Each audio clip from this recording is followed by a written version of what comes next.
My wife is ugly. And her cooking is terrible, my uncle said, his face red from drinking. Other men in the room agreed with him. My husband, who was getting more excited by their support, repeated my complaints one by one. Looking proud, I took a deep breath to hide my embarrassment and anger.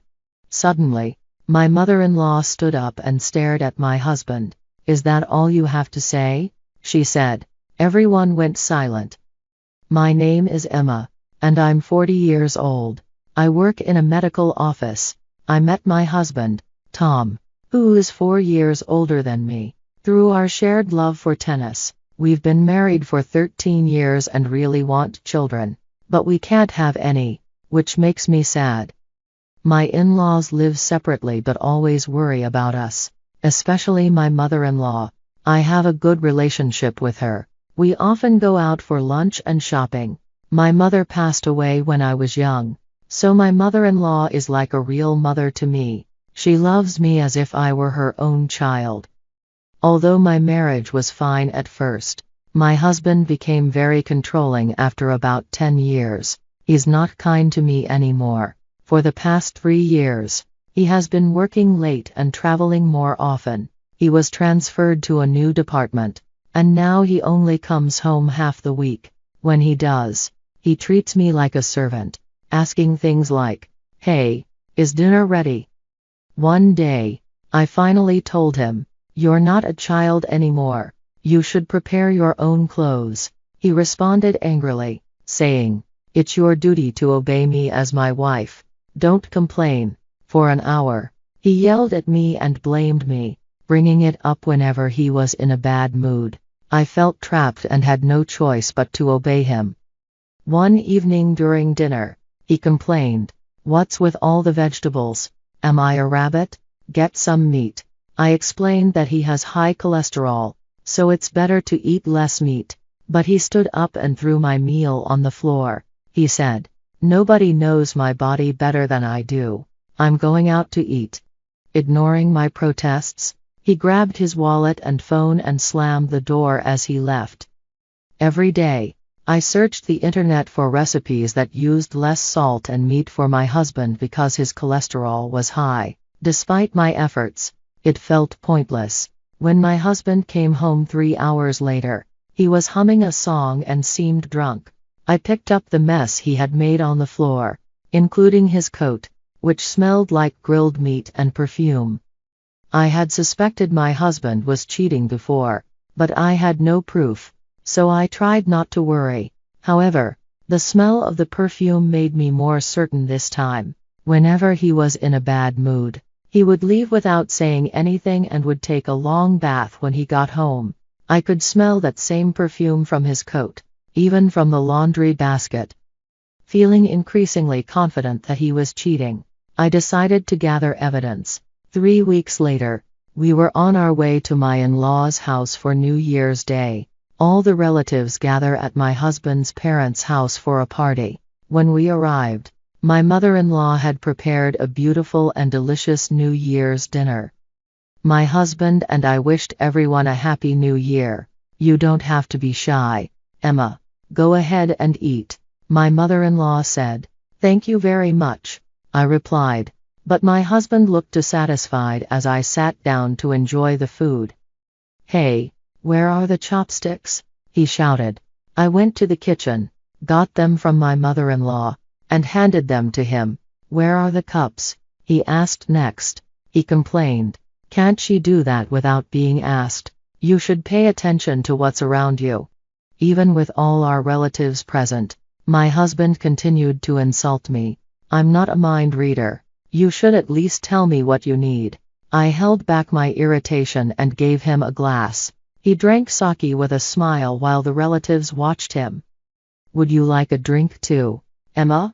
my uncle asked, but before I could respond, my husband said, "No, she's my driver."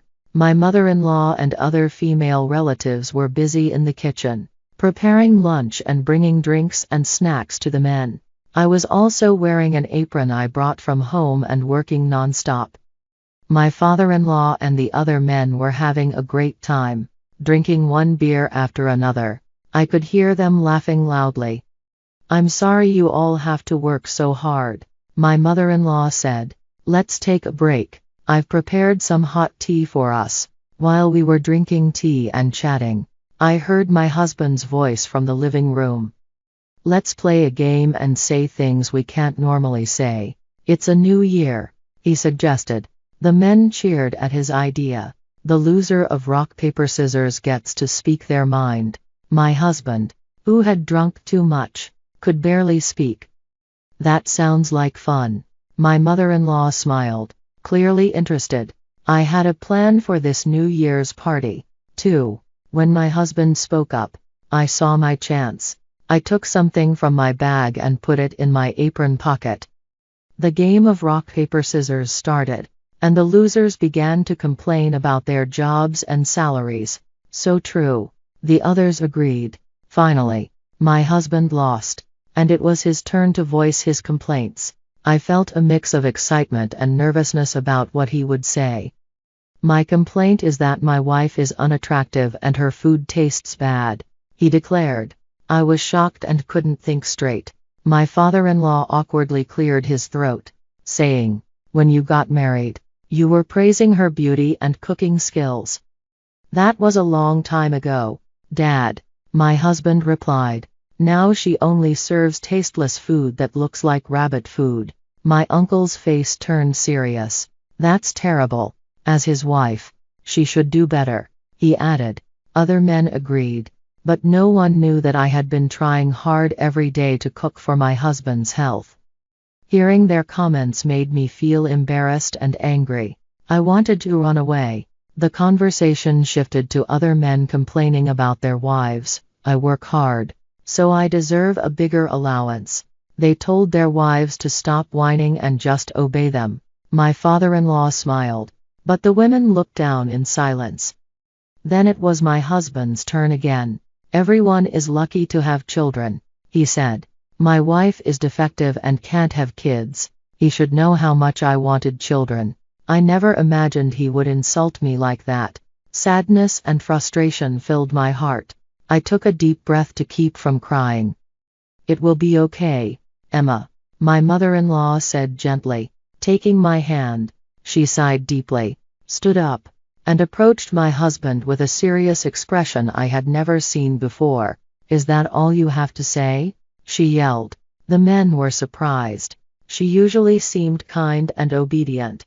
The lively atmosphere in the room suddenly turned quiet. Hey, we're all having a good time, my father-in-law said to my mother-in-law. There's no need to be angry. Are you kidding? You guys are the only ones enjoying yourselves. You should stop them. Shame on you, defective woman, my mother-in-law shot back. Yes, that's right, my father-in-law replied, looking troubled. Can't you see that we have things to say, too? The women, who had been silently nodding, suddenly burst into applause. Don't be afraid to speak up. Say what you want, and it will feel better, my mother-in-law encouraged. Her words inspired the women to share their true feelings. One after another, they voiced their complaints. If you want a bigger allowance, increase your income, one said. If you don't want us to complain, do things yourself. Another added, I'd rather have you help me. As the wives made clear complaints, the men were left speechless and began to apologize. But my husband remained cold and uninterested. What's wrong with telling the truth? Why should I apologize? He said defiantly. His question was met with awkward glances from the other men. I will not apologize, he insisted. I have an unattractive wife, a bad cook, and a defective woman who can't have children. My husband kept humiliating me, pointing fingers in my direction. The sadness and frustration I had been holding back turned into uncontrollable rage. You have no right to say that to me, I said calmly as I approached him, secretly controlling my cell phone that I had hidden in my apron pocket. It's not fair that you get to relieve your stress while I can't. You have complaints about me, right? Well, I'd love to share mine too. I pulled out an envelope from my pocket and spread the photos inside on the table for everyone to see. The pictures showed my husband entering a hotel room with a woman and another photo of him leaving her apartment, holding her hand. I had installed a GPS device in his car so I could track him and take pictures to prove he was cheating. I planned to discuss this privately with my mother-in-law later, but I felt I had to do it now. Everyone in the room was shocked, and the atmosphere became chaotic. My husband was visibly agitated as he collected the photos. "It's common for husbands to cheat, right, guys?" he asked the other men, but no one agreed. My uncle, who had previously supported my husband, said firmly, "No, that can't be forgiven." The other men nodded in agreement. My husband tried to act strong, but I found his behavior disgusting, so I confronted him with more evidence. "I got a phone call a week ago from Maruka-san, your new girlfriend. I heard you've been dating her for 3 years. "Maruka? Who is that?" he asked, trying to sound clueless. "Don't play dumb. I heard you liked your subordinate, and Maruka is 7 months pregnant." "I don't know what you're talking about," he stammered, but I could see he was getting nervous. "She wants you to divorce me, but you've refused to acknowledge the baby," telling her I wouldn't accept a divorce. I continued. "That's not true," he protested. "Oh really? I thought you didn't know her name," I replied, pulling out my cell phone from my apron pocket. I put it on speaker and turned the volume up so everyone could hear. "Did you hear what I just said, Maruka-san?" She sniffled, possibly crying, and quietly said, "Yes." I had called her the day before New Year's and told her I would call today. She wanted to know what my husband really thought, so she agreed to be on the call. I secretly called the girl right before I confronted my husband. When she overheard our conversation, she burst into tears and got really angry. "My wife and I are getting a divorce, and he asked me to wait until then," she said. "I never said that," my husband replied. "You, as my wife, should understand, right? Why would I? You're the only one who betrayed me," I shot back. Hearing this, he looked down and fell silent. "I will never forgive you," the girl said before hanging up. She believed my husband's lies. "Here are the divorce papers. Sign them right now," I demanded, but he became furious. "Don't be ridiculous. I can't just write this down immediately. How dare you?" he yelled. "After all this, I'll make you pay me 2 million yen in alimony." "No, I'm never going to divorce you. I don't have that much money." He began stamping his feet like a child, and I almost laughed at his childishness. But I continued to push for the divorce and alimony. "Tom, you're not a little kid. Shame on you." My mother-in-law looked frustrated by his childish behavior and scolded him. "You have no right to refuse the divorce or the alimony. Accept reality with dignity."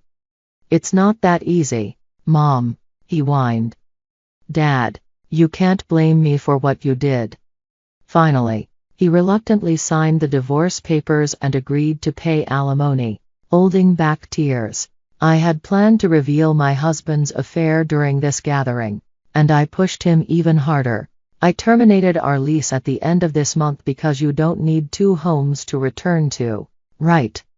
When I said this, the women applauded, and the men sighed deeply. My husband left my in-laws' house, almost running away from everyone's attention.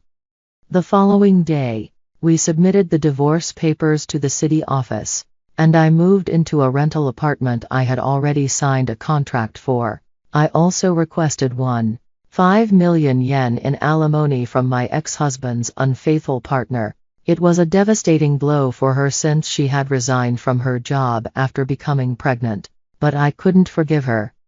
After our divorce, my ex-husband tried to rely on the girl. As soon as his apartment was terminated, he immediately wrote the child recognition papers, but eventually, she dumped him and demanded 1.5 million yen per month in child support. Additionally, my ex-husband resigned from his job after the affair became public, making it difficult for him to stay at the company. His parents abandoned him, and he couldn't find a new job. He ended up sleeping in an internet cafe and working part-time jobs to pay the alimony. My ex-mother-in-law, Susan, informed me that my ex-husband's cholesterol levels had gone up, and he was harming his body. He had been living a self-indulgent lifestyle since the divorce. On the other hand, Susan and I became friends after the divorce and grew even closer than when I was married to Tom. Now, I am content living a peaceful life while enjoying my solitude. The scanty light of the street lamps shone through the half-open roller blinds. Richard sat leaning against the wooden armrest of Elaine's favourite chair. He stared silently at a single point on the floor, neither blinking nor paying attention to his vibrating phone. Though the caller was persistent, the phone came to life at least 7 times. Richard's consciousness was somewhere far away. Around midnight the doorbell rang, but Richard remained motionless in his chair. Shouts echoed from behind the door, someone calling his name. When the calls gave way to deafening blows on the doorframe, Richard suddenly stirred. His eyelids twitched, but instead of answering, he reached for an elegant Czech crystal decanter half filled with cognac. He poured another portion and downed it in one gulp. The knocking at the door ceased. Richard gazed indifferently at the glass, his eyes as cloudy and empty as the glass itself. After a few more drinks, Richard began drifting into oblivion, having not slept for 2 days. Even the alcohol couldn't help. Though Elaine had sleeping pills in her nightstand, Richard couldn't bring himself to enter his wife's room. Sleep, just beginning to take its hold, suddenly vanished, replaced by the crushing realization that his familiar world had shattered beyond repair. Just as his consciousness began to shut down, something clicked in his head, commanding him to wake up and remember everything, to not forget for even a moment. On the table beside the bottle lay an envelope he hadn't dared to open. He knew he needed to read its contents, but he lacked the strength to do so. The envelope bore Elaine's smooth, neat handwriting. A single phrase graced the white paper. To my beloved. Elaine's sister Meredith had given it to him at the wake. Richard was afraid to open it. 2 days had passed since then, but his resolve only weakened. When the phone vibrated again, instead of answering, Richard seized the smartphone and hurled it at the opposite wall. It flew several meters before striking the mirror, sending shards scattering with a deafening crash. But even this failed to bring Richard to his senses. He breathed heavily, and suddenly, for the first time since learning of his wife's death, broke into loud, racking sobs. Hot tears streamed down his unshaven face, dripping from his chin onto his t-shirt. "Darling," Elaine had murmured into the phone when Richard finally answered. "What time are you coming back?" "The flight's tonight. I'll be home in the morning," he had replied while packing his bag. "I've missed you so much," his wife had purred. "I haven't seen you for ages, and I have a surprise for you." Richard had mumbled. "I hope it's pleasant." "Fool," Elaine had laughed. "Of course it's pleasant. I wouldn't make it unpleasant." "Well, you know how wives and husbands who return early from business trips sometimes get unpleasant surprises." "Richard," she had chided playfully, "you know there are no other men for me. Besides, if anyone should be jealous, it's me. You went with your Bonnie. You know she's trying her best to get you." "Elaine, come on, Bonnie is my colleague. Yes, sometimes she oversteps, but it's not serious. It's just her humour." "Yeah, it's very hilarious. I've seen how she makes eyes at you. Remember when she came to your office after the holidays? Only a woman would notice, but she had the look of a predator. You're handsome and smart. Girls usually chase such men in droves, so Bonnie isn't letting the opportunity slip. Elaine, Bonnie and I have a strictly business relationship. I don't know what you think you saw. Yes, sometimes she flirts, but she has a boyfriend who's much more interesting than me. Don't be modest. A boyfriend isn't a husband. Today one, tomorrow another, especially with someone like Bonnie. That's enough, Richard had muttered, not wanting to discuss his co-worker's obvious advances with his wife. He had no desire for another jealous argument or relationship drama. The business trip had been difficult. He had managed to secure the contract his office needed, which wouldn't have happened without Bonnie's help. He did not mention the fact that Bonnie had drunk wine with him in his room the night before, really. She had just complained about her successful boyfriend, and when she'd gotten very drunk and started making advances, Richard had simply escorted her out and locked his room. But Elaine didn't need to know about that. "Okay, my love," Elaine had sighed.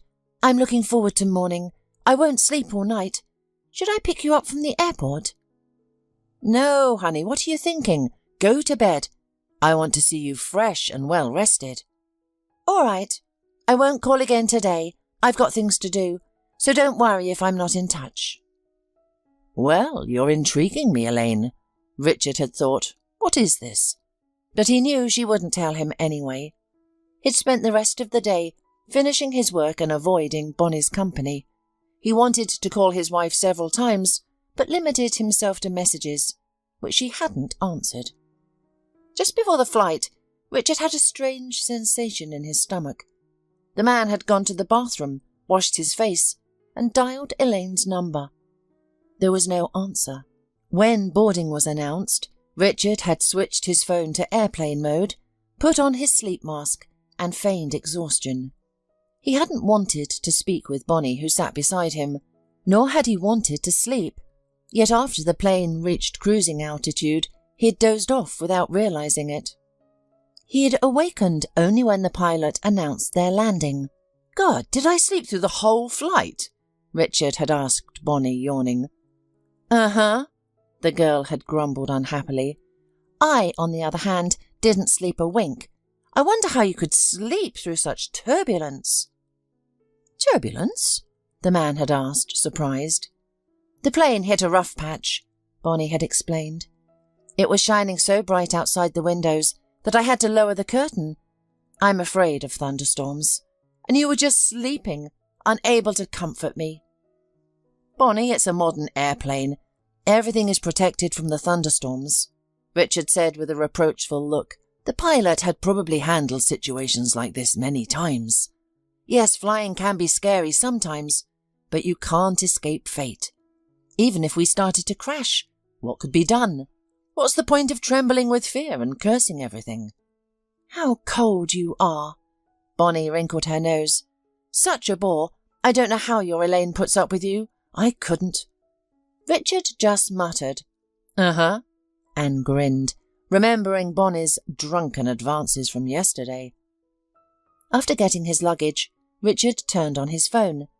The screen lit up with notifications of missed calls and messages, almost all from Meredith, Elaine's older sister.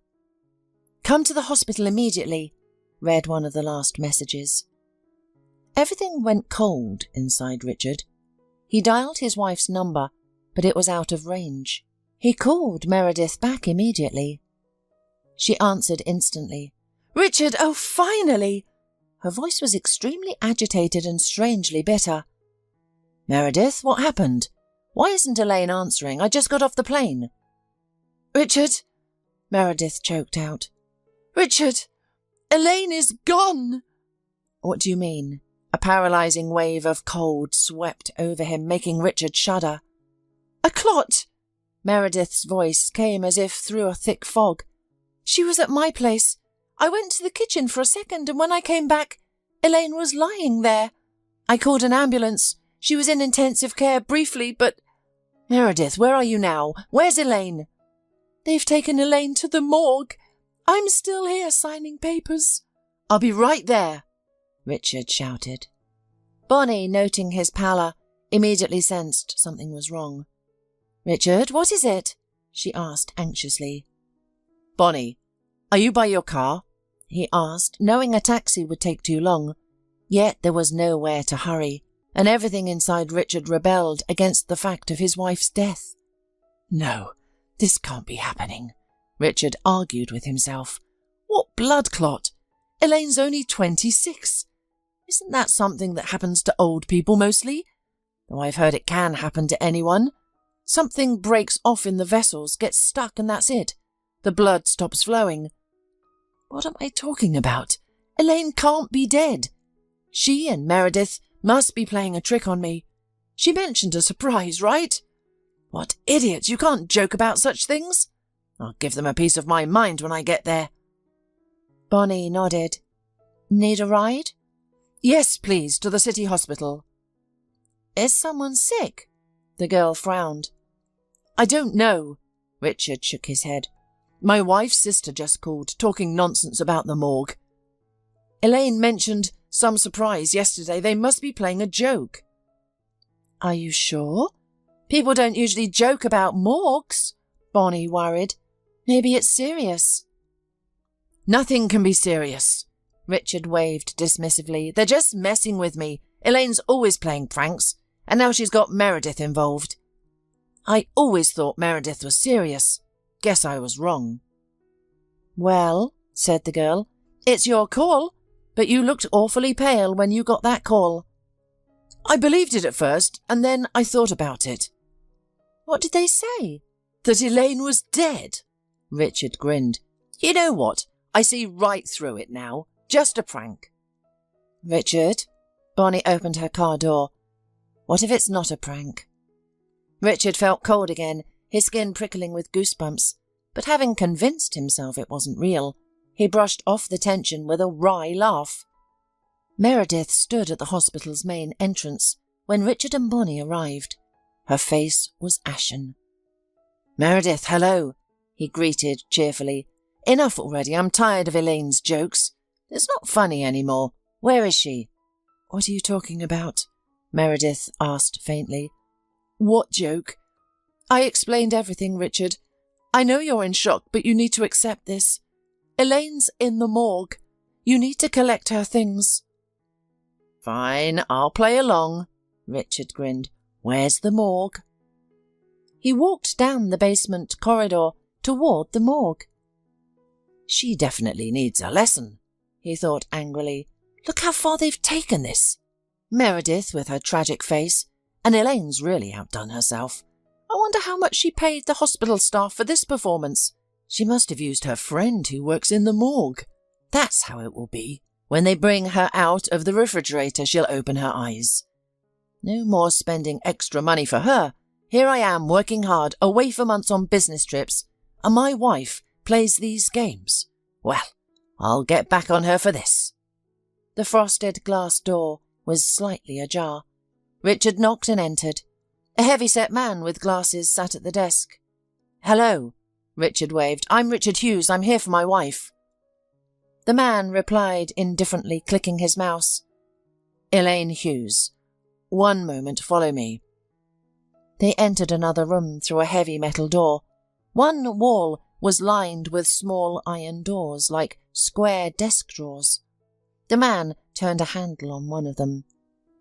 Such a pity about your wife. The employee sighed. So young and beautiful. He pulled out a gurney noisily. Something lay on the smooth surface covered with a white cloth. The man pulled back the cover, and Richard saw her. Wow! What makeup! He examined Elaine's corpse. Her face was sharp with dark circles under her eyes that looked eerily real. Elaine, he called out. All right, I believe you. Now get up, get dressed, and let's go home. The pathologist gave him an odd look. Are you all right? I'm fine, Richard grinned, but she doesn't seem to be. Elaine, that's enough. Joke's over. Richard grabbed his wife's shoulder to shake her.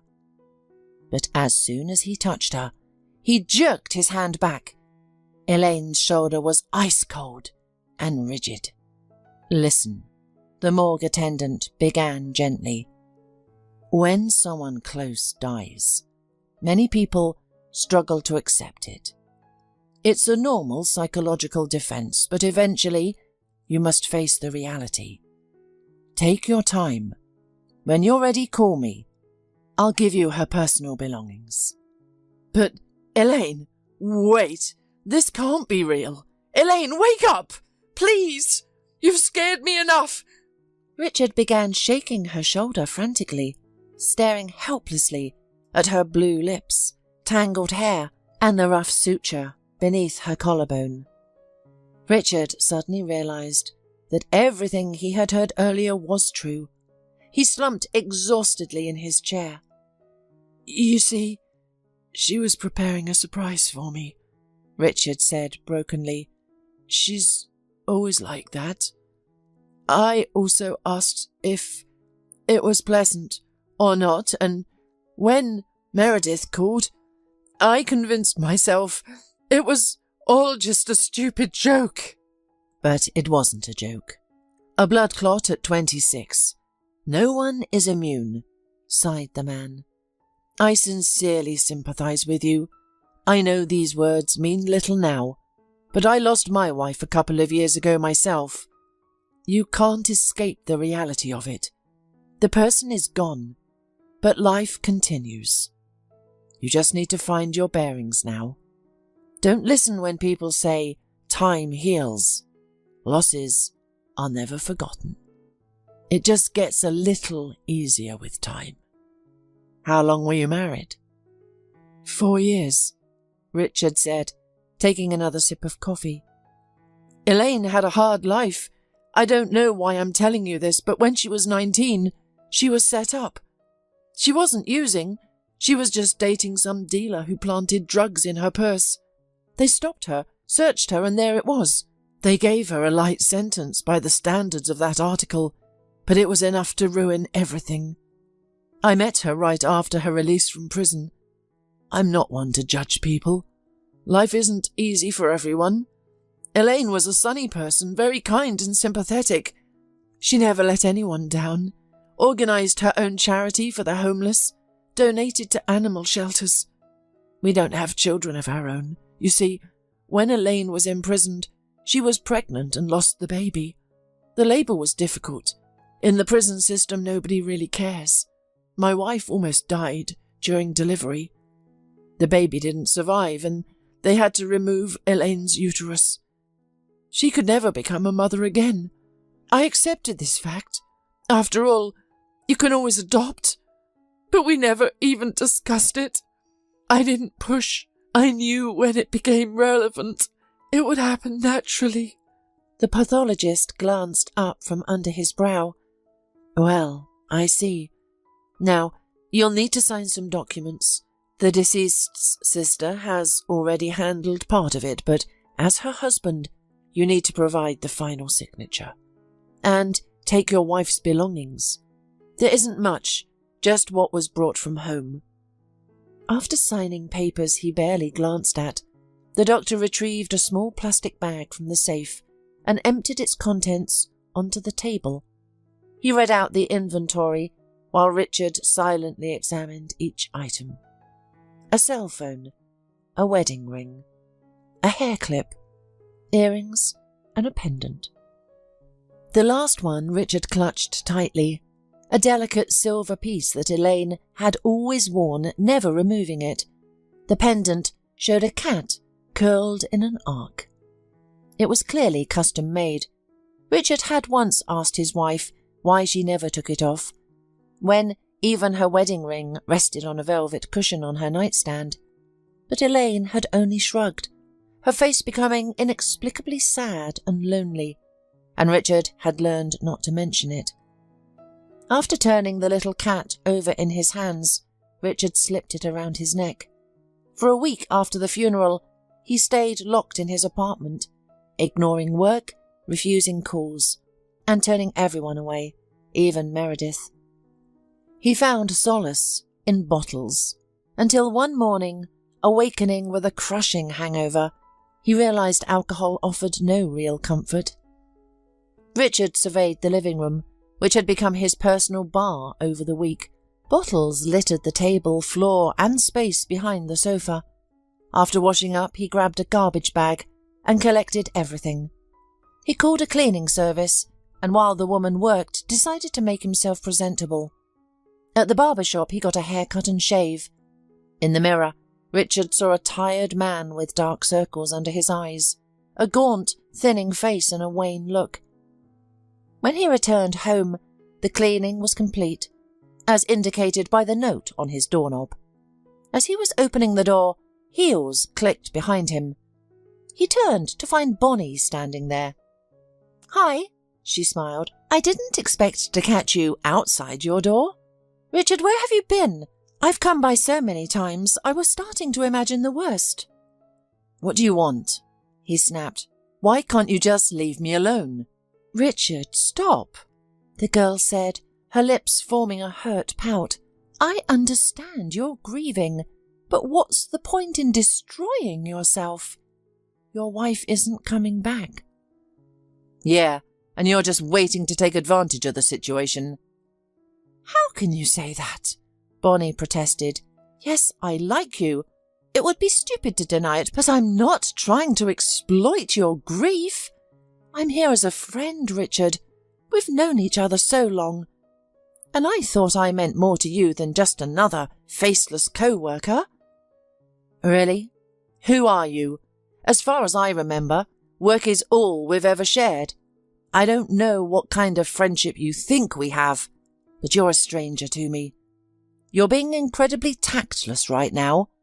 Can't you see I'm not in the mood for chatting? Just go. I don't need your help. If you want to sympathise with someone, there are plenty of charities. I can give you the address of the one Elaine started. Nobody's running it now, anyway. There are plenty of homeless people who need help. Go feed them soup." "Why are you being like this?" Bonnie cried. "What did I do wrong?" "You're the one who follows me around like a puppy. And now that I've lost my wife, you think I care about some gold digger like you?" "Gold digger?" Bonnie grimaced. "Richard, why are you treating me this way? Have I offended you? I just wanted to support you as a friend. Anyone can see you're suffering, but you're refusing basic support. You can't go on like this. Everyone will turn away and you'll end up alone. Life can take unexpected turns. I'm not talking about material things. People need human connection. You think I don't know you have almost no one left? As soon as you got married, you stopped talking to your friends. You and Mike were best friends. He told me so much about how you used to—" "What right do you have to pry into my life?" Richard exploded. "And bringing up Mike? I didn't stop being friends with him because I got married. He's a complete scoundrel. Ask him how he cheated me out of my money. As for my other friends, that's none of your business. Elaine was my whole world. I didn't need anyone else with her, and I don't need anyone now. Oh, Mother Teresa, just leave me alone. Don't ask about me any more. Understand?" "Idiot," Bonnie muttered under her breath. "What? What did you call me?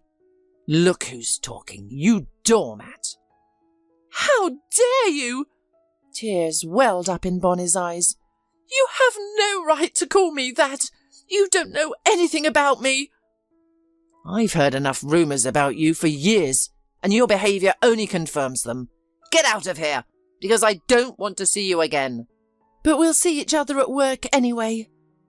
"No, we won't. I'm quitting. So forget about this place and delete my number. That's it, Bonnie. Goodbye." Richard slammed the door in front of Bonnie's face. The last thing he saw was her tear-stained, anger-twisted expression. Maybe I overreacted, he thought later. Why did I get so nasty? But she shouldn't have shown up unannounced and made a scene. Yes, I was rude. But wasn't I telling the truth? To hell with them all. They're poking around where they don't belong. It's my problem. I'll survive without their fake support." Angry and agitated from the confrontation with Bonnie, Richard took another bottle and glass from the cupboard, went to the living room, and sank heavily into an armchair. He had just poured himself another drink when an envelope with Elaine's handwriting caught his eye again. The man hesitated, then picked it up and tore it open. Immediately, his wife's familiar perfume wafted out, making his heart ache. He pulled out a folded sheet from the envelope and began to read. "My love, don't ask questions. Just follow the instructions. You're probably surprised I'm not home, but as promised, I've prepared a surprise for you. Don't be angry. I planned this long ago, but wasn't sure how you'd react. Go now to the address below. I'll wait for you there. Questions later. Your Elaine." Why would she go there? Richard thought and took out his phone. He searched the address his wife had written. There was an orphanage at that location. An orphanage? Richard was surprised. This was her surprise? Elaine must have decided to do charity work with children. But what do I have to do with it? She knew I didn't want to be involved in such things. She'd do whatever she wanted, while I don't care about the poor, especially not children. What's the point of going now? Maybe Meredith knows something. No, I don't even want to call. She'll just start making a fuss. Should I go? The staff must know something. Maybe she promised them support, so I should at least fulfill her last wish. I'll talk to the director, give them some money.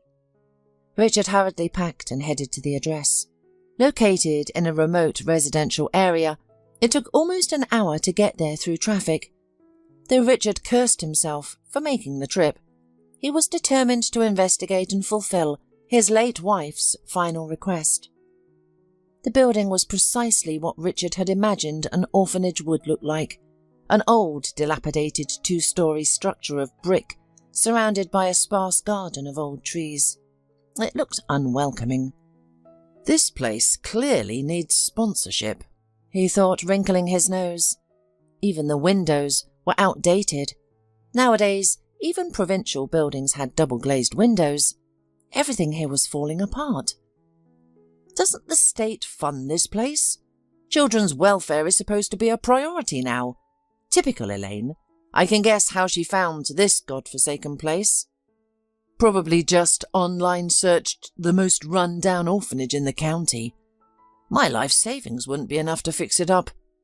Well, I'm here anyway. Maybe I can at least donate them some clothes or electronics. Richard stepped out of his car and breathed in deeply. The air smelled of dampness and decaying leaves.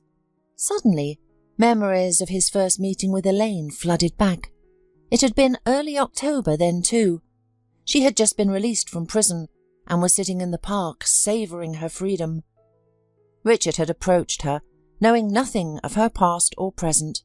Her energy simply drew him in. A delicate brunette, wrapped in an oversized hand-knitted scarf, sat alone on a bench, her feet barely touching the ground. She looked like a porcelain doll, touching with her huge eyes, small red nose and freckles scattered across her snow-white face. Next to her, Richard felt like a rough giant. The girl was crying. Being a gentleman, he couldn't walk past someone distressed. "Excuse me," Richard said to the stranger. "Are you all right? Can I help?" "Me?" she answered distractedly. "No, I'm not all right." Then she broke into sobs. Concerned, Richard sat beside her and tried to comfort her. "What's wrong? Did something happen? Did someone die? Are you hurt?" "My soul hurts," she sobbed. "I'm lost. I don't know where to go. I've just returned from prison. 3 years of my life gone." "You?" Richard was stunned. This fragile young woman didn't fit his image of a woman's prison, with its high fences, barbed wire and uniformed guards. "Yes, me," she smiled bitterly. "Surprised? Do you think only tough people end up there? Not at all. It's full of ordinary women of all ages and backgrounds. They have one thing in common. They took a wrong turn in life, or rather, got involved with the wrong man.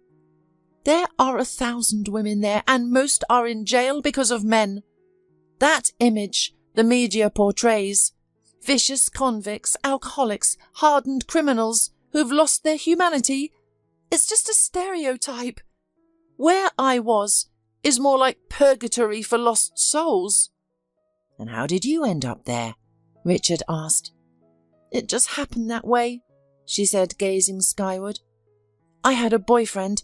I suspected what he did, but played the saviour. You know how it goes.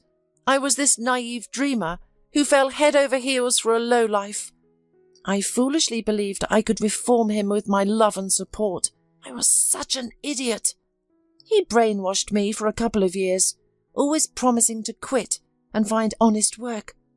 But how can you quit when a legitimate job pays 10 times less?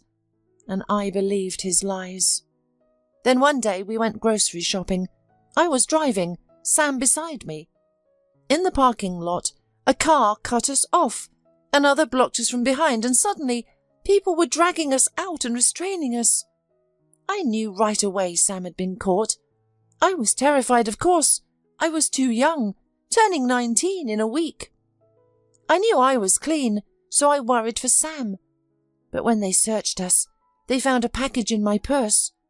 I swear I'd never seen it before and had no idea how it got there.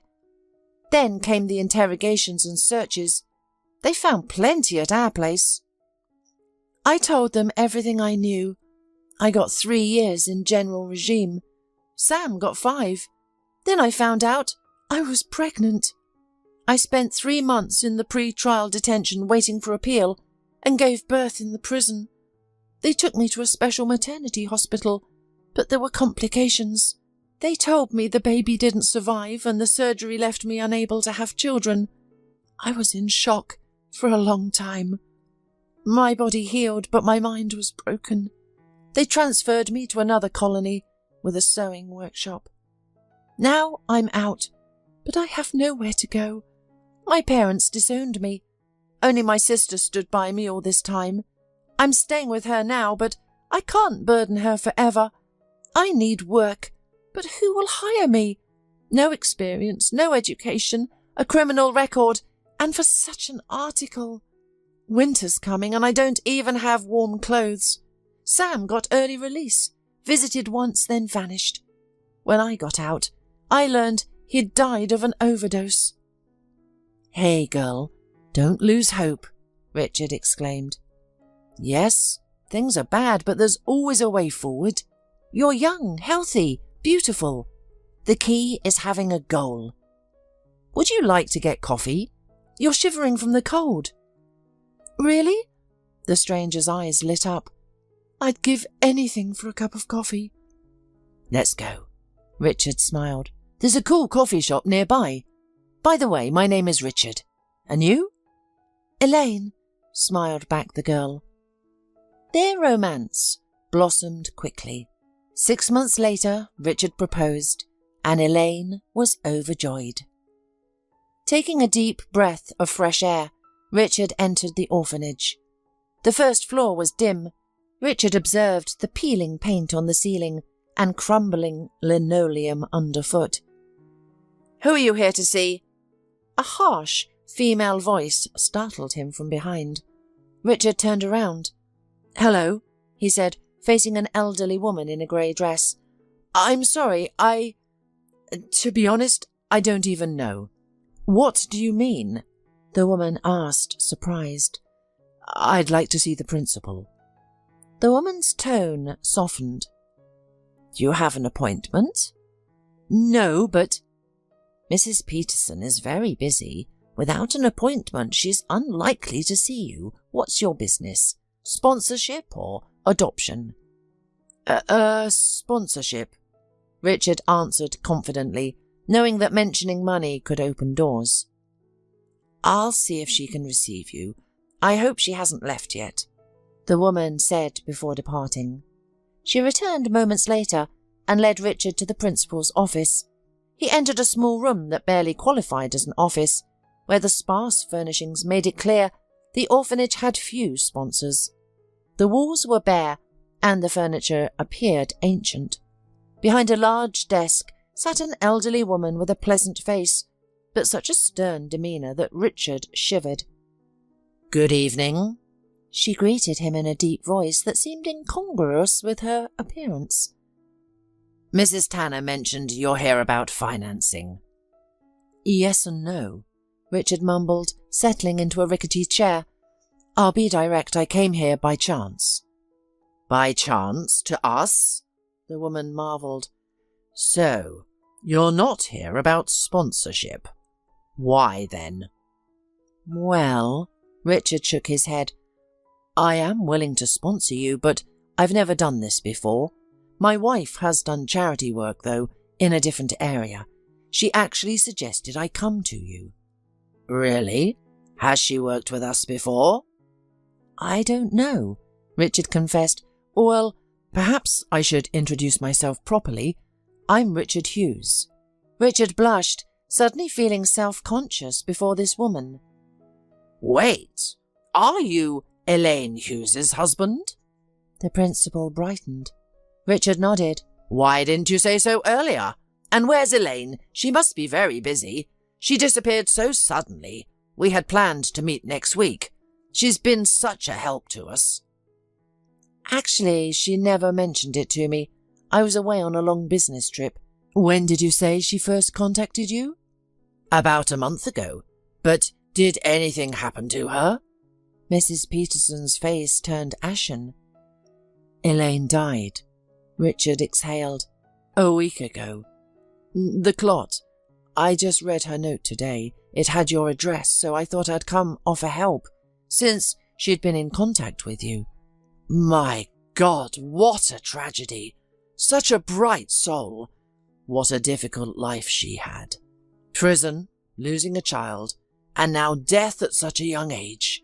Oh, you seem unaware, so let me show you someone first." Mrs. Peterson rose and gestured for Richard to follow. They climbed the worn stairs to the second floor. The principal opened a door to reveal the dining room, where about 20 children of various ages ate quietly, with only occasional whispers. "They're having dinner now. You seem surprised by how quiet it is here. Don't let our deteriorating building fool you. We have excellent staff. Their kindness keeps everything running. The state only funds big orphanages. Finding private sponsors is our curse. But they nitpick every detail and walk away. The irony is that funding goes to institutions where management isn't ashamed to pocket most of the money. I won't name names, but one colleague bought a villa on Bali after 5 years of such sponsorship. She drives an expensive car. Of course, she maintains minimum of possible standards for the children to avoid scandal. Sponsors require accountability, but it's inhuman. The money she pockets could send all the children to the seaside annually. Instead, they're merely adequately fed and clothed. I couldn't do that. Children aren't just flowers of life to me. I've worked with them for 40 years. I've seen everything. I'm principal now, but I started as a regular teacher, working with troubled children. Every graduate remembers me. They visit often. Many have become successful. They help us, of course. We recently bought tablets and bicycles for everyone.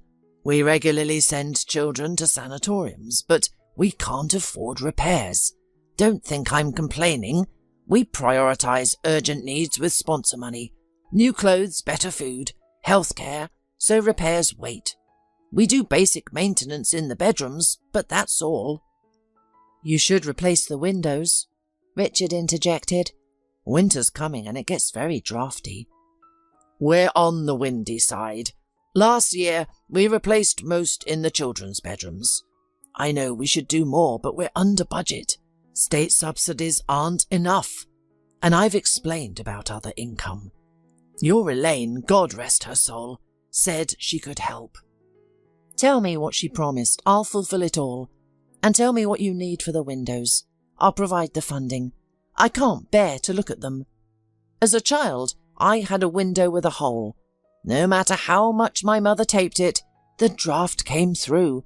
I was constantly sick. If you're serious, I'll show you the estimate. We'd be so grateful. And don't think I'll fix my office first. I'm not that kind of person. Children come first.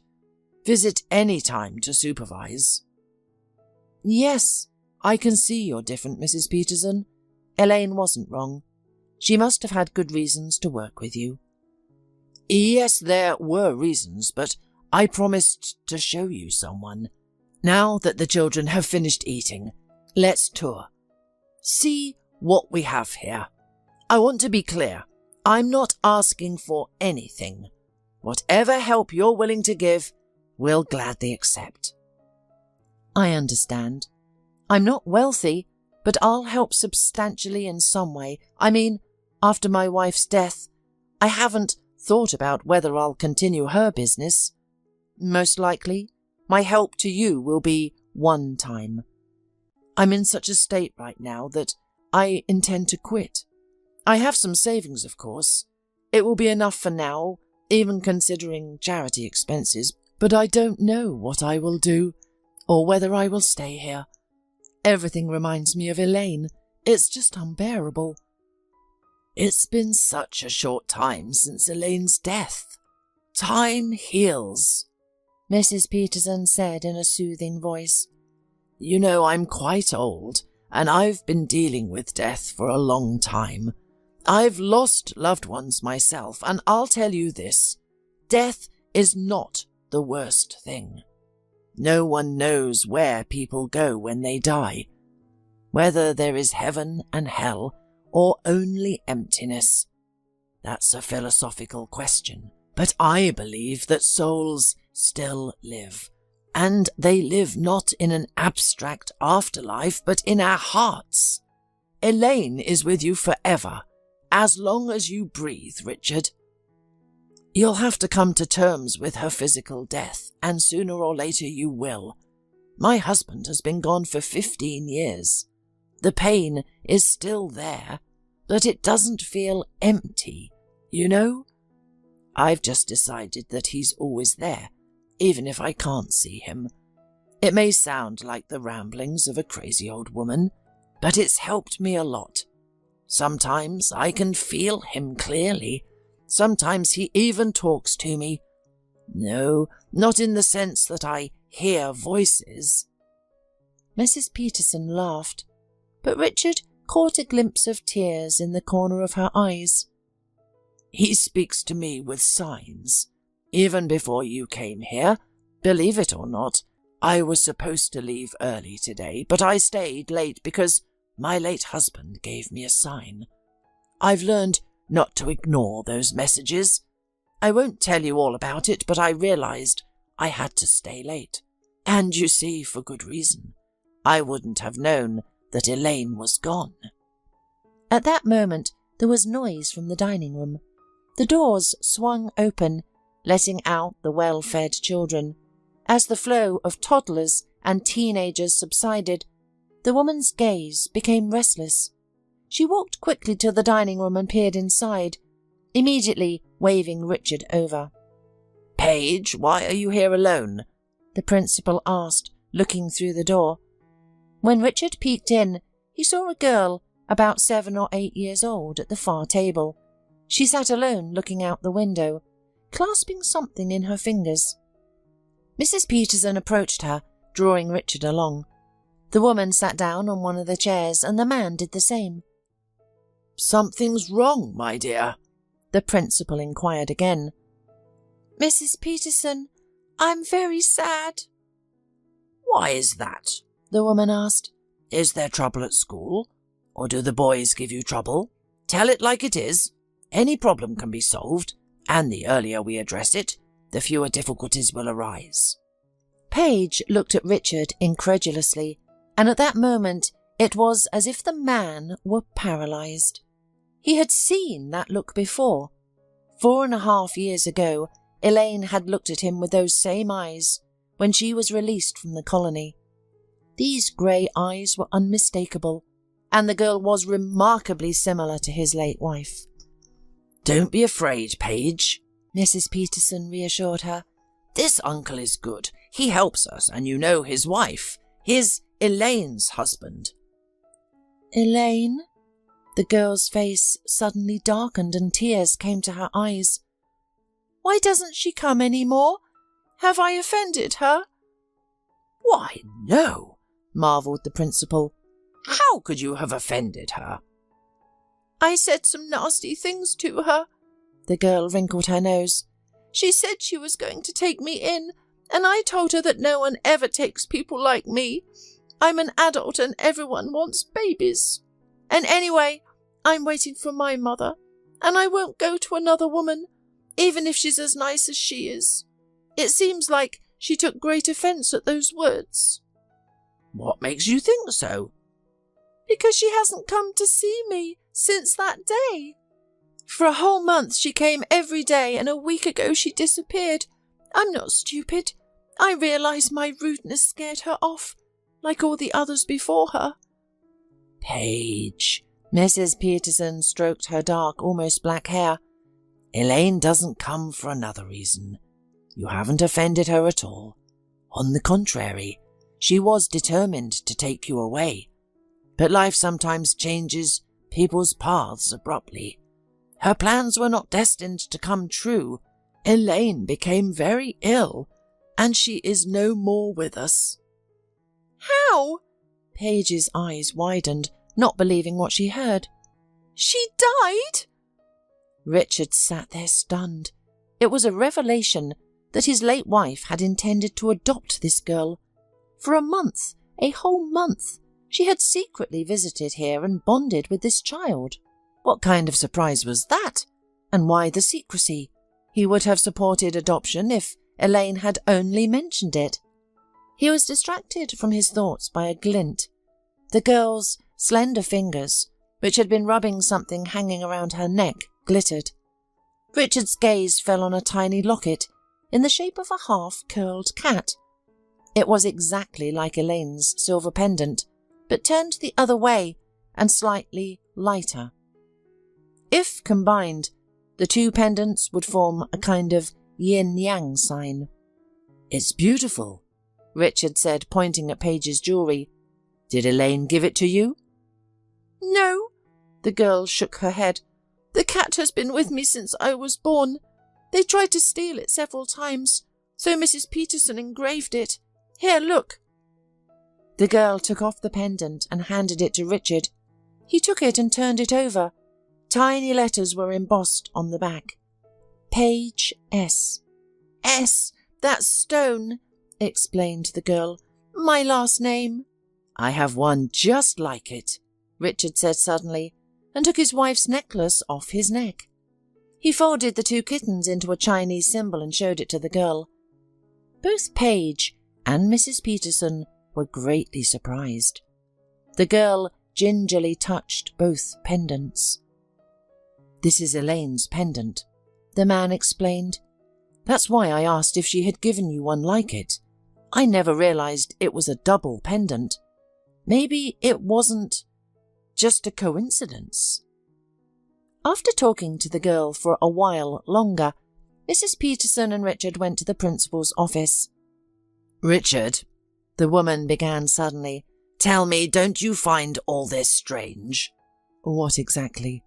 "Everything. I don't know if it makes sense to tell you this, but when Elaine first came to us, she had no thoughts of adopting anyone. She came with a specific goal, to help the orphanage financially. We had a long talk about this, so I can say this with certainty. On the third visit, if I'm not mistaken, I persuaded her to visit the children. Elaine had told me a few years ago, while in prison, she had given birth and lost a child. The subject of children was extremely painful for her, so I hadn't pressed the matter. But that day something told me to take her to see the babies. I convinced her just to meet them in person and understand who she was helping. That's when she first saw Paige. This girl has been with us for about 3 years, having come from another orphanage. Several families tried to adopt her, but Paige has a difficult character, like many of our children. She was taken away twice and returned twice. The girl has no trust in adults, as you can imagine. She started school this year, and in less than 2 months, she's already had numerous conflicts with teachers. I do everything possible to manage these situations, but the core issue is that she simply doesn't trust anyone. Of course she doesn't. She's been betrayed multiple times. We know nothing about her real parents. She was abandoned as an infant, and this pendant around her neck is her only connection to her mother. She never parts with the jewellery and sincerely believes her mother will return one day. But that's impossible, Richard said doubtfully. Exactly, but try explaining that to a 7-year-old child. What's most peculiar is the source of this conviction. Usually, children who wait for their parents' return are those who knew them, who were abandoned at a conscious age.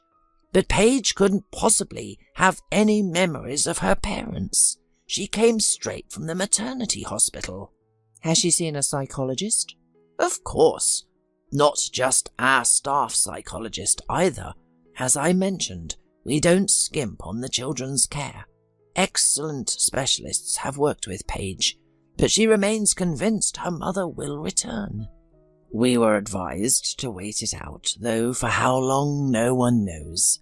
But what I want to tell you is something different. You see, when Elaine first saw Paige, she was immediately drawn to her. The playroom was full of children that day. Usually when they see unfamiliar adults, many rushes over to, let's say, present themselves. It's common here, but Paige always keeps to herself. Yet surprisingly, when she saw Elaine, she came straight to us. Elaine stood there transfixed. She couldn't take her eyes off the girl. They began talking. Nothing special, just about everything.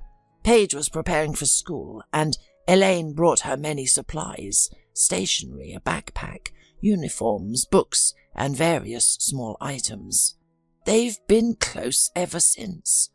Shortly before her tragic death, Elaine told me she was serious about adopting the girl. She inquired about the paperwork and adoption process. We agreed on a day when she would tell Paige about it, but on the appointed day, Elaine didn't show up. Now we know why. And the main part of the story is that Elaine was sure that Paige was her daughter. She believed the baby had survived birth, despite being told otherwise. She never mentioned her pendant, but she saw Paige wore hers. Elaine was adamantly sure herself they were related, and she persuaded me too, and she did a DNA test. The results were supposed to be ready on that unfortunate day. This must have been the surprise she mentioned.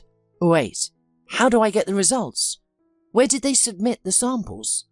I don't know. The woman shook her head. Maybe ask her friends or relatives. Her friends? Her relatives? There was no one she would have trusted with such a secret, except her sister. All right, Mrs. Peterson, here's my business card. Send me an estimate for the windows and list everything you need. I'll try to cover at least some expenses. In return, but first, I need to uncover the truth. Richard, if it's confirmed that Paige is Elaine's daughter, what then? The man froze. Indeed, what then?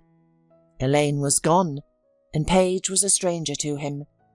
Even if she was his late wife's daughter, what did that mean for him? Then again, it would confirm the girl's relation to Meredith. I don't know yet. He shrugged. Let's solve problems as they come. Getting to Meredith's house, Richard walked resolutely toward the entrance. After a long silence from the intercom, just as he was about to leave, a familiar voice called from behind. Richard! Meredith exclaimed. Thank God you're all right. A week without word from you. I've been so worried. No answer on your phone, at work or at home." "Hi, Meredith." The man blushed. "Yes, Don't explain.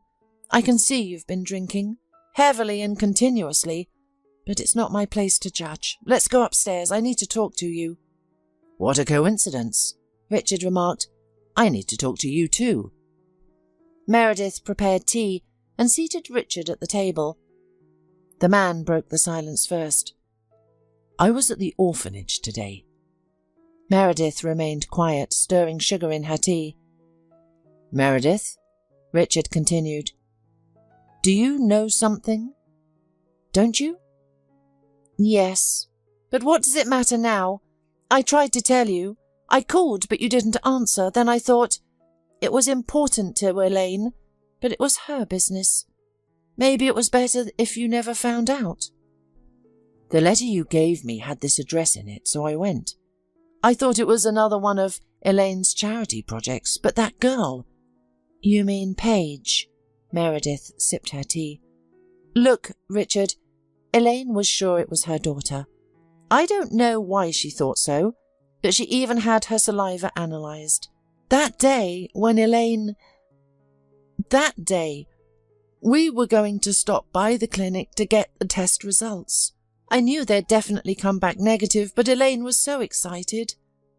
"So you still don't know if it's true or not?" "Who's going to give me the test results? It's confidential. She did it. She should get the results." "Have you seen that girl?" Richard asked. "No, I didn't go to the orphanage with Elaine. It's all in her own words." "And the pendant? Tell me, this pendant." Richard took a pendant out of her pocket. "It's Elaine's jewellery," exclaimed Meredith. "To be honest, I hadn't seen it on my sister before prison. Why do you ask?" "You see, Paige has the same pendant around her neck. Maybe it's just a coincidence, but when I put them together it looked like a match. Maybe Elaine considered for more than just a superficial resemblance when she convinced herself she was related to the girl. Just imagine, the girl gives birth in prison. They tell her the baby's dead. How could the pendant, half of the pendant, end up around the baby's neck? Why would they hide that the baby survived?" Elaine's sentences were short. Maybe the girl was mistaken for dead. Then it was too late to inform Elaine. "Come on, they're not allowed to wear jewellery. We have no way of knowing now. Elaine's not here to tell us, but we can confirm or deny the girl's parentage. Tell me where the DNA test was done." "All right." Meredith looked at him incredulously. "Let's say everything is confirmed. What next? I can't take the girl. I have 3 of my own, and my husband won't be happy about another mouth to feed. You're the one with money. We're counting every penny. She may be my blood, but where's the guarantee she'll love me? You're not thinking of taking her yourself, are you?" "Maybe I am." "Well, think about it. Who'd give a girl to a single man? I know what kind of person you are, but to the authorities, you're suspicious. You know how things are nowadays. And by the way, biologically my sister might be her mother, but she was brought up like a hunted animal. And according to what I've heard from Elaine, this girl is still waiting for her mum. She never knew her, but she's waiting and doesn't want any other adults." "Not all is lost. We can give her a normal life." Richard tried to justify his idea. "Richard, you're an idealist. Everything's possible, but trust me, no one will give a child to a single man, even if she's his late wife's daughter. Do you know how much paperwork is involved? For a single woman, maybe, but for a man—" "What am I supposed to do?" "Meredith, this girl looks just like Elaine. Even her aura is the same. But worst of all, she's unhappy. There's no light in her eyes. She should be playing with dolls and eating candies, but she just sits in the cafeteria, distrusting everyone. I have a chance to fix her fate. Anyone in my position would do everything possible." "Yeah, anyone," Meredith laughed. You seem to be a grown man, intelligent, educated, but you believe in fairy tales. If everyone was ready to give happiness to a child, orphanages wouldn't be overcrowded. This conversation is pointless. Okay, Meredith, let's do this.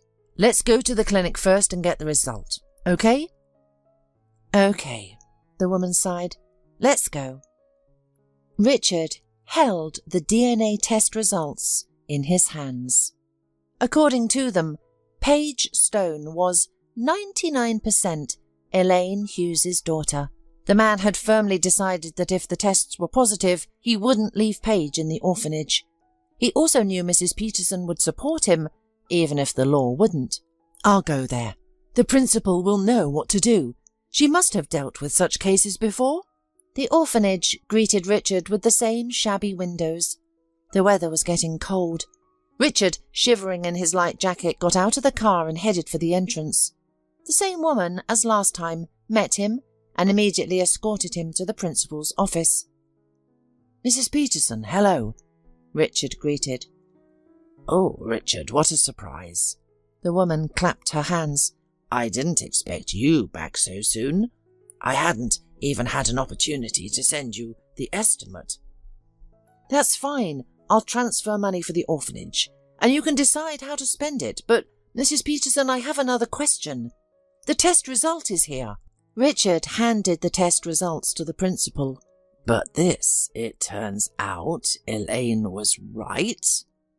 Did her maternal instinct tell her she'd found her daughter?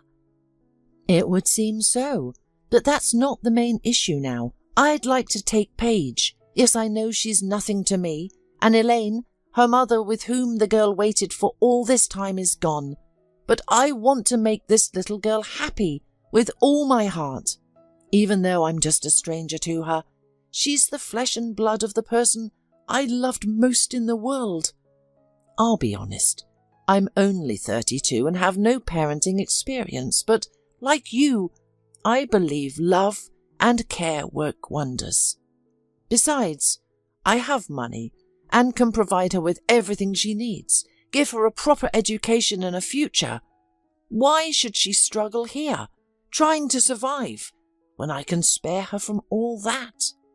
Richard, you're a wonderful man, Mrs. Peterson said, with a mixed expression of frown and smile. But our laws are very strict. I would give you the girl, even now, but according to the law, I can only do it if you officially adopt her. I'll tell you right away that there's almost no chance that Paige will be given to you. It would be different if you had a wife. Of course, you can talk to Elaine's sister. She is officially the girl's maternal aunt, and therefore she has the right to formalize guardianship. But Paige would have to live with her, and social services would regularly check how and with whom the child lives. But Meredith is against it. Not exactly against, it's just that she has 3 children of her own, and her husband is struggling to make ends meet. Is there really no other option? There's only one. You need to get married. Then the family will be complete, and I will do everything possible to accelerate the process. But it seems foolish.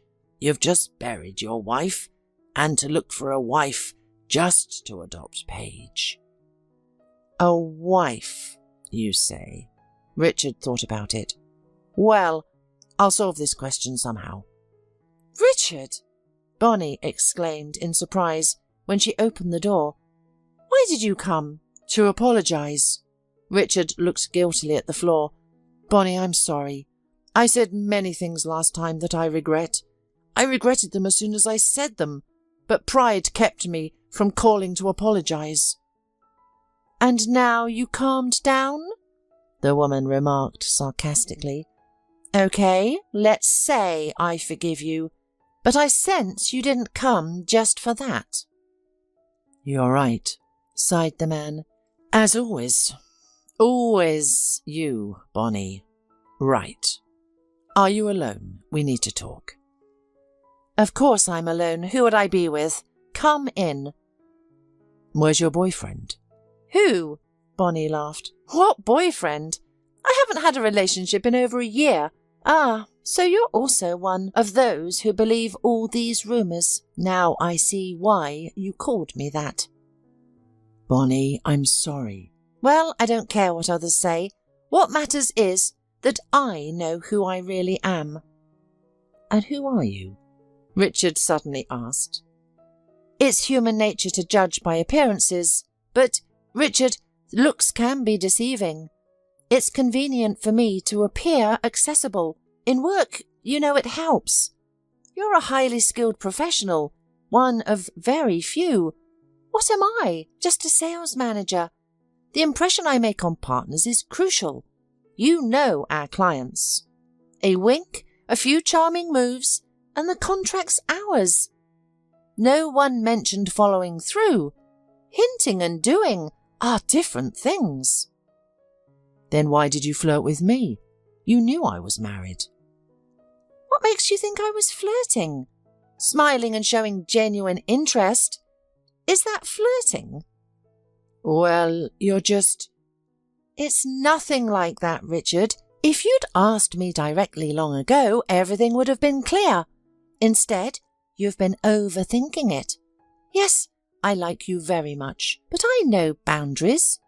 While your wife was alive, I didn't dare think of you that way. It's not in my nature to pursue what belongs to others. And now, she's only recently gone, and it would be wrong of me to take advantage. I value you as a friend. You have a special place in my heart. You helped me once, and I don't forget that. I'll repay you when I can. But how can I repay you? You have everything. Bonnie, you're a good woman. Richard sighed. Tell me, remember when you came by the other day and said we should help those dear to us? Something like that. I don't recall the exact words, but the essence was about maintaining our humanity. I know what you mean, but why? Did something happen? Yes, Bonnie. Something's wrong. I have a request. I'll tell you now, it's very strange, and I'll understand if you refuse. But it's practically a matter of life and death. Well, between a good life and a questionable one. Richard, you're both scaring and intriguing me. Bonnie sat down on the couch. What is it? Tell me. I won't promise anything, but if I can help, I will. Bonnie, here's the situation. I found out a few days ago that Elaine had a daughter. I don't know why, but Elaine was deceived 7 years ago, and just before she died, she found the girl. The girl is now in an orphanage. DNA confirmed that Paige is Elaine's daughter, and I'd really like to take her, but legally I have neither rights nor chances, frankly speaking. I could apply for adoption, but in our country a single man has no priority. They'd rather keep a child in an orphanage than allow them to be raised by a single-parent home, especially without a mother. So, what? Bonnie frowned. Bonnie, I have a huge request. Marry me, then I can officially adopt Paige. Wait a minute. Did I hear that right? You came to ask me to be your fake wife so you can adopt a girl you don't know. She's not a girl I don't know. I loved Elaine, and this baby is her own blood. Elaine spent her whole life in pain, regretting that she couldn't have the baby, and now, how can I leave this girl? I know how this all sounds, my proposal and the story, but there's only one way out. I'll never forgive myself. Yes, I could marry some stranger, but there's no time to search, and I don't want to involve a stranger who'll just demand money. After seeing that orphanage, I'd rather donate that money to help them all. And you, Bonnie, you're a good person. I'm not asking you to love Paige and me, but you're kind. You can give this girl the warmth she desperately needs. You understand I'm not asking for myself, but for an innocent child who's already lost faith in people. Help her regain that faith. Bonnie was silent. She looked at Richard for a long time, then stood up and left the room. She returned 7 minutes later carrying some papers. "Do you know what these are?" she asked. "How would I know? Just some papers. I've never told anyone. I was afraid they'd laugh. But I'm from an orphanage too." "That can't be." "Why not? Look for yourself. I was 5 when my mum abandoned me at the train station with a homeless man. She said, 'Stay here, I'll go to the restroom.' I waited 2 hours. That man, bless his heart, though homeless, was kind. When I cried, he comforted me, bought me a bun. I still remember its taste, and tea with sugar. Then he took me to the police. I was so little, I only knew my mother's name, not even my address. They put me in an orphanage. A year later, a miracle happened. My real parents came. I can't call them anything else. They were the only ones who saw a princess in an unattractive, world-weary little frog. Nobody else even looked at me. They were wary because I was so wild. I'd lost faith in people then, but my mum and dad, from the moment they saw me, never let me go. No one is dearer to me than these people. So, Richard, I'll agree to your proposal. Life has shown me what it means to be alone, waiting for your mother to come to her senses. Let's meet Paige. I want to tell her that she should never lose faith in people. Never." "You're not joking, Bonnie." Richard stared at her dumbfounded. "Think about it. This is a serious step. In life you need to take risks. Some cases are worth it. Who knows how my life would have turned out if my parents hadn't visited that orphanage? Things happened this way for a reason. If you found the courage to make a small, defenseless child happy, even one not related to you, you deserve the highest respect. I'd be a fool to turn you away now. No one knows what will happen next. We have the power to change things now. Only a fool or coward would refuse, and I've never been either." "Bonnie, are you sure? Remember, this girl is a stranger to both of us." "I was once a stranger too. That didn't stop me from becoming family. By the way, I need to introduce you to my parents, or they won't understand why their daughter married without telling them. So, when's the wedding?" Bonnie!" Richard jumped up and hugged her tightly. "Don't squeeze so hard," she laughed. "Well, that settles the wedding. Tell me, when can we meet Paige?" "Even tomorrow. By the way, they asked about you at work. The boss doesn't want to accept your resignation. Maybe you should reconsider." "Good. From now on, I'm not going anywhere. I have a daughter to raise, and that's not exactly cheap." Richard laughed, keeping Bonnie in his embrace. The guests ate, drank, sang, and had fun at the wedding. The toastmaster was on fire, but amid the laughter and commotion, a different mood hung over the table where the bride and groom sat. The groom grew increasingly drunk, his eyes clouded, while the bride, paler than her snow-white dress, stared vacantly into space. This was not at all the wedding Sarah had dreamed of. She had thought that this would be their special day. Instead, she felt like a mere prop, an afterthought to the general festivities. Zack seemed indifferent, too buzzed and too interested in the other women at their wedding. Only now did Sarah realize what a mistake she had made by insisting Zack marry her. This wedding and his behaviour screamed a clear message. You wanted to be a legal wife? Well, here you are, but don't complain. It had all started 2 years ago. Sarah, a freshman at the college, met Zack at a city festival. She had gotten separated from her friends and stood in the crowd, confused, nearly crying. Suddenly she saw him, tall, well-built, mature. Is everything all right? He asked with a smile. I can't find my friends, she admitted. No problem. I'm Zack, by the way. We'll sort this out. Which way did they go? Sarah pointed toward the stage, and Zack took her hand firmly as he led the way. The girl followed trustingly. Though they didn't find her friends in the crowd, they got to know each other better. Sarah told him she was from a small village, living in the dormitory and finishing her first year. Zack explained he was a college graduate working at an energy company, inspecting structural units and buildings. Sarah was instantly drawn to him. He was funny and tactful. Despite their age difference, they connected naturally. Though they never found her friends, they made their way to the front of the stage. The young people danced a little, then watched the fireworks. Later, as they headed toward the subway, Sarah spotted her friends, Megan and Judy, looking around worriedly. "Here we are," Sarah called them cheerfully as she approached with Zack. "Where have you been? We've been searching for you all evening," Judy scolded. "I was right here. You were the ones who wandered off," Sarah replied, smiling. "I called, but you didn't answer," said Megan. "The music was too loud to hear it."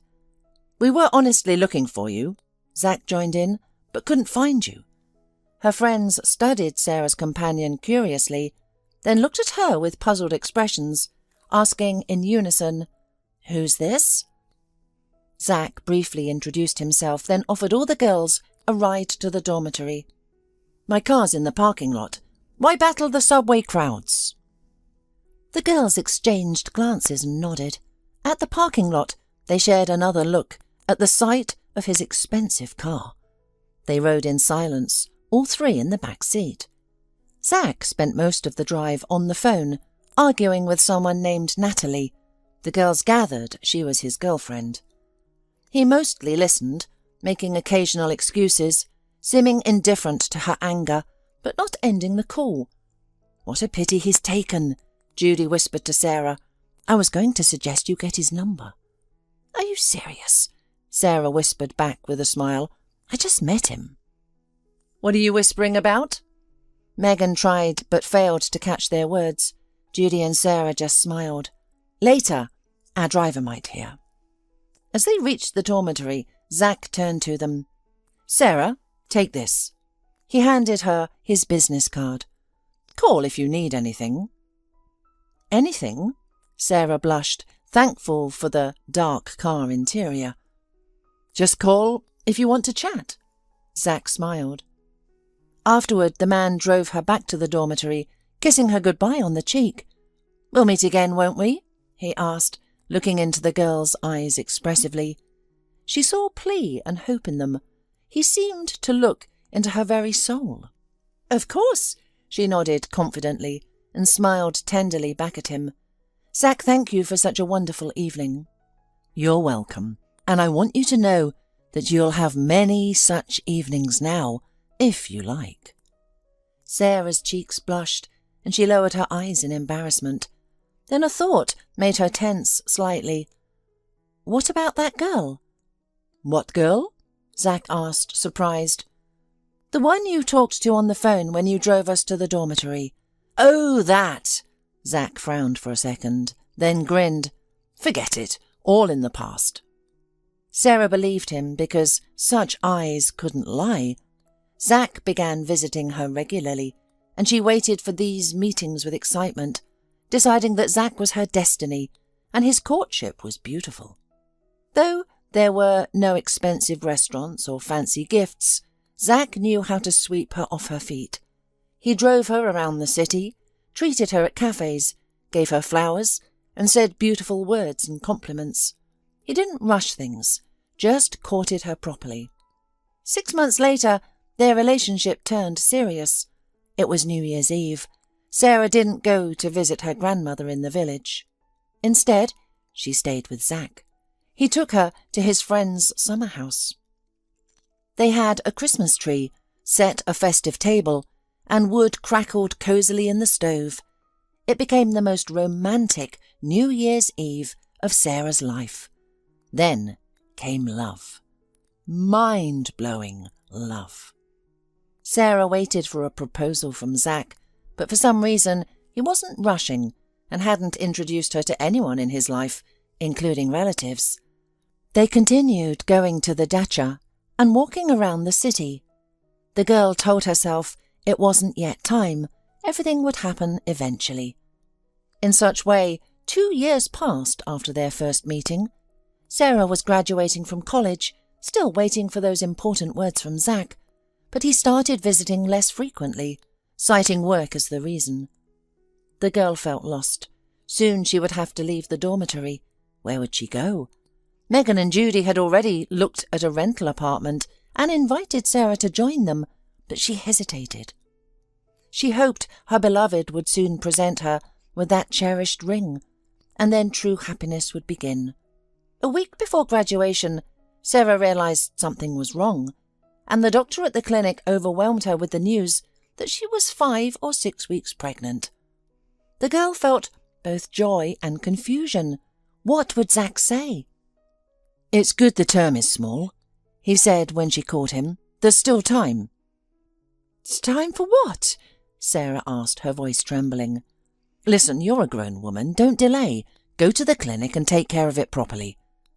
"Take care of what?" Sarah asked, though she understood, tears streaming down her face. "Termination, of course. Other girls don't make a big deal of it. They do it and forget about it. Sarah, don't turn this into a tragedy. I'm not ready for marriage. I just don't have the money." "I'm not going to do it," Sarah shouted and hung up. She told the girlfriends about her conversation with Zach. "I told you he was that type. But don't cry. I know what to do. You should go to his relatives. Let them either set him straight or help you," Judy stated firmly. "What relatives?" Sarah asked, surprised. "He never introduced me to anyone. I just know his mother works at a pharmacy, his father works for the railroad, and his grandmother lives in a separate apartment." Judy smiled. "You haven't met them yet, but I have." "What do you mean? When?" asked Sarah, and Judy explained that she'd recently visited a pharmacy downtown. An elderly woman stood at the counter, chatting with the pharmacist. Judy waited patiently behind the elderly woman when she heard a familiar voice. "Hello, my darlings." Zach stood behind her, grandmother and mother, Judy realized. She greeted Zach, who looked slightly uncomfortable returning her greeting. Judy let him through to the counter. The three exchanged a few words. Then Zach gave Judy a curt nod and left. Judy bought a bandage and headed out. The elderly woman followed her. "Nice girl," she called out on the street. "May I ask you something?"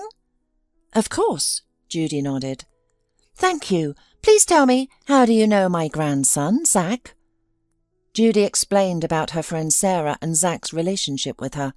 The elderly lady listened attentively, looking troubled. "They've been together for almost 2 years, and we knew nothing," the woman said, sighing. "Still, he's grown and free to make his own choices. Tell me, please, this Sarah, how does she feel about him?" "She loves him deeply," Judy answered honestly. "Dear girl, would you give her my phone number? I'd like to meet her, understand what kind of person she is. You see, I dream of great-grandchildren, and my grandson is so careless." The woman gave Judy her number. Her name was Mrs. Schultz. Truthfully, Judy hadn't planned to tell Sarah about this meeting because she herself had feelings for Zach. She hadn't tried to persuade him, but hoped he might notice her someday. But she was jealous of Sarah. It happens.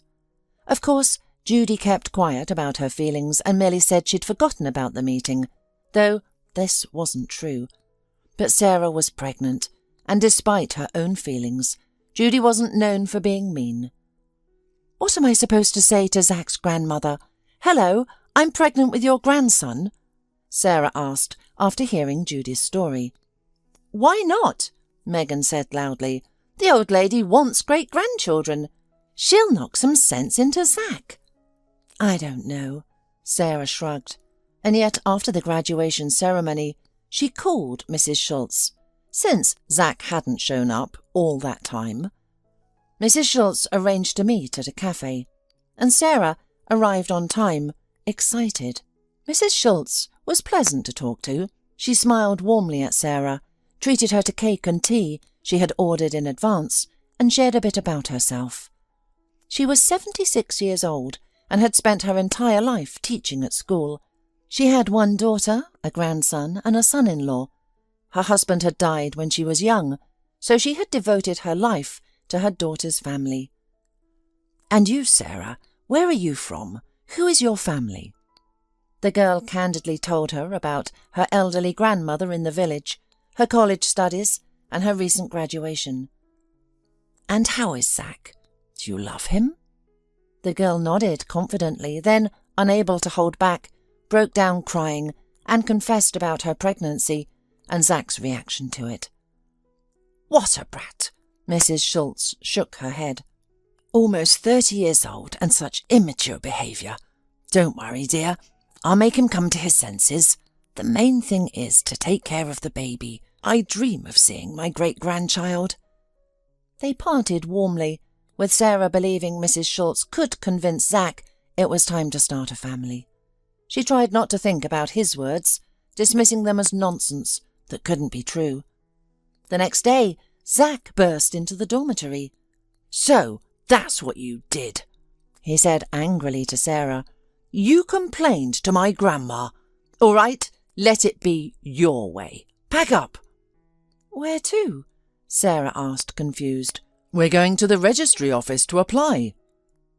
Despite his displeased look, Sarah threw herself on his neck. And so came the wedding. But the newlyweds' joy was muted. Zack took no part in the preparations. His parents handled everything. They treated Sarah with indifference. Their attitude seemed to be, their son was getting married because of the baby, so be it. Only Mrs. Schultz, Sarah, and her grandmother, who couldn't attend but sent what little money she could, showed any real interest. The young couple planned to live in Zack's parents' apartment at first. Though Mrs. Schultz invited them to stay with her, Zack firmly refused to leave his room, claiming he'd soon get a mortgage. Her in-laws were sceptical about the mortgage talk. Sarah realised Zack wasn't the big shot he'd claimed to be, just an ordinary office worker with an average salary, still paying off his fancy car. But this didn't upset Sarah. Yes, Zack had misled her, but that didn't matter. What mattered was their love and their coming child. Yet at the wedding, while the guests celebrated and the groom drank, the bride sat sadly. Perhaps she had made a mistake. It hurt that Zack and his parents had forbidden her from inviting her friends, insisting on a small gathering, though their small circle included 30 people, all Zack's and his parents' acquaintances and colleagues. Judy and Megan didn't seem particularly upset about missing the wedding. Judy was bitter that Zack had married someone else, while Megan had never liked him anyway. "Why are you sitting here with your head down?" Mrs. Schultz approached her in good spirits at the party. She was delighted her grandson had finally married, dismissing his parents' cold treatment of their new daughter-in-law. She knew it didn't matter that Zack didn't love his young wife yet. He would come around. He had no choice. With the baby on the way, and more importantly, Mrs. Schultz liked the girl. Her grandson would have a good wife and would eventually be grateful. Of course, she kept these thoughts to herself, simply hugging her new relative, kissing her and sitting beside her. They remained together throughout the celebration while the groom parted with the guests. Then Sarah's married life began. Living with Zack's parents proved challenging. His mother, Gloria, immediately asked when she planned to start working. When Sarah admitted she hadn't found anything yet, Gloria took charge and arranged an accountant position for her at the local housing authority. Though not Sarah's dream job, she accepted it. She needed to qualify for maternity benefits. Zack's father was quiet, deferred to his wife in everything, and treated his new relative mostly like a servant. Gloria set conditions. Sarah would handle all cleaning, cooking and laundry for everyone. She claimed she was tired from standing all day at the pharmacy. Plus, there were 2 men in the house. Sarah agreed. She managed laundry and lunch preparation before work, since her husband preferred eating at home, then rushed from the office to clean and cook dinner. She tried to please everyone, hoping her in-laws would soften and her husband would return to his former gentleness. Instead, Zach increasingly treated her like she was invisible, finding fault with everything: poorly ironed shirts, under-seasoned soup. The young wife swallowed her hurt in silence. Mrs. Schultz became her only comfort. Occasionally, Sarah found time to visit her. Mrs. Schultz owned a 3-bedroom apartment in the city centre. "The time will come when you'll live here, and Zach can do as he pleases," she once told Sarah, adding with a sigh, "I never thought my grandson would turn out like this." "Like what?" Sarah asked, surprised. "And what do you mean about living here? Zach said you'd willed him the apartment."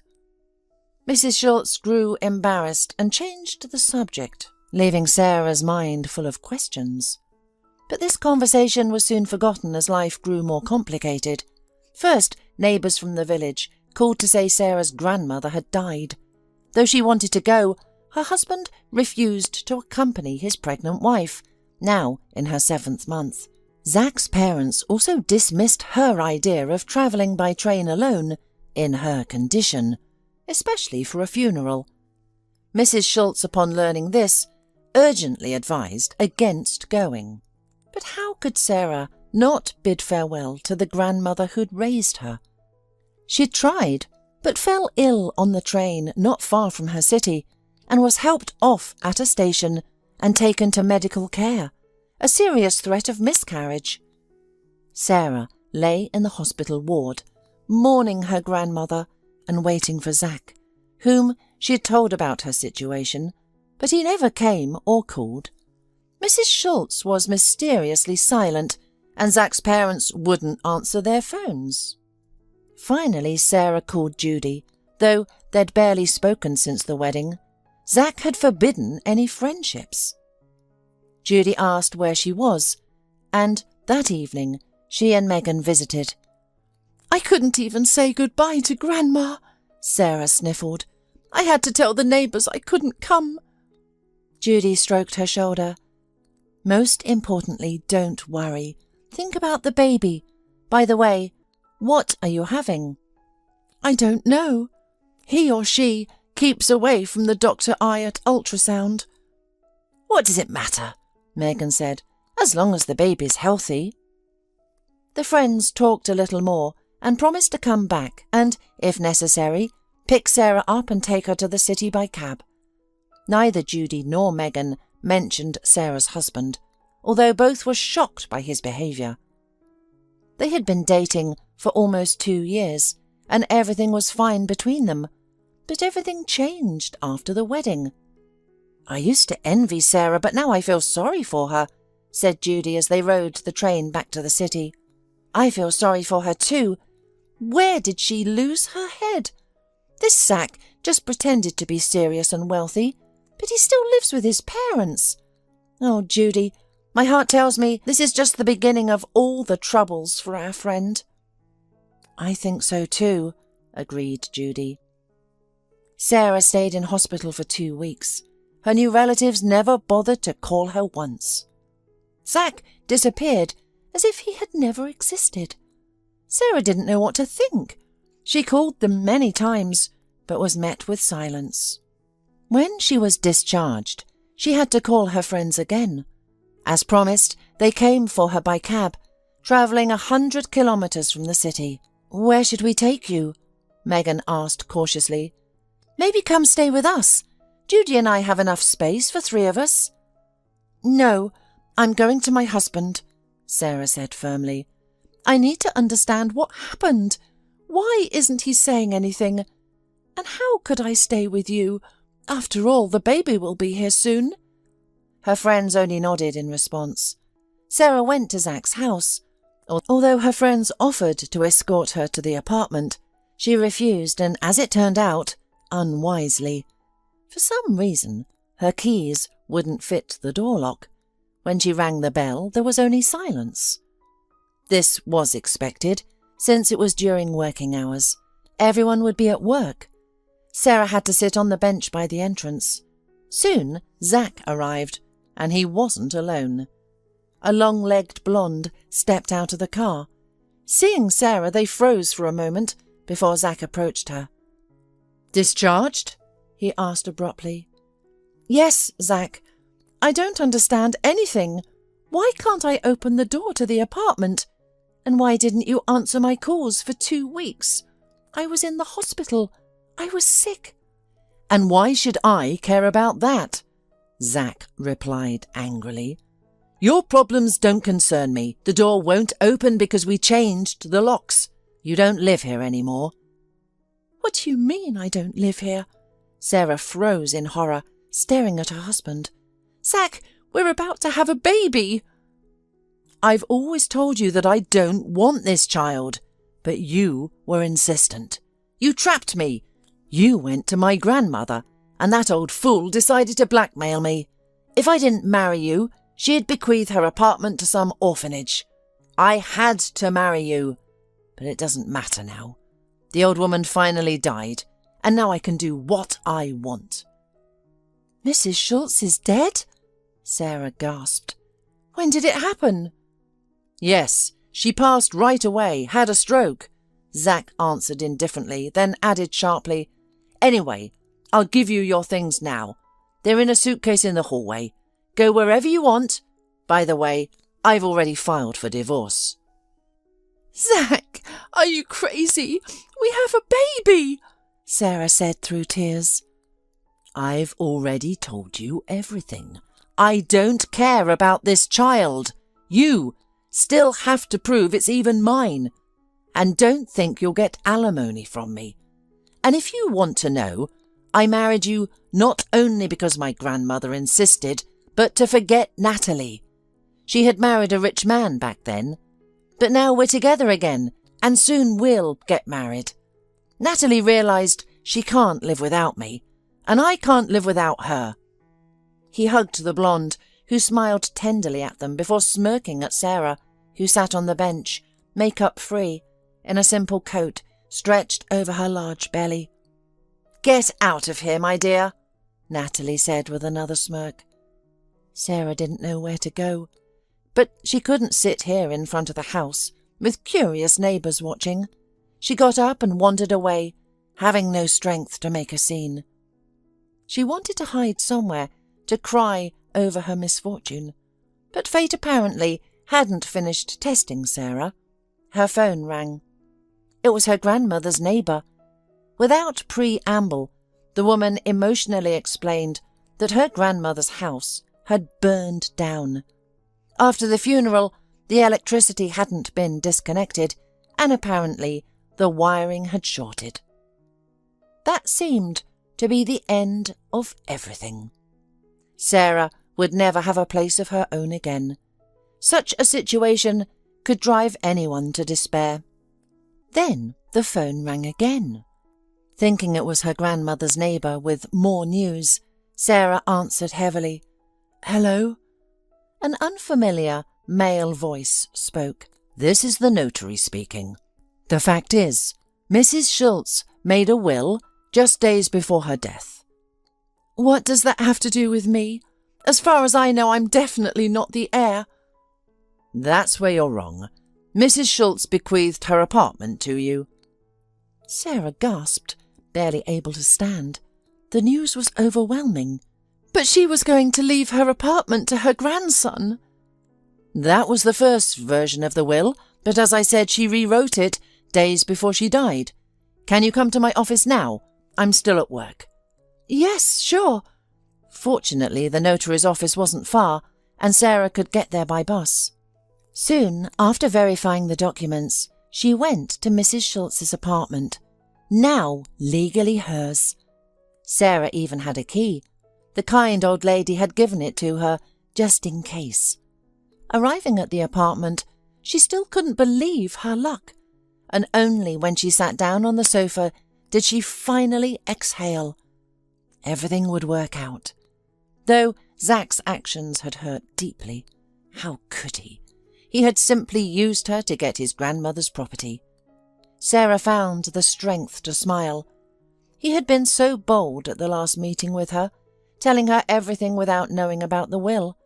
Only now did Sarah understand what Mrs. Schultz had meant when she said Sarah would soon live in her apartment and let Zack do what he wanted. That had been Mrs. Schultz's trump card. She had wanted to help her unborn great-grandchild. It was a shame she would never see the baby. Lost in thoughts about the kind old woman, Sarah dozed off on the edge of the sofa. She woke up in the morning, feeling surprisingly well. Even bitter thoughts about her husband didn't bother her. He didn't want to live with her, and that was up to him. She would manage on her own. Yet she had her own place, and that was good. Though she had no money at all, she hoped to borrow some from her friends. Judy and Megan would help, and then her maternity pay would come. She'd manage somehow. With such determined thoughts, she went to the kitchen to put the kettle on.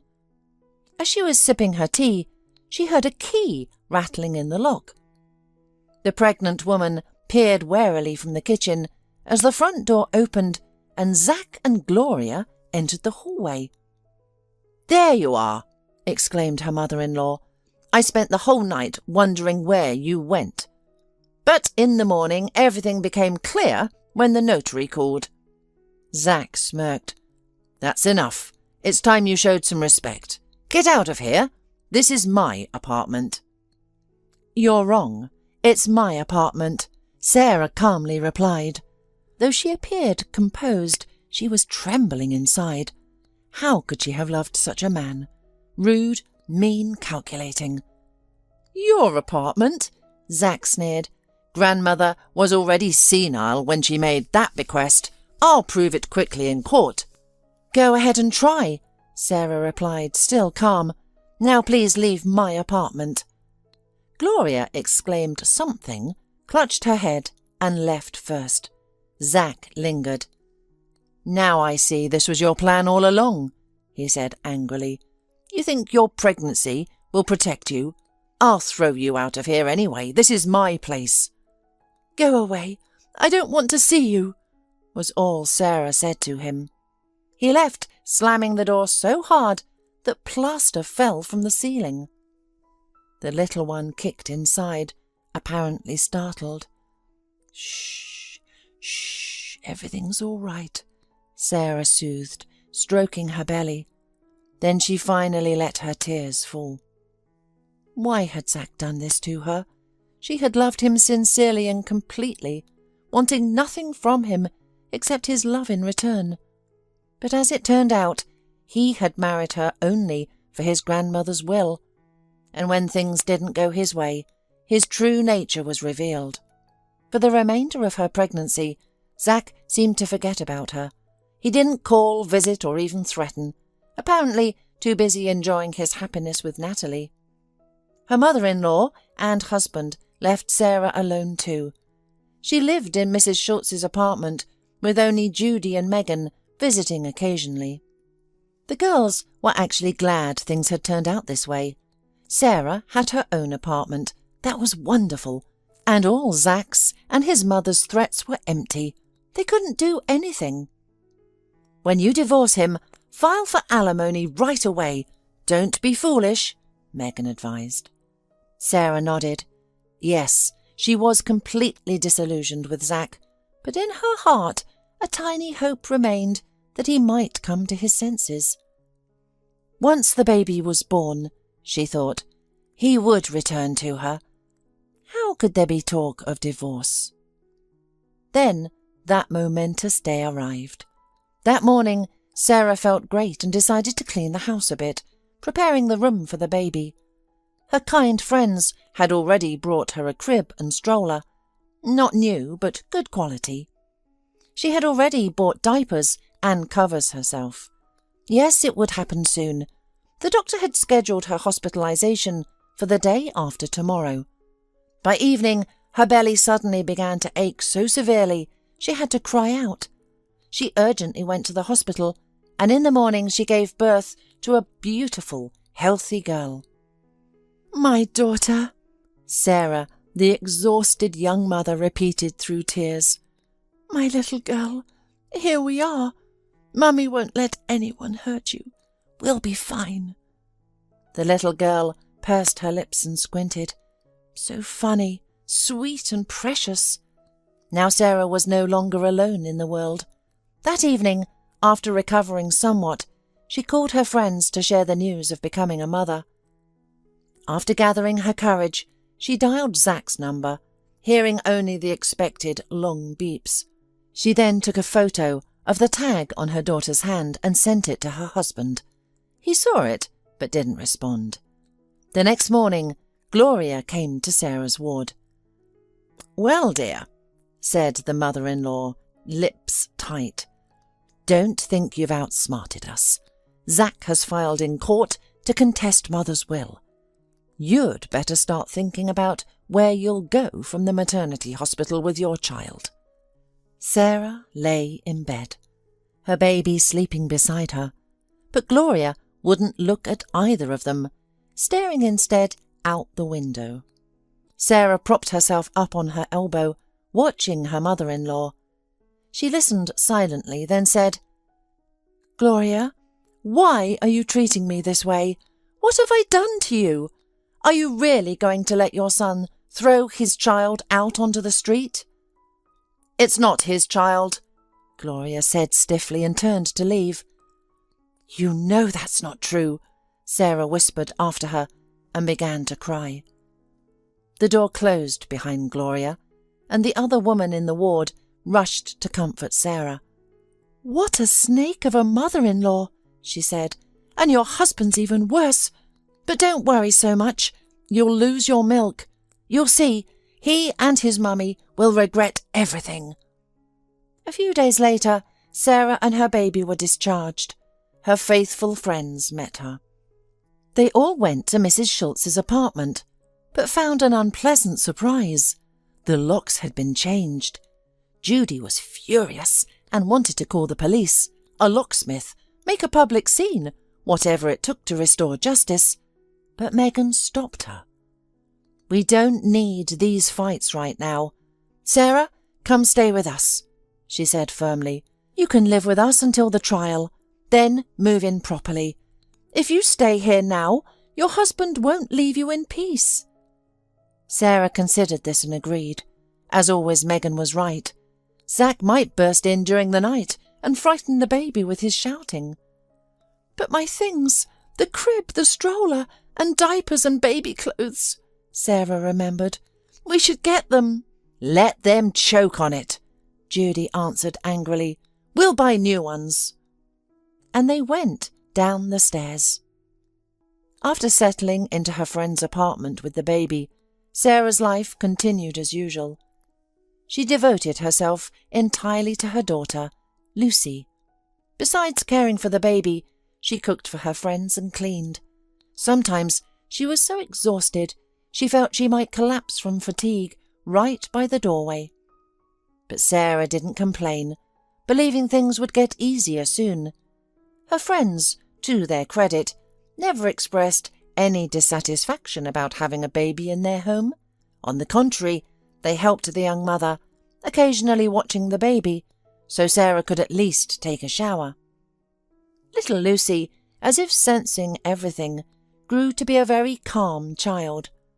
Then Sarah received notice about the court hearing for both the divorce and the contested will.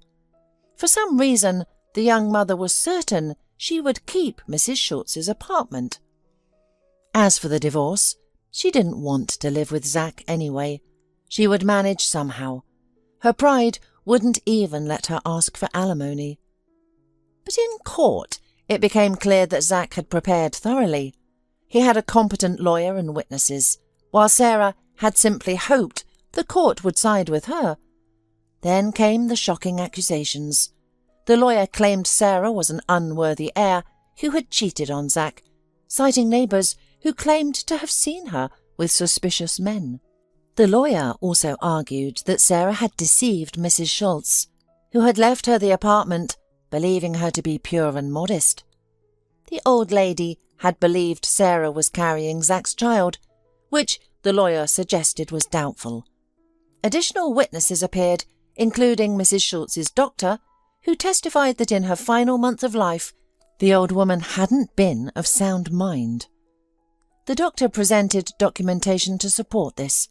Consequently, Sarah and Zach divorced, and Mrs. Schultz's will was invalidated. Leaving the courthouse, Sarah saw Zach embracing Natalie, with a beaming Gloria beside them. They ignored Sarah completely as she stood there, feeling utterly humiliated. In mere moments, her reputation had been destroyed, and now her future with her daughter seemed uncertain. The judge suggested she could return to court to prove Zach's paternity, but this required money she didn't have. The small allowance she received for her daughter barely kept them from starving. When her friends learned of Sarah's court defeat that evening, both became gloomy. Then Megan spoke up. "Sarah, you need to do something. You need to find your own place. You realize we're very cramped here. Your Lucy is a calm child, of course, but we still can't really rest. And sometimes, pardon me saying this, I'd like to bring a man here. Judy's friend has his own place, and my Ben is married and I'm tired of going to hotels." "Girls, why didn't you say anything before?" Sarah asked, confused. "I had no idea you were in relationships." "When do you have time to notice our lives? You are focused on your own," Judy sneered. "But you offered to let me stay," Sarah protested. "We thought it would be temporary, that you'd sort things out. But now it seems you've planned to settle here permanently," Megan said bluntly. "I understand," Sarah nodded, fighting back tears. Friends. She had trusted them so completely, and now their charitable facade was crumbling. But where could she go with a baby? "We won't throw you onto the street, of course," said Megan, "but we need to find a solution." "I might have an option," Judy said, explaining that she knew someone who worked in the housing department. "The office is on the other side of town. My contact mentioned they can't find a street cleaner. There's a room available.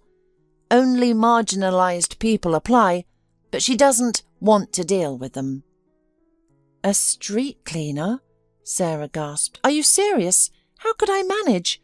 Lucy wakes up every 3 hours to feed." "Exactly, every 3 hours. You'll have plenty of time. Either take this or fight your ex-husband to the end. At least claim alimony," Megan replied. "No, after all those horrible lies about me, I won't ask him for anything." "Then it's settled. You'll be the janitor.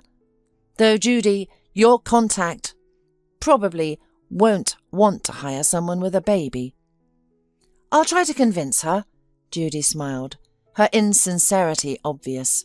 She clearly just wanted a quick way to be rid of Sarah. And she succeeded. Within days, Sarah and her daughter moved into a stuffy, semi-basement room, furnished with just a bed, refrigerator and kettle. However, there was at least a tiny bathroom. Judy and Megan, attempting to ease their consciences, provided a closet, a chest of drawers with a mirror, and for Lucy, a crib, stroller and some clothes. "Well, friend, run the house," Judy said with forced cheerfulness, hugged Sarah and hurried out into the fresh air. Megan followed, leaving Sarah and her daughter to run the house, as Judy had put it. Sarah cleaned the room, wiped the window, through which only passing feet were visible, bathed her daughter and put her to bed. The next day would be her first at work. It began at 5 in the morning, sweeping streets and cleaning garbage from courtyards. The work wasn't particularly difficult. Sarah managed to complete everything and still tend to her daughter. Afternoons were spent cleaning garbage bins. Her supervisor, Mrs. Faison, was relatively new to her position. Though concerned about Sarah having such a young child, she had hired her out of compassion. When winter arrived, the workload increased, shoveling snow and chipping ice from entrances. Sarah had to manage it all alone. As Lucy grew, she slept less, and the young mother found herself torn between work and their basement home. The only blessing was that Lucy stayed healthy. But then one day she developed a high fever. The next morning, after a sleepless night with Lucy, Sarah missed her work start time. Mrs. Faison burst into the basement, gesturing angrily. "Why haven't you cleared the snow?" she shouted, disregarding the sleeping child. "It's piled so high people can't get through. The phones are ringing off the hook with complaints." "Oh, don't shout, please," the sleepy Sarah begged. "I'll be right out. Just be quiet. Lucy is sick and only fell asleep this morning." But Lucy was already awake and began to whimper. Mrs. Faison muttered something about clearing the plot within an hour and left, slamming the door. Lucy burst into tears, even louder, and nothing could soothe her. Sarah took her daughter in despair, not knowing what to do. Who could she leave Lucy with? Judy and Megan had their own work, and besides, neither had called since moving her here. Suddenly came a timid knock at the door. On the doorstep stood Anna, the wife of another janitor who worked at the neighbouring property. Anna cleared the entrances. She and her husband had 3 children and lived in a regular apartment they'd inherited from relatives. "Sarah, I heard Mrs. Faison arguing," Anna said hesitantly. "She says your daughter is sick." "The fever only faded this morning," Sarah replied desperately. "The doctor thinks it's teething. It might be from the dampness." "Oh, it must be hard for you," Anna sighed. "I could watch the baby, but I know children need their mothers when they're sick. Would you like me to shovel the snow instead? My eldest son will help while my husband cleans his side. We'll take care of yours." "Anna, you're an angel. You'd save me," Sarah exclaimed. "I could clear the entrance later instead of you." Anna smiled. "That would be great. I need to visit relatives in another state for a week soon. You could help me then, and I'll cover your shifts now until Lucy recovers." "It's a deal," Sarah agreed. Anna left to clear the snow. Though Mrs. Faison still scolded and long remembered Sarah's tardiness, she didn't evict them. Being quite kind-hearted at her core, where else could a mother with a sick child go? Later, as promised, Sarah washed the entrances in addition to her street work. The young woman was exhausted, but had no choice. She simply did what needed doing. The one bright spot was that Anna's 10-year-old daughter watched over Sarah's daughter.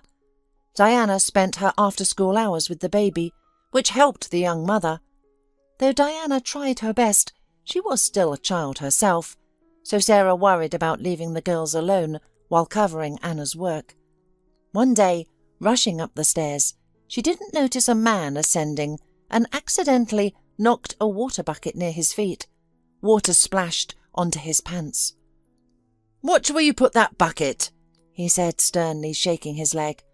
"Oh, I'm so sorry," Sarah exclaimed, hurrying to mop up the water. "Where do they find such clumsy people?" the man muttered through clenched teeth and continued up. His words brought tears to Sarah's eyes. She threw down her rag, sat on the step and sobbed, head bowed. The man stopped and turned. "Are you crying? I'm sorry.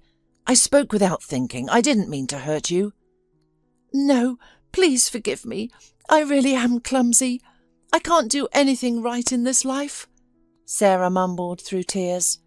The man returned and sat beside her. "Going through a rough patch?" he asked kindly. "My whole life is a rough patch," Sarah replied, wiping her eyes and collecting herself. "I'm truly sorry about your pants." "I'm sure it was an accident." The man smiled. "Don't worry so much about your troubles. Everything passes. This too shall pass. Remember what was written at Solomon's ring?" "I do," Sarah answered with a shaky sigh. "I hope you're right." The man smiled again, nodded, stood and continued upstairs. Sarah was grateful he'd been understanding. Others might have caused a scene or complained to management. Instead, he had tried to comfort her. A few days later they met in the courtyard of the house. Sarah was walking home with her daughter when she was greeted by a well-dressed man who smelled of expensive cologne. She nodded, not recognizing him. "Don't remember me?" he smiled. "I see you have a daughter. How do you manage work and childcare?" Sarah looked at him confused. She knew he was a tenant, but couldn't remember where he lived exactly. "I'm the one you soaked with the bucket," he reminded her. "Oh, right." Sarah blushed. "I only remembered your wet pants, not your face. Sorry." "The pants survived," he laughed.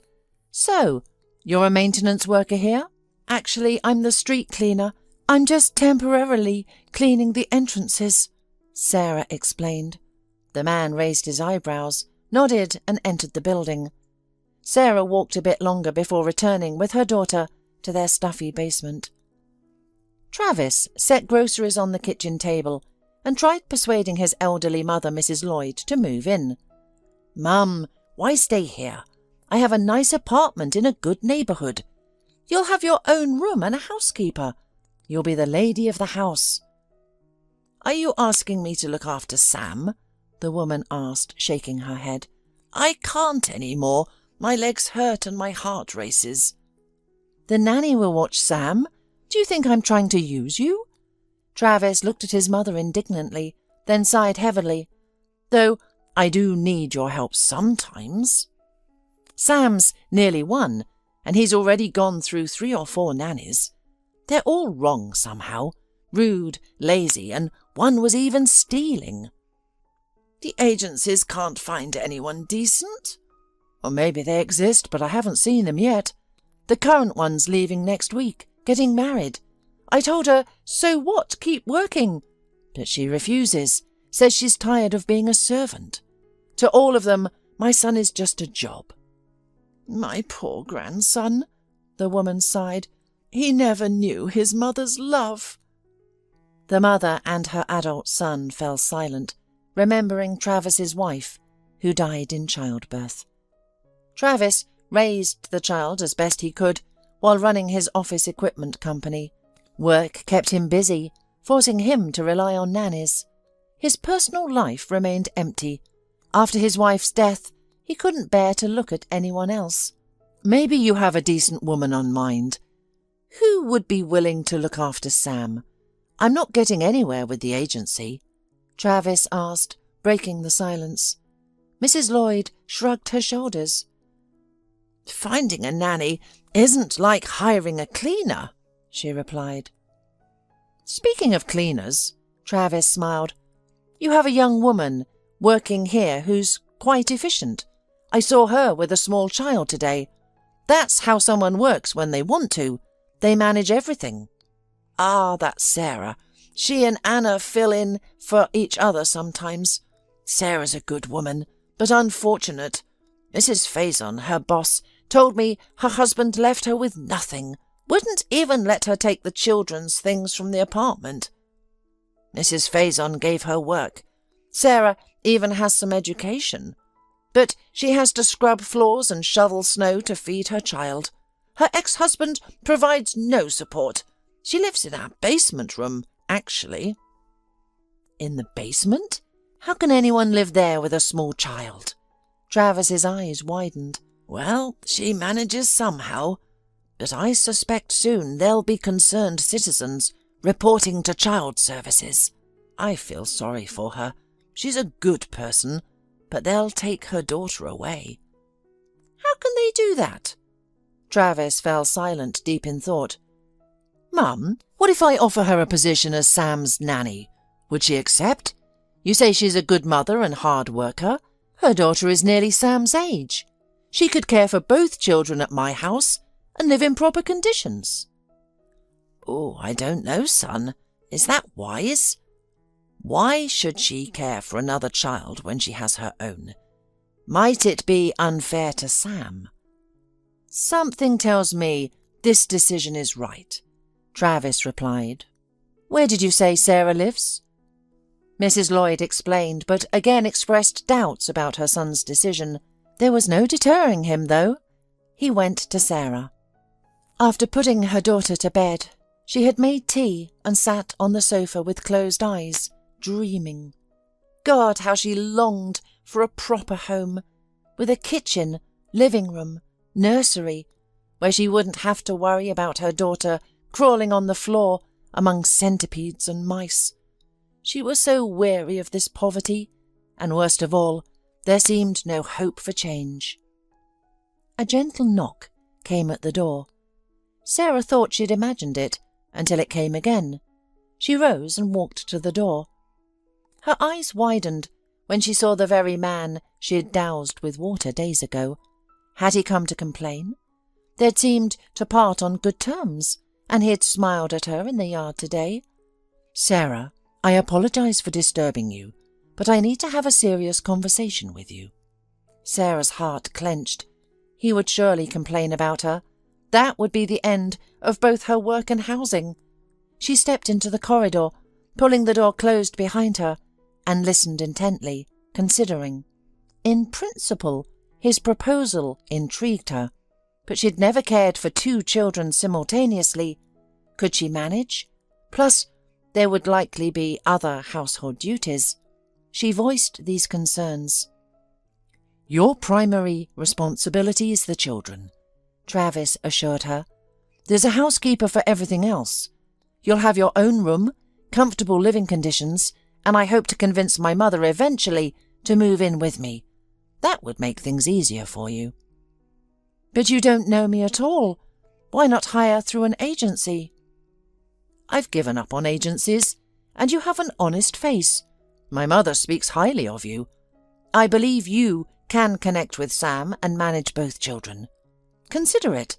It would be less hectic than your current situation, and your daughter could grow up in better conditions. I'll pay well. When Sam's older, you could rent nearby and continue caring for him." Sarah promised to consider it. Travis agreed to wait, but asked her not to take too long, as Sam would soon need a new nanny. It took less than 24 hours to decide, because the next morning, Mrs. Faison burst into Sarah's room demanding she vacate the premises. "I have inspections coming and you can't live here, especially not with a child," she declared. "But where will I go?"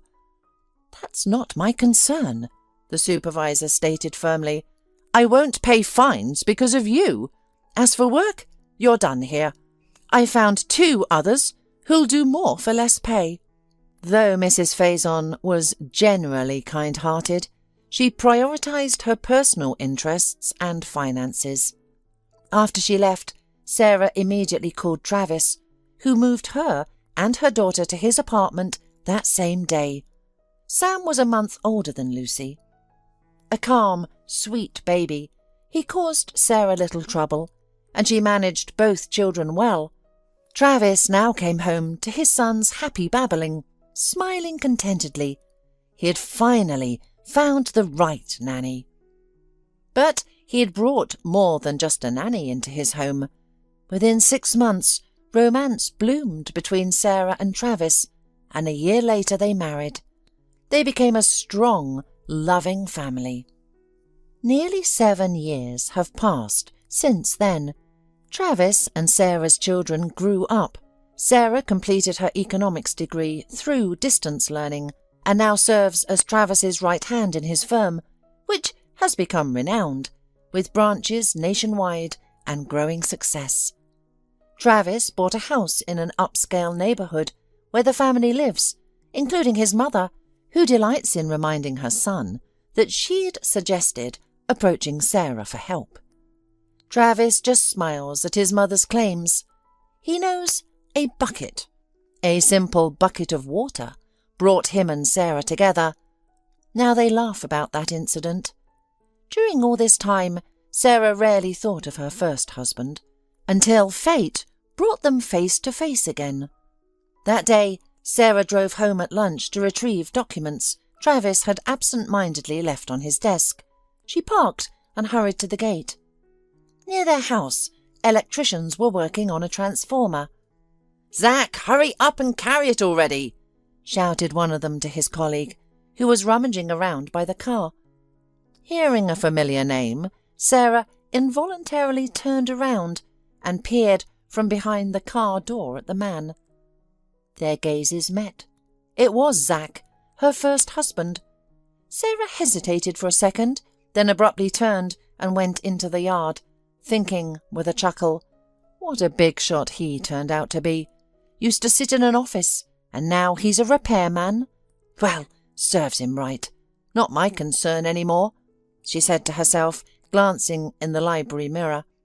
Then she smiled, thinking of her beloved husband and children. "We're going to the seaside tomorrow for a picnic. That'll be fun." When she went out to the car, Zack stood beside her, shuffling from foot to foot. His co-workers were already working across the street. "Hi," he said hesitantly. "I was right, it was you." "It is me, Zack," she replied calmly, taking a step toward her fancy car, but he blocked her way. "Is that your car?" her ex-husband asked. "And the house?"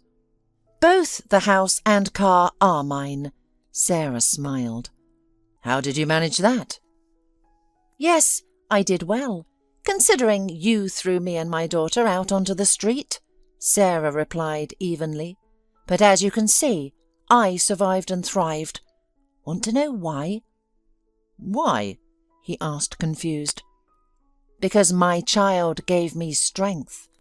I knew I had to handle everything because her life depended on me."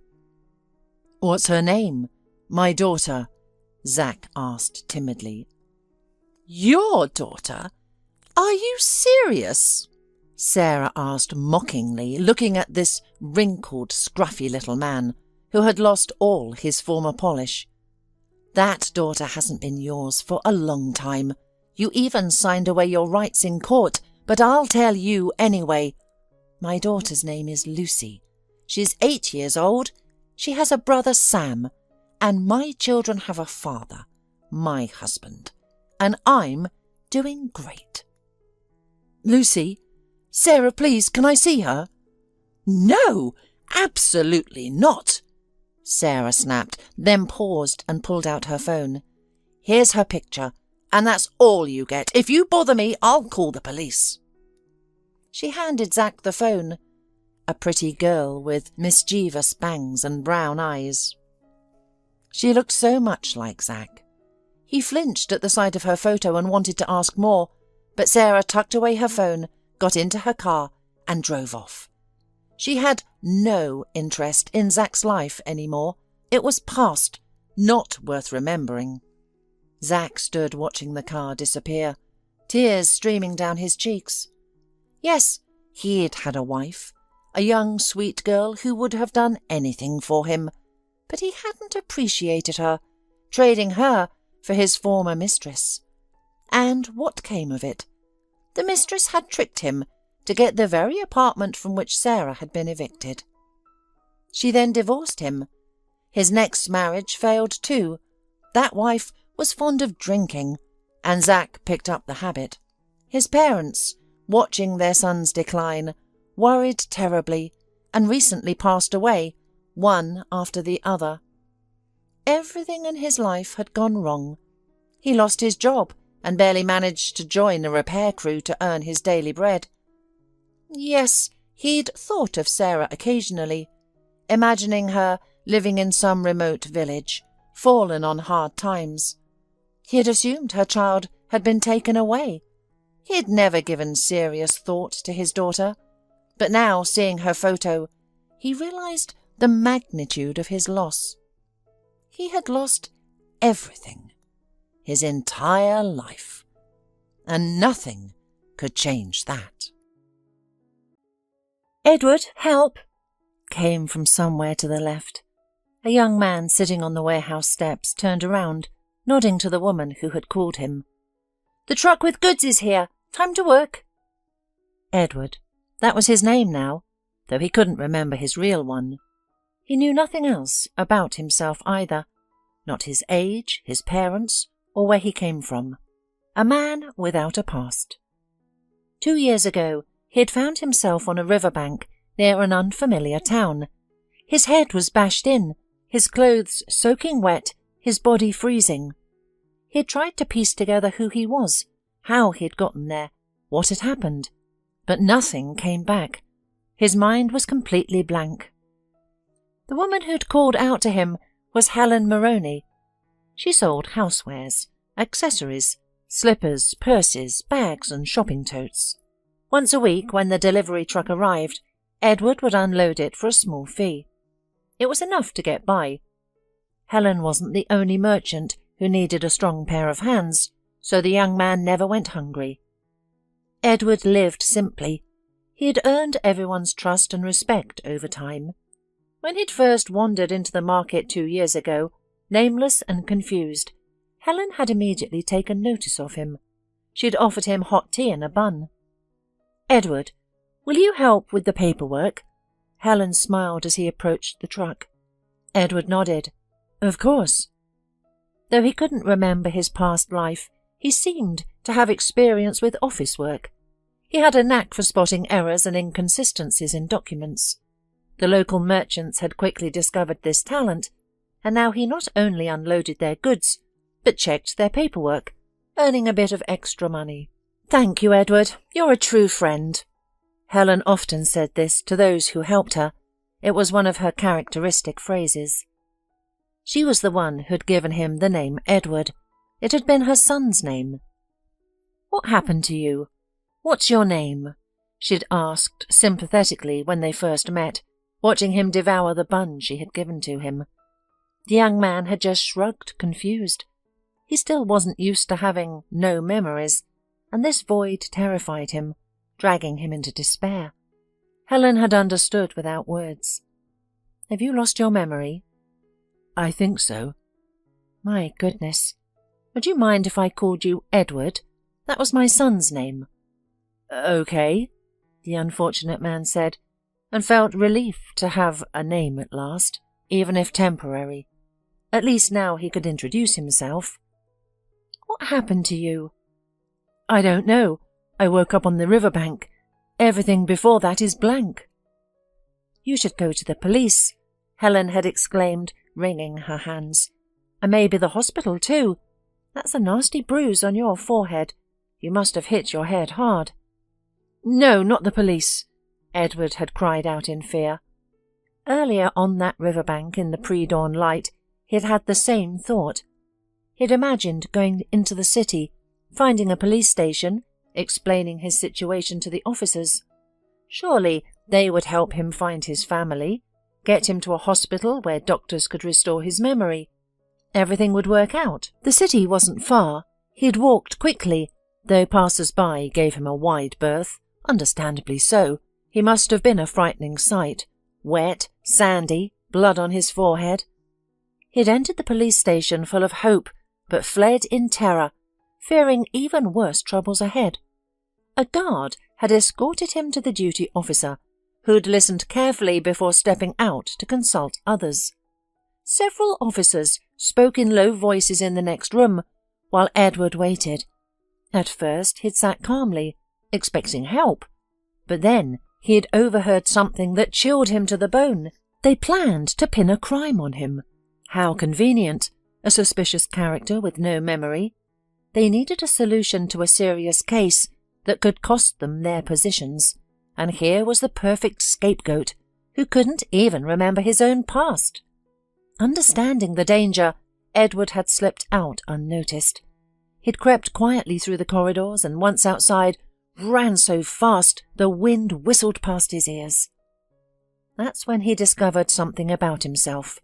He could run incredibly fast. Perhaps he'd been an athlete. He never knew if anyone had chased him, but he had made up his mind. The police were not an option. A man with no memory or identification was too vulnerable. Better to keep his head down. Edward left the city the way he'd come, deciding to avoid people for a while.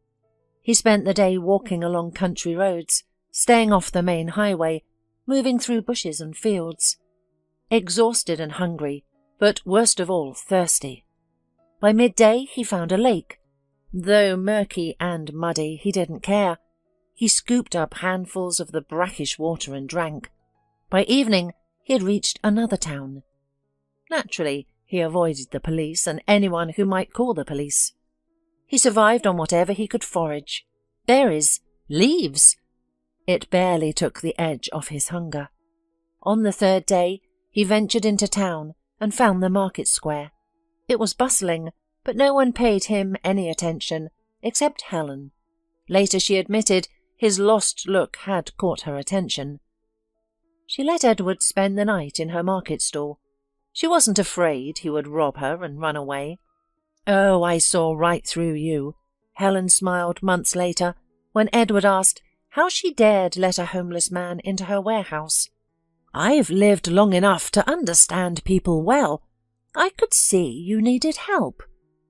After nights on the street, Edward slept on the broken cot in the warehouse as if it were a 5-star hotel. Calm, warm, quiet, without mosquitoes or gnats. Helen helped Edward find work. He helped unload goods for local traders, sometimes filled out supporting documents, and even prepared simple reports. Soon everyone at the market knew and respected him for his politeness, responsibility, diligence, and intelligence. Initially living in Helen's warehouse, he eventually earned enough to rent a bed at a nearby hostel. Life gradually improved and found its rhythm. With steady work, Edward could afford food, clothes, and rent. He made friends. Helen, who treated him like a son, Ben, the cafe owner, Frank, the shoe salesman, and many others. Naturally, Edward often pondered his past and future. Helen suggested several times they go to the police, but Edward refused, frightened. He felt vulnerable and defenseless before the authorities. As a man without a name, past, or documents, anything could happen to him. "Well, you just happened to meet one bad officer," Helen would say. "It happens. Not everyone is like that. The police will help you." "No," Edward would insist. He couldn't admit it even to himself, but he feared more than just the police. He dreaded what truth might emerge. What if he had done something terrible, something irreparable? Perhaps it was better not knowing. Yet Edward desperately hoped his memory would return. He also was confused by his dreams. Sometimes he saw himself in a dilapidated room with torn wallpaper, stained plumbing, cigarette butts and empty bottles strewn across the floor. Other visions showed stark contrasts: expensive furniture, elegant framed paintings, luxurious flower arrangements, a goldfish fountain, and a swimming pool's bright blue surface dancing with sunlight. And there was a girl, her face close to his, turquoise eyes, gentle, charming smile, freckles dotting her slightly upturned nose. She radiated warmth, happiness, joy. If he saw her in real life, he would recognize her instantly. Edward cherished these dreams of her. Upon waking, he wondered whether she was real, someone from his past, or merely his imagination. He wanted to believe she existed, and that they would meet again. He shared these dreams with Helen. "You're an interesting person," she would say, shaking her head. "Who knows what your past holds? These dreams of both squalor and luxury. Where's the truth? Where's the fiction?" Helen often insisted someone must be searching for him. "Young, handsome, clearly educated. You must have family. They're probably worried sick. A missing person, and you're refusing to go to the police. It's not right. As for the girl, she is your first love," she declared confidently. "You never forget your first love. Everything else might vanish from memory, but her face remains. Perhaps she's waiting too, worried, suffering." Edward knew much about Helen's life as well. She had gradually shared everything with him. Natural, given how much time they spent together working and talking. They both needed this connection, this acceptance. Helen had lost her parents early, while still studying foreign languages at college. Helen always dreamed of working in a school, teaching children and inventing new, more effective ways of teaching. Everything in her life was good, cosy, measured, planned. Her mother and father doted on their daughter and supported her in all her endeavours. And then came the disaster. A fire in their wooden cottage. At that time, Helen was in college studying, so she survived. It was hard for her to be alone, without loved ones and relatives nearby. She had to transfer to the correspondence department. She needed to work now, to provide for herself. Young Helen got a job as a saleswoman at a local grocery store. She learned to trade, counting money quickly, keeping track of goods, and communicating with all kinds of customers. These skills would prove useful later. At the time, she thought working as a saleswoman was just temporary. Her diploma was not far off. Helen planned to realize her dream of becoming a teacher, and at first she did. Helen graduated from college, got a job at a school, enjoyed the work and found the salary satisfactory. Life seemed to have settled into a comfortable routine. And then came love. He was a prominent, promising young man, already head of department at the plant in his early years. Hard-working, smart. A bit tedious, but that was the price of responsibility and dedication. Nevertheless, Helen fell in love. She knew that next to this reliable man, she would feel secure and cherished. She used her feminine charms and achieved her goal. Peter noticed her. After dating briefly, they began living together in Helen's apartment. It made sense. She had her own place, and she was tired of coming home to empty, cold rooms. Peter, still living with his parents, packed his things and moved in with her. Then came the pregnancy. It wasn't entirely unexpected. Helen had long dreamed of children and family. The news of the coming baby delighted them both.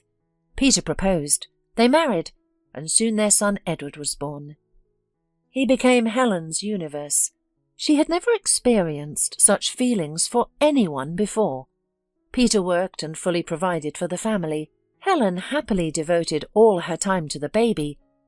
At their family council, they decided that after maternity leave, Helen would stay home with the child, teaching him, taking him to various clubs, and focusing on his health. Helen welcomed this arrangement. Though she had enjoyed working, combining school and motherhood would have been challenging. She didn't want to shortchange Edward. He was growing so fast, with so much to learn. Money wasn't a concern. Her husband provided more than necessary. It was the happiest, most carefree time of her life. She had everything: a reliable, decent husband, an adored son, and prosperity. She had plenty of spare time, which she gladly devoted to Edward. Their attention to the child bore remarkable fruit. Little Edward spoke Spanish before starting school, played chess like an adult, swam like a dolphin, and easily solved math problems. He entered school well prepared. From his first lessons, the boy amazed teachers with his abilities and knowledge. Helen was proud of her son and herself. She had raised such a remarkable boy. Peter acknowledged his wife's role in their son's success and encouraged her continued dedication to parenting. Helen embraced her role as wife and mother so completely that she forgot about her former career.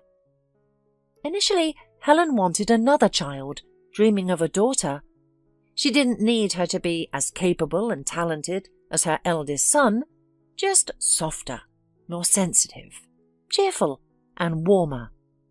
Edward was like his father, a rational rule follower, stubborn and goal-oriented.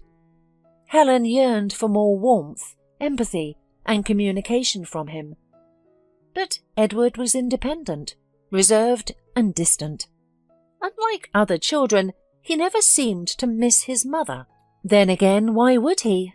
Helen was always there for him. The second baby never happened, despite Helen's visits to doctors and even healers. No one found any particular problems, but pregnancy eluded her. Eventually, Helen accepted that she would have just one son. But what a son! He was the pride of the school, an excellent student, an Olympiad winner, and an athlete. He excelled at everything he attempted. And then Edward grew up. He no longer needed his mother's constant attention. Peter climbed higher on his career ladder, consumed by work. And out of the blue, Helen found herself overwhelmed by loneliness. She tried returning to school, but her qualifications had lapsed during her years at home. And then Helen got another shock. Peter left their family for a young mistress. Their relationship, it turned out, had been going on for years without Helen noticing. The woman wasn't particularly upset by her husband's actions, since they had long since grown apart. Had they ever truly been close? Now she couldn't answer that question with certainty. Edward went abroad to study, arranged by Peter, who insisted the young man would have better prospects for substantial earnings there. Helen didn't argue. She didn't understand much about it, but her heart told her that now her son was truly beyond her reach. Their relationship had always been distant, despite Helen's efforts. Now, with thousands of kilometres between them, it only worsened. Edward rarely called, and they barely communicated on social media. Helen missed him desperately. Her heart ached for her son. The pain was constant. She had spent most of Edward's life supporting him, noticing and developing his talents. Did that mean nothing to him? The mother could only take comfort in his success. She knew he owned a large profitable business involving gas stations. Edward lived in a huge mansion, which Helen had only seen in photos, having never been invited to visit. Her son had married a beautiful woman who could have graced magazine covers. The couple showed no rush to have children, whether by choice or circumstance. Helen wasn't privy to such details. Her son remained distant, now practically a stranger. Yet Helen loved him, worried about him, and prayed for his health every evening. Edward had witnessed this a couple of times, and he couldn't comprehend how someone could move thousands of kilometres away and cut their mother out of their life. Helen was clearly a loving and caring mother. Edward sometimes wondered if he had a mother somewhere who suffered, not knowing the fate of her missing son. The thought caused him agony. His heart clenched with pity for those who must worry about him. After learning Helen's story, he became more attentive to this woman. She liked taking care of him. Helen helped Edward choose clothes and baked fragrant pies for him. Edward gratefully accepted this care, trying in turn to do something good for her. When he finished with the documents, he looked at Helen. She was laying out goods on the counter. The market would soon open for visitors. Being a day off, there would be many people. "Did you manage?" She smiled, and when he nodded, she added, "Quick as always. Well, go to Frank, he also needs help." Edward nodded and went to the next row, where Frank sold shoes. Edward had helped him lay out the goods that morning. Frank greeted his friend with his usual cordial smile. They went to work together, continuing their peaceful conversation. Frank reminded Edward of someone pleasant from his past life. The young man knew he had enjoyed talking to someone similar, but whom? His thoughts scattered whenever he tried to remember. Edward caught himself thinking about her again, that same girl from his dreams. He admired her amazing eyes, could almost feel himself stroking her blonde hair. She had said something to him, but what? Try as he might, Edward couldn't remember. It seemed to be something crucial. While screwing a crooked shelf to the wall in Frank's kiosk, Edward heard a sharp cry behind him. Fear and despair rang clearly in it. Edward spun around and immediately grasped the situation. Such incidents weren't uncommon here. At the Rose entrance stood a pretty girl in a light chintz sundress. Her hands spread in confusion, eyes frightened, cheeks flushed red. A teenager was running away from her, clutching a bag to his chest. It was Remy. Many knew him here. A drunk mother's child, he used to beg at the market as a toddler. Many gave him handouts. Helen herself often welcomed Remy, giving him tea and cookies. But Remy had changed as he grew. The cute, big-eyed, touching little boy had become a lanky, angular teenager who people pitied less. Then came Remy's bad influences, a whole gang of street kids who'd banded together. They roamed the market, pickpocketing customers. They left the merchants alone, considering them on their side, but often harmed shoppers. They hadn't been around for a while because the police would crack down on these teenagers, occasionally raiding the market. Now they were back, and Remy, completely lost, had snatched a bag from this young, defenceless girl. Without hesitation, Edward rushed after him. He needed to return the girl's bag and set this young troublemaker straight. If Remy didn't change course, he'd soon land in jail. His whole life would be ruined, though maybe there was still hope. Remy skillfully manoeuvred between rows and stalls. He knew the market like the back of his hand, but so did Edward, who stayed right on the boy's heels. Remy vaulted over the low fence, separating the main market from the warehouses. Edward followed, catching up with the teenager in the alley and restraining him. Edward was a good runner. He had discovered that during his first day of wandering, fleeing from the police station. "Take off your hands!" Remy squirmed on the ground, but Edward held him firmly. "Give me the bag," he ordered, panting from the chase. Remy reluctantly obeyed. "What are you doing?" Edward released the boy, who made no attempt to flee. He stood up, looking guiltily at Edward. "I'm out of cigarettes, and I'm hungry as well." Remy sniffled. "The market director offered to send you to boarding school. Why did you refuse? It's a secure future. Why would you rather waste your time on the street?"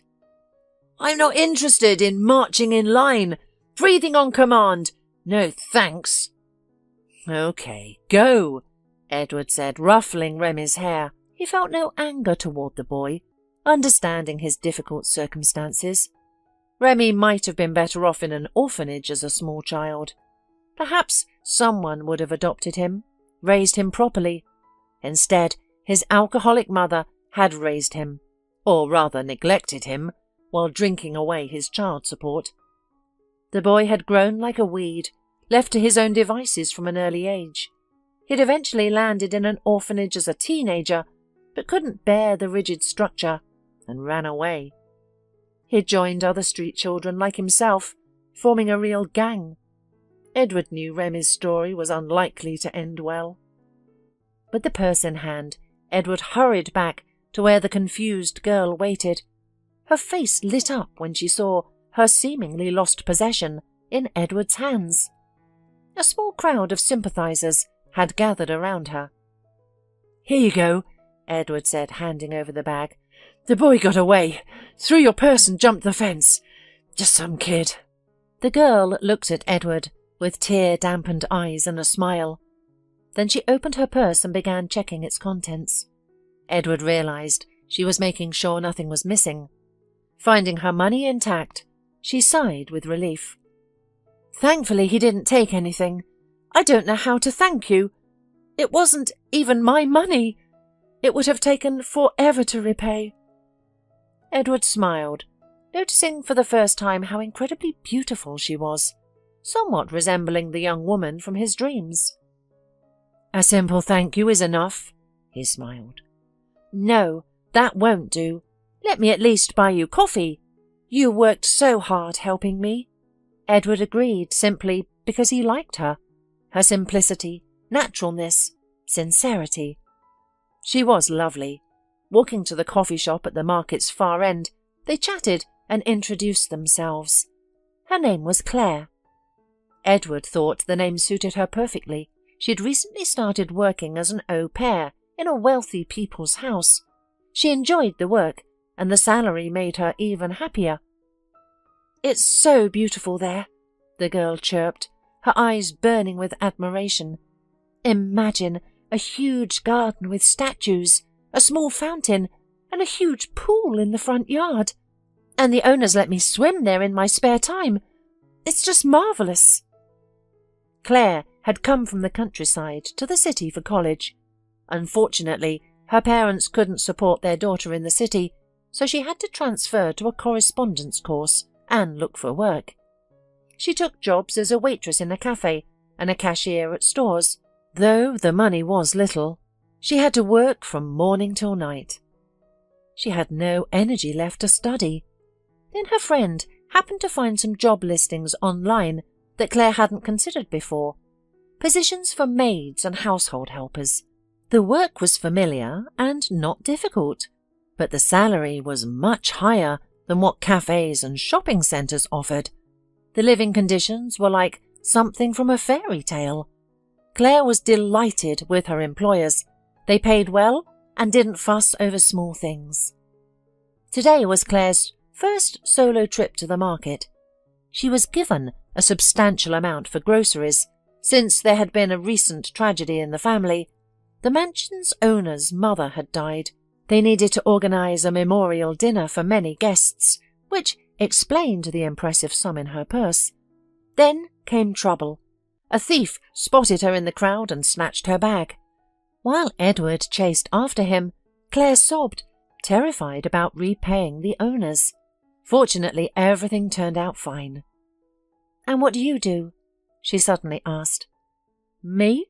Edward shifted uncomfortably. "Well, just odd jobs at the market, part-time." "You work and study?" Claire pressed. "Well," Edward hesitated, wondering how to answer. Should he tell her the truth, that he remembered nothing of his past and survived on casual earnings? "Don't want to answer?"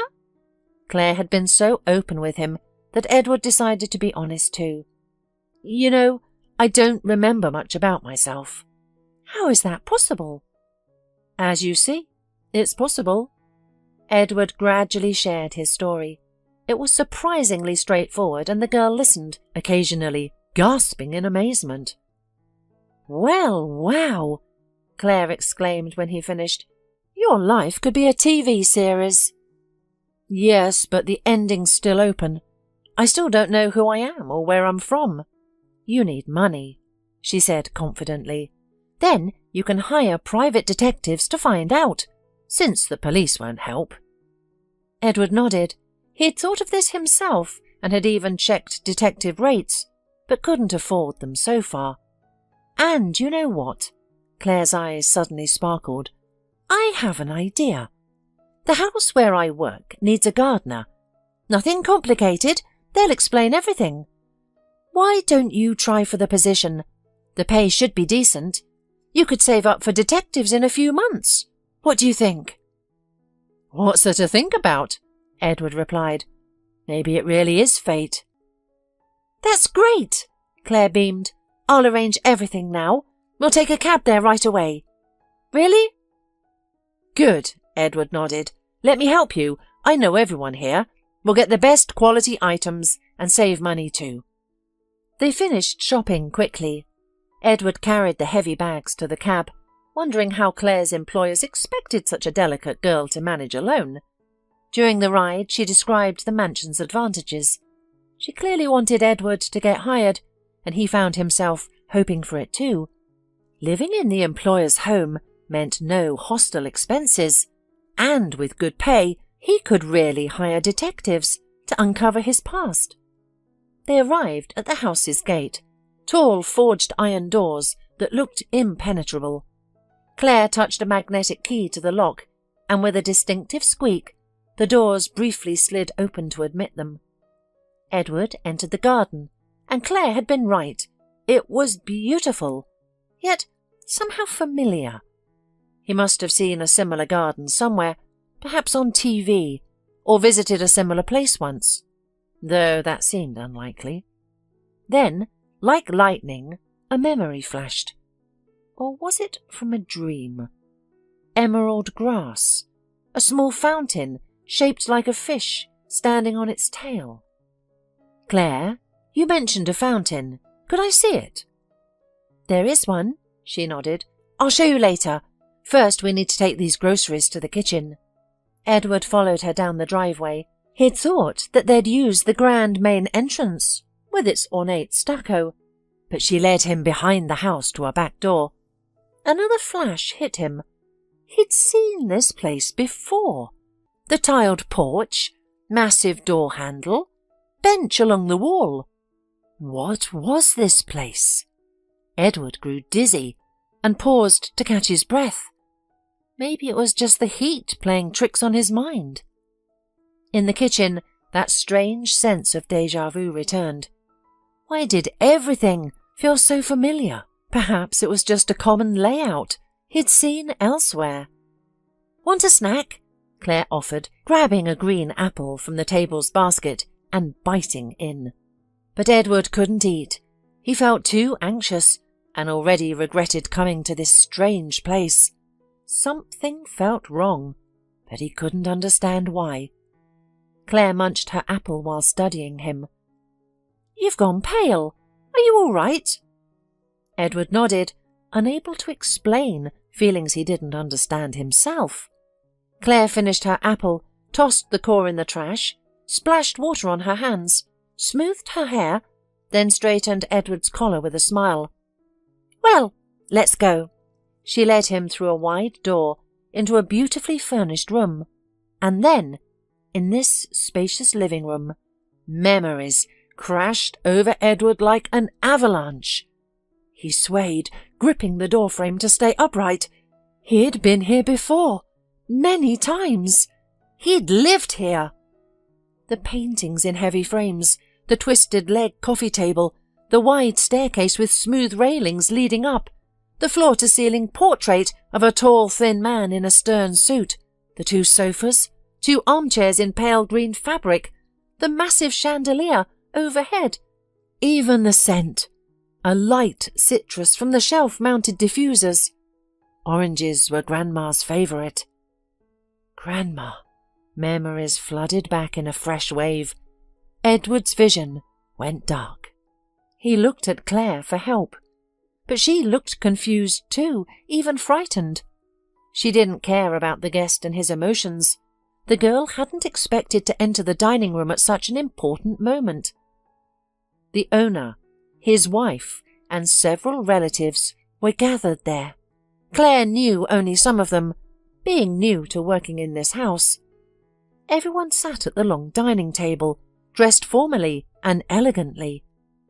At the centre sat a grey-haired, balding man holding a stack of papers. A pair of thin-rimmed glasses perched on his nose.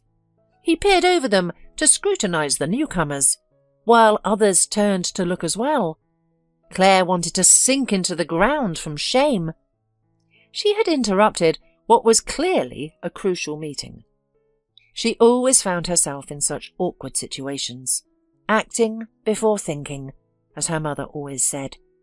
The girl feared he'd be punished for her carelessness. She might even lose her bonus or even her job. Anxiously, she glanced at her employer, Mr. Halford. But he wasn't looking at her. His gaze was fixed on Edward, as were everyone else's. Claire couldn't decipher their expressions. Was it surprise? Fear? Both. Edward in turn studied those present. What he'd read on the internet had proven true. Being in this familiar place and seeing details from his past had triggered his memory's return. It happened suddenly, unexpectedly, instantly. Edward felt dizzy and slightly nauseous. He recognized everyone. No wonder. This was the house where he had grown up. He had lived here with his grandmother since childhood. The family notary at the head of the table was familiar too. He had helped Edward's family. No, not Edward's, but James's. The young man remembered his real name now. The notary had assisted the family with both inheritance and business matters, as James's grandfather owned a large company. He'd built it from nothing. His portrait adorned the living room wall. grandmother's anniversary gift that had embarrassed the modest, reserved grandfather. Grandpa was gone now. His youngest son, Scott, ran the business. Scott sat here with his wife, Paula, an unpleasant woman who'd always regarded James with barely concealed distaste. His uncle had never shown much warmth toward his nephew either. They had no children, whether by choice or circumstance, James couldn't remember. Other relatives sat at the table too. They'd celebrated holidays here and dropped by regularly. Grandmother had welcomed everyone, feeding them generously. She'd loved having friends and family around. Grandmother, why wasn't she here? An uneasy premonition gripped James's heart, pushing all other thoughts aside. "James?" One of the distant relatives broke the silence, voice uncertain. He stared at the guy, as if seeing a ghost. Murmurs filled the room. Everyone suddenly crowded around the guest, pushing aside a bewildered Claire. But Scott quieted the commotion. Rising from his seat, he approached James and studied him carefully. "He resembles him, but he could be an imposter, an inheritance hunter. We know there's plenty to inherit. We need proof that he's James." "Scott, you know perfectly well it's me," said Edward, now James. "I can see you recognize me." "I'll handle this," the notary announced. "We'll confirm our guest's identity. The will reading will be postponed until after the necessary procedures. We'll reconvene then, and I'll read the deceased's will." The words, "the deceased," cut through James painfully. Though he understood what had happened, he refused to believe it, afraid to ask the specific question. The flood of memories and emotions overwhelmed him.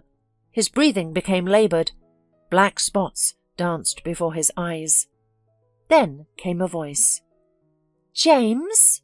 It was a familiar, beloved, dear voice. Someone pushed through the crowd of relatives, and he finally saw her. The girl from his dream. Turquoise eyes, blonde hair. He remembered her name. Celine. Her maid's uniform accentuated her graceful figure. Despite everything happening around him, James couldn't help but admire her. Celine smiled, her eyes bright with joy. She rushed to embrace him, and he held her close. They stood together among the confused, murmuring people. Claire blinked in bewilderment. She had summoned the other staff when she realized something extraordinary was happening. Now her colleagues stood near the wall, smiling knowingly. "James is back," the cook explained. "Mrs. Halford's only grandson, a good lad. Everything will be right now." "James? That James?" Claire spoke in shock. She knew about the missing grandson of the lady of the house. "So I found him?" James sat in his grandfather's office, reviewing financial reports. Much work lay ahead. Scott had managed the business during his absence. Though James had missed much, he caught up quickly. He had always had a sharp mind and proper education, thanks to his grandparents' efforts. He had always known he was the son of their firstborn, Adam. James remembered his father as well as his mother, poorly. Both died when he entered conscious age. The thing is that Adam, he did not want to study. Unlike his parents' expectations, Adam never dreamed of taking over his father's business. Instead, he chose a carefree life of partying with friends. During his teenage years, he began running away from home, falling into bad company, drinking, committing petty theft, and living for daily pleasures. All of this attracted and enticed Adam, bringing him joy. His friends were just like him. His parents, seeing their eldest son heading down a dangerous path, tried desperately to save him.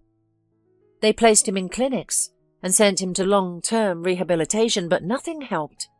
A person's nature cannot be changed. Yet despite his troubles, Adam remained kind-hearted, warm, responsive and cheerful. Though he caused his parents endless worry and heartache, they loved him deeply. Every reunion with their wayward son brought them joy. He was like a ray of sunshine for his mother and father. Meanwhile, the younger son Scott was the perfect child. He studied diligently, obeyed his parents in everything, and hoped to eventually take over his father's company. That would likely have happened. The company founder would have left the business to his reliable and sensible younger son. But then one day, Adam appeared at home with a baby in his arms. He looked confused and frightened. "This is my son," said Adam, gesturing to the child. "His mother has died. I don't know what to do. I'm scared. I'm afraid I won't be able to keep him safe." His parents hadn't even known their son was married. Yet they welcomed their grandson with open arms and loved him dearly. The boy seemed to inherit the best qualities from his relatives. He grew up kind, sensitive, caring and cheerful like Adam, while also being organized, responsible and intelligent like his grandfather and uncle. Adam died shortly after, falling under a bus while drunk. His parents mourned their eldest son deeply. Despite his choices, he had been their joy and their happiness. Despite this difficult time, having James was their saving grace. They raised their grandson with love and acceptance. The boy helped pull them from their abyss of despair and grief. Scott, however, was dissatisfied with his nephew's arrival in the household. The attention given to the child irritated him. Later, when James grew into a serious and promising young man, Scott grew worried. His father increasingly spoke of putting James in charge of the company. "Scott, you're already established, with a good job and everything you need. The boy's an orphan. He needs to find his footing in life. I think he should take over the company when I'm gone. He'll do well. The kid has a golden touch." The man died of a heart attack while James was still in high school, too young to run the business. The company passed to his wife, though she was only a nominal holder. Scott took control. He tried convincing his mother to change the will in his favour, but she had other plans. The elderly woman visited the family notary to draft her will. Her age was advanced, her health failing. The will, however, didn't match Scott's hopes. His mother honoured her late husband's wishes and left the business to her grandson. She also bequeathed the house to James. Scott received a substantial bank account, shares and a large apartment in the city centre. But none of this interested him. Scott wanted the business, the enterprise he'd grown attached to and considered practically his own. It seemed James would inherit everything once he finished his education and was ready. This thought infuriated Scott. He hated his nephew. He hated that James was born, that he'd captured his parents' love, that he'd become his main rival and competitor. James studied at the Economic University, graduating with honours, which delighted his grandmother. She even hosted a banquet at home, inviting all the relatives to celebrate. She was immensely proud of James. That evening, Scott wore a sour smile and glared at his nephew with hatred. His wife, Paula, had to elbow him when he looked at James with 2 noticeable daggers, but by then Scott had made up his mind.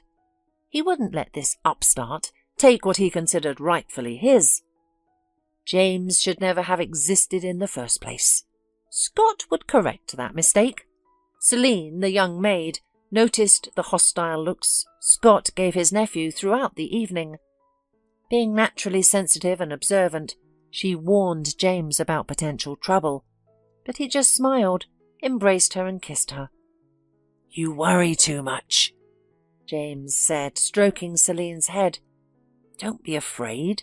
You have nothing to fear when you're with me. Everything will be fine." Celine relaxed somewhat. James's words always soothed her. The young au pairs and the owner's grandson had fallen for each other at first sight. Celine had arrived nervous, trembling and shy. A village girl studying in the city, she needed part-time work, a common situation.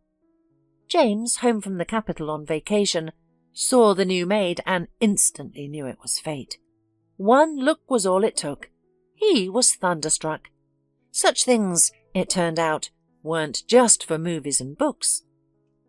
They understood each other instinctively, felt connected even at a distance, missed each other constantly, and exchanged endless messages and photos.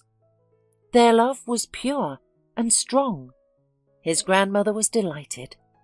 "Celine is a wonderful girl, tender, devoted, loving and caring. You'll be happy together. Just finish university first. You'll be head of the family soon. You need to be able to provide for your family." James agreed with his grandmother. Though separation during his studies was difficult, they managed. They stayed in constant contact and cherished their reunions. After graduation, James returned home and began learning about the company. He would soon replace his uncle as general director. He could see how uncomfortable this made Scott. His uncle had never liked him. But James had always wanted a good relationship with him. As a child, he'd tried hard to win over Scott and his wife, Paula. But it was futile. They regarded him with coldness and even disgust. That fateful evening, James received a text message from an unknown number. "Come to the river under the old bridge in the evening. There's a surprise waiting for you." James smiled, figuring it was Celine.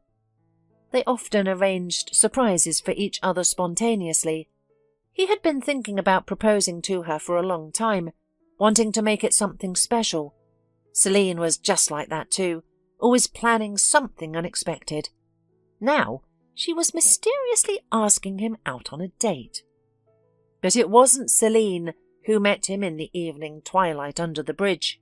What happened next was something James wished he could forget, but couldn't. Scott was there with two muscular men whose stern faces showed no emotion. James instantly understood the situation and knew he was helpless. "Here's my good-for-nothing nephew," Scott said with a sneer. "How I've hated you all these years." "Why?" "Because you existed. My parents preferred Adam at first, despite his awful behaviour. I worked so hard to earn their love, and they loved both sons. Differently." Scott shook his head. "Adam was their golden child, and I was just the backup. Adam died. I knew he would. How could he not with his lifestyle? But then you appeared, and they made you their favourite. Your father left you the business, the company I invested so much in. Is that fair? Take it," James pleaded. "I don't want it. I'll sign everything over to you." He realised he was fighting for his life now. The business meant nothing compared to survival. But Scott was beyond reason, driven by both greed and deep-seated hatred. "You'll say anything now. I want you gone." Scott stepped aside, and his men advanced on James. Despite his screams for mercy, they attacked. A blow to his nose blurred his vision.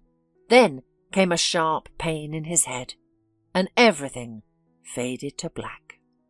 Later, James woke up on the riverbank, wet, injured, but alive. Scott believed the job was finished. His hired men had thrown what they thought was a lifeless body into the river, expecting it to surface downstream days later. They planned to dismiss it as a robbery gone wrong. But things didn't go as planned. The body was never found. James was reported missing, but Scott wasn't concerned. He had witnessed his nephew's seemingly fatal injuries himself. If the body never surfaced, well, that was fine too. In 5 years, he'll be declared dead, and then Scott will be the sole heir of his parents. He would get everything: the money, the house, and, most importantly, the business. The plan seemed flawless until James showed up at the house. It happened just as the will was being announced, just like in a movie. Scott's mother had recently died of a heart attack, having never lost hope that her grandson was alive. She had written her will accordingly. If James returned, the business would be his. If not, it would go to her son. Scott had thought James's return impossible, and yet he appeared in the living room at the moment of the announcement of the will, and, judging by his nephew's face, he remembered everything, knew everything, understood everything. What had he waited so long for?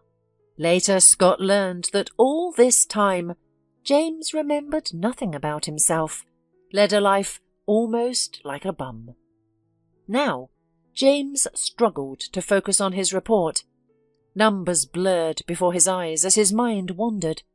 He questioned his decision not to report Scott to the police. Instead, he had let Scott go with his inheritance, agreeing that he would start a new life far away and forget everything, or face police investigation and prosecution. Scott had agreed and left, but would he keep his word? James sighed. Living with the knowledge that someone harboured such hatred toward him was unsettling. Yet he had many people who loved him, though he couldn't bring his grandmother back, and it pained him that she died never knowing he was safe. He had Celine. They would marry soon, and also he was going to repay everyone he knew who had been kind to him all this time. Claire, Remy, Frank, and of course Helen. James appreciated their participating in his life and realised how fortunate he was. Rosie had always dreamed of a large, loving family, a husband, at least 3 children, and a house full of people. But at 30 years old, wedding bells had never rung for her. She did have a child, though marriage had never come. At 17, Rosie fell in love. It felt like forever. Colin was her classmate, the most handsome boy in school, and when he noticed plain, white-haired Rosie, she felt transformed from an ugly duckling into a beautiful swan. But that was only in her mind. In reality, she remained the same skinny, angular girl. Colin, as it turned out, had simply made a bet with his classmates that he could charm her. And he succeeded.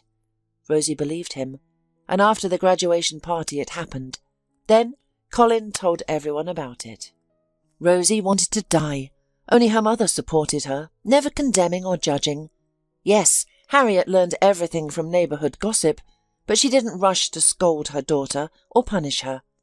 She simply came home, saw her crying daughter, hugged her and whispered, "Don't worry, you'll still find happiness." Colin soon left for the capital to study and stayed there, while Rosie enrolled in the local college. Everything seemed fine until she started feeling ill. Again, her mother was there. With maternal instinct, she understood without doctors and convinced her daughter to seek medical advice. 5 or 6 weeks pregnant, the doctor confirmed. Rosie cried again. Her mother was stunned at first, but quickly gathered herself and said, "I won't let you harm yourself. If you have this baby, I'll help you raise it." And so Harriet and Rosie welcomed a beautiful girl named Dana. Sweet and lovely, Rosie saw Colin in all her features. The girl had his brown eyes, his wavy dark blonde hair. The young woman wanted him to know about his daughter, but Colin had vanished without a trace. His parents, too, seemed to disappear from the city. 2 years later, Rosie returned to the college, where she'd only completed 1 year before. Harriet kept her promise to help with her granddaughter. Their all-female household had a warm, friendly atmosphere. Dana grew up surrounded by love and care, much like Rosie had, also without a father. Rosie began to believe in a family curse, a crown of celibacy, and it made her bitter. She thought she'd never be a wife, and Dana would never have a father. Harriet dismissed these thoughts with all her might. "Just because I've been alone doesn't mean the same will happen to you. You'll find your person. she'd say. But Rosie would just shake her head doubtfully. Who would want her now, with her daughter? Though Rosie loved her little girl more than life itself. Over time, thoughts of Colin faded. The feelings disappeared, leaving only resentment at his cruel behaviour. Rosie believed they'd meet again some day and he'd face consequences. Years passed. She graduated, found a prestigious job at a trading company, and earned well. Dana started school and Harriet worked at an accounting centre. Life moved forward. Gradually, imperceptibly, Rosie transformed from a grey mouse into a beautiful woman, yet she paid no attention to men. Burned in her youth, she viewed all men as treacherous and ignored their advances. Harriet scolded her for this. "Daughter, you're so young, you need to build your own family," her mother would say.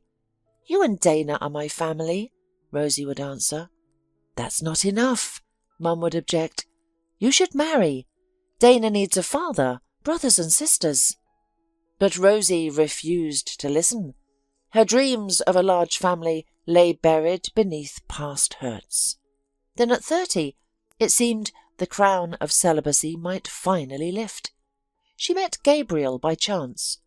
Rosie was driving to a neighbouring city on business when her car broke down on the highway. The forest surrounded her, snow was swirling and darkness was falling. Rosie worried wolves might appear soon.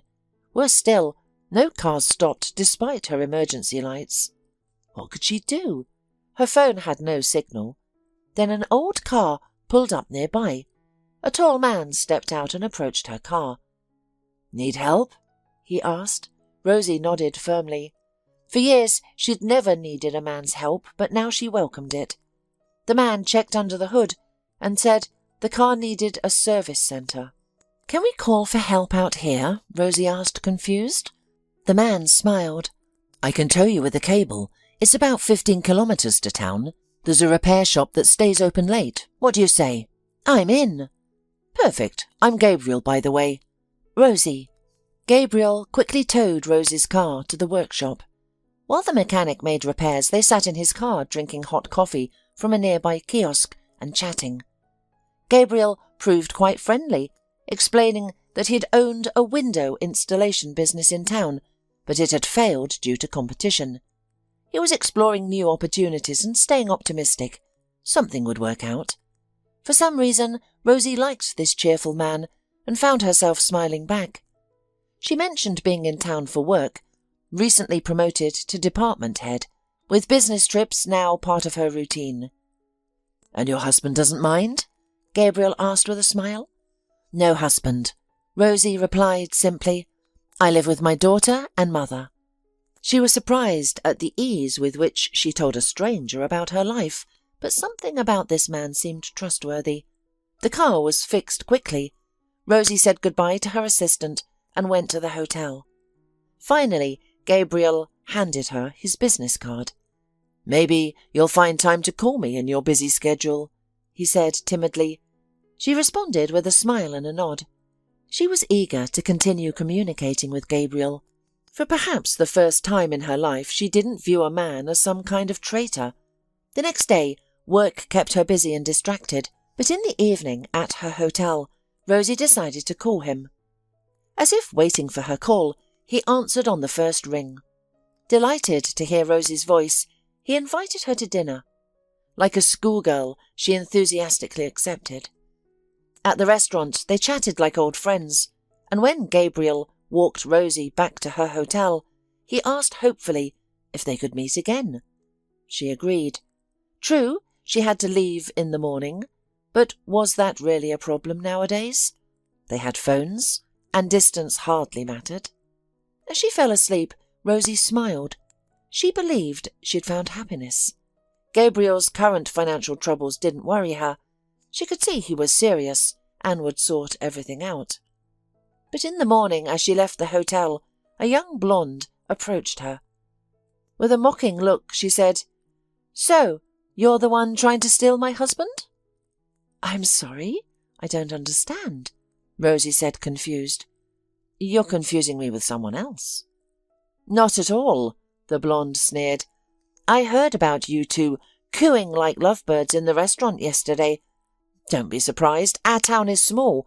Everyone knows everyone. A waitress who knows you spotted my Gabriel. Let me warn you now. Stay away from my husband." "Husband?" Rosie echoed in shock. "Yes, Gabriel is my husband. Do you think a man like that would be single? We've been married for 3 years. What did he tell you? That's typical. It's in his nature. He flirts with anything in a skirt." The blonde twitched her shoulder nervously and continued, "Just forget about my husband. He's mine. Besides, he won't leave me. He's completely dependent on me. He plays at running his business, but I'm his source of money." "I understand," Rosie said quietly and walked to her car. God, how she wanted to cry. No, she wanted to howl. For the first time, she'd believed she'd met a genuine man, but he turned out to be just another Casanova, and married no less. He hadn't mentioned his marital status, but then again, she hadn't asked. She'd noticed no ring on his finger and assumed he was single. How stupid she'd been. Berating herself, she began her journey home. Gabriel called several times during the trip, but Rosie ignored his calls, determined never to speak with him again. They hadn't even kissed yet, and she was already imagining their happy future. She would simply erase these 2 days from her life. She blacklisted Gabriel's number. Yet he called again a few days later from a different phone. "Hello?" She heard his uncertain voice. "Rosie, what happened? You left so suddenly. We didn't even say goodbye. Why haven't you answered my calls?" "Don't call me again," she replied coldly. "Rosie, wait!" he shouted. "I think I understand. Did you meet my wife? Or rather, my ex-wife? Did she tell you we're still together and happy? Don't believe her. I left her 6 months ago, but she won't let go, refuses to divorce me. I've filed for divorce twice already. Nothing connects us anymore. We've been strangers for ages. No children, and she was unfaithful. She always expected me to be her puppet. She threatens me with her wealthy father. He's the one who basically ruined me. But I won't go back to her, Rosie. Why aren't you saying anything?" She remained silent. Part of her wanted to believe him, but Rosie realized she knew nothing about this man. Why did she need such complications? "Don't call me again," she said softly and ended the call. Then, alone in her bathroom, Rosie cried. She would never find happiness. But what was she really upset about? She had a wonderful daughter. Her mother was healthy. She had a good job and a nice apartment. What more did she want? Love? Many women lived without it. She could too. Later, Harriet noticed her daughter's gloomy mood and tried to have a heart-to-heart talk. But for the first time ever, Rosie didn't want to confide in her mother. Only Dana brought her comfort. She helped with homework, took walks with her daughter, and gradually found peace. She had someone to live for. Then one day she found little Dana in tears. After a long silence, the girl confessed that her schoolmates teased her for not having a father. "You have a father," Rosie replied, dismissing the cruel words. "But if I have one, where is he?" Dana asked through tears. "Why doesn't he give me birthday and New Year's presents? Why doesn't he live with us? Why doesn't he ever visit?" The questions were fair, but Rosie had no answers. She managed to comfort her daughter, but knew her explanations were weak. Having grown up fatherless herself, Rosie understood Dana's pain. At that moment, her own troubles seemed insignificant. Yes, Dana needed a father, but where could she find one? The curse of perpetual solitude. What could she do about it? Then on New Year's Eve, everything changed. While shopping for holiday groceries after work, she literally bumped into Colin, her first love, and Dana's father. He had aged, looking more solid and even more handsome than before. "Rosie, is it really you?" Colin explained joyfully. "You look beautiful, amazing." "Thank you," Rosie replied shyly. "You look good too." Colin smiled contentedly. "Shopping for groceries? Let me wait for you, I've only bought this." He held up a lonely loaf in a bag. "Maybe I could walk you home. We have so much to catch up on." And Rosie, who had spent years imagining how she would turn this scoundrel away, simply nodded. She suddenly realized that she was surprisingly happy to see the man who had once hurt her so cruelly, even though she thought she had forgiven him long ago. Rosie walked quickly through the store, putting groceries in her basket. She had forgotten half of what she needed, her thoughts consumed by the upcoming conversation with Colin. When she finished at the cash register, he waited patiently by the exit. Together they walked silently out of the store. "Shall we go to a cafe?" he asked. She nodded. At the cafe they sat in silence until Colin gathered the courage to ask, "Well, how are you?" "Fine," she shrugged. "You'd better ask how Dana is doing." "Who's Dana?" he asked, raising his eyebrows. "Your daughter." "I have a daughter?" Colin exclaimed. "Rosie, why didn't you tell me all these years?" "How could I? You vanished after bragging to everyone about us. You won your bet with your friends." "Oh, Rosie, forgive me, I was such a fool," Colin said bitterly, still processing the news. "A daughter? I never imagined. And no one told me, though I haven't spoken to anyone from those days since then. Tell me, what's she like?" "She's a typical 12-year-old girl. Goes to school, takes dance classes, draws a little." "A creative kid. What does she look like? Do you have a picture?" "She looks like you," Rosie replied calmly, surprised by her own composure. She showed Colin a picture of Dana on her phone. "Exactly like me," Colin noted with satisfaction. "I've wasted so many years. I had a daughter growing up and didn't know it. Will you let me see her? Or will your husband object?" "I'm not married. I live with my mum." "With your mother? How is your mum? She must hate me." "Mum is fine, and we haven't talked about you in years." Rosie met his gaze steadily. He looked at her again, then touched her arm lightly. "Rosie, maybe we should try again." "Start over? Why?" "Because we have a daughter." "So what? You haven't been lonely all these years, have you?"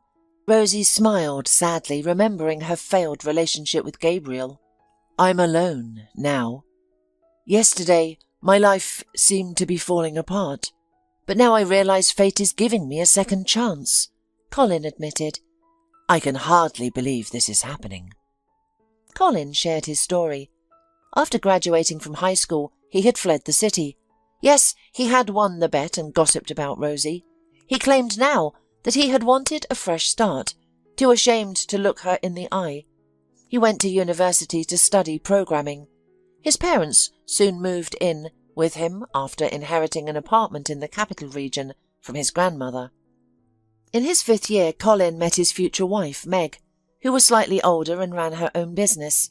They married after graduation, but their family life quickly crumbled under the weight of daily routine. Meg worked constantly, while Colin yearned for warmth and comfort, leading to frequent quarrels. Though he had a good job with a decent salary, he earned less than his wife, who often criticised him for it. Eventually, Meg found someone else and asked him to leave her apartment. "I simply bored her," Colin sighed, recalling his failed marriage. She had initiated the divorce. Colin moved to his parents in the region, and everything fell apart. His boss harassed him over nothing and cut his salary. Despite his talents, he couldn't find another programming job. That's when I decided to start fresh. I returned to my hometown. My old friends were gone, and I barely know anyone here, but I'm not giving up. Now I'm job hunting and hoping to find something soon," Colin concluded. As Rosie listened, she realised her resentment toward Colin had vanished. Instead, she felt something like pity for the man who had once broken her heart. Or was it love that had simply been dormant all these years? "I have to go." Rosie stood up. Colin jumped to his feet. "We'll meet again, won't we?" he asked hopefully. "I think so. Did you want to meet your daughter? I can arrange that." Great, when? Colin smiled. I need to think about it. What's there to think about? He exclaimed. Invite me over for New Year's Eve. I'm sure Dana and I will get along. But how will your mother feel about it? I can't answer that right away. I told you I need to think it over, Rosie replied thoughtfully. They left the cafe. As Rosie drove away, Colin stood on the sidewalk, watching her car disappear, absently tapping his fingers on a loaf of bread. A smile played on his face. He was genuinely happy to see her, and knowing about his daughter gave him new strength and confidence. When Rosie entered her apartment, she heard Dana crying. Harriet tried to comfort her, but the girl's tears only flowed harder. What happened? Rosie looked into her daughter's room in surprise. Nothing, Dana sobbed, burying her face in her pillow and crying even harder. Unable to get any response from her daughter, Rosie sat down beside her, stroked her head, and looked pleadingly at her mother. Harriet sat with her lips pressed together. Soon Dana, having cried herself out, fell asleep, and the women left the nursery. What happened? Rosie whispered. She had a fight with her friend, Harriet answered. She said her father would give her a tablet for New Year's Eve, but Dana's father wouldn't give her anything because she doesn't have one. And she also called Dana a fatty. Can you imagine? That's what her parents say among themselves. I thought better of them. And our Dana? She said nothing, just slapped her friend on the forehead and pushed her into a snowdrift. Her mother already called us at home. I gave her a piece of my mind too. Adults shouldn't get involved in children's quarrels, Rosie replied admonishingly. Daughter, you don't understand. They didn't just hurt Dana, they hurt you too, exclaimed Harriet. Well, to hell with them. Let them mind their own business, Rosie replied quietly. Besides, soon Dana will calm down. She'll have a daddy. Rosie, you've finally found a worthy man, her mother exclaimed, clutching her heart. My God, I don't believe it. I don't think you'll be so happy when you find out who it is. Rosie grinned and told about her chance meeting with Colin in the store. Harriet listened in silence, occasionally shaking her head thoughtfully. Did you really forgive him? She asked at last. I thought I hadn't, but when I saw him I understood that I had forgotten all the bad things. Besides, he is Dana's father, Rosie replied, adding, though even if he talks to his daughter it doesn't mean I'll fall into his arms. Harriet only smiled sadly, but didn't oppose Colin and Dana meeting. Let them talk. After all, meeting her father might help our granddaughter calm down, become more confident. Should we bake geese instead of chicken for New Year's? And add several more salads? Said Harriet. We'll have a man as a guest after all. So you don't mind if I invite him? Rosie asked, barely concealing her joy. How could I mind? He's not a stranger. What can I do? Harriet replied with a sigh, and so Colin was invited to the New Year's celebration. How did Dana react to news of my coming? Colin asked nervously. I haven't told her yet, in case you change your mind, Rosie answered, though surprisingly, my mum hadn't objected. I see. Harriet is a wise woman, but perhaps you should prepare Dana. Just come and bring a present for your daughter. Yes, of course. What should I give her? A doll or sweets? She's probably too old for dolls now. Rosie smiled. She has enough sweets. You know, if you don't mind, get her a tablet. Nothing expensive, just a basic one she can use online. She needs it for her studies. All her friends have one. A tablet? Colin repeated uncertainly. Yes, all right, I'll buy one. Truthfully, Rosie could tell from his tone that he was unlikely to buy such a gift for their daughter.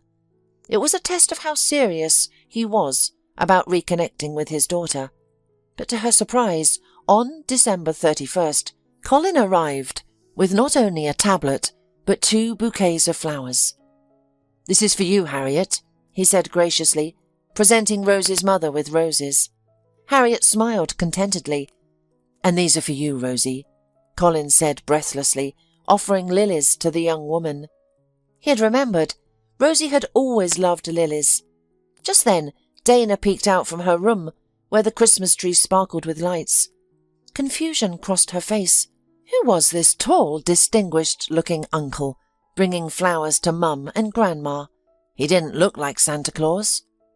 "Dana, this is for you." Colin handed the box to the girl. "It's a tablet. I hope you'll like it." "A tablet?" Dana repeated in disbelief. "But that's such an expensive gift, especially from a stranger." "Well then, let's get acquainted." Colin smiled. "I'm your dad." The girl froze at these words. Rosie also tensed. She hadn't expected him to introduce himself so directly. Why announce it right at the doorstep? How would Dana take it? Meanwhile, Dana looked at them in confusion, then at her grandmother, before crying out, "Daddy!" and throwing herself into Colin's arms. He lifted her up, embracing her. "Daddy, I've waited so long for you," the girl said in a breaking voice, then turned to her mother and grandmother, adding, "See, Santa Claus does exist. I wrote him a letter this year, asking for a daddy." "Santa Claus is truly magical," Colin smiled. "See, here I am." "Are you really my dad?" "I'm your and very own real one. Look, we even have the same eyes." Colin carried Dana to the hallway mirror. They studied their reflection.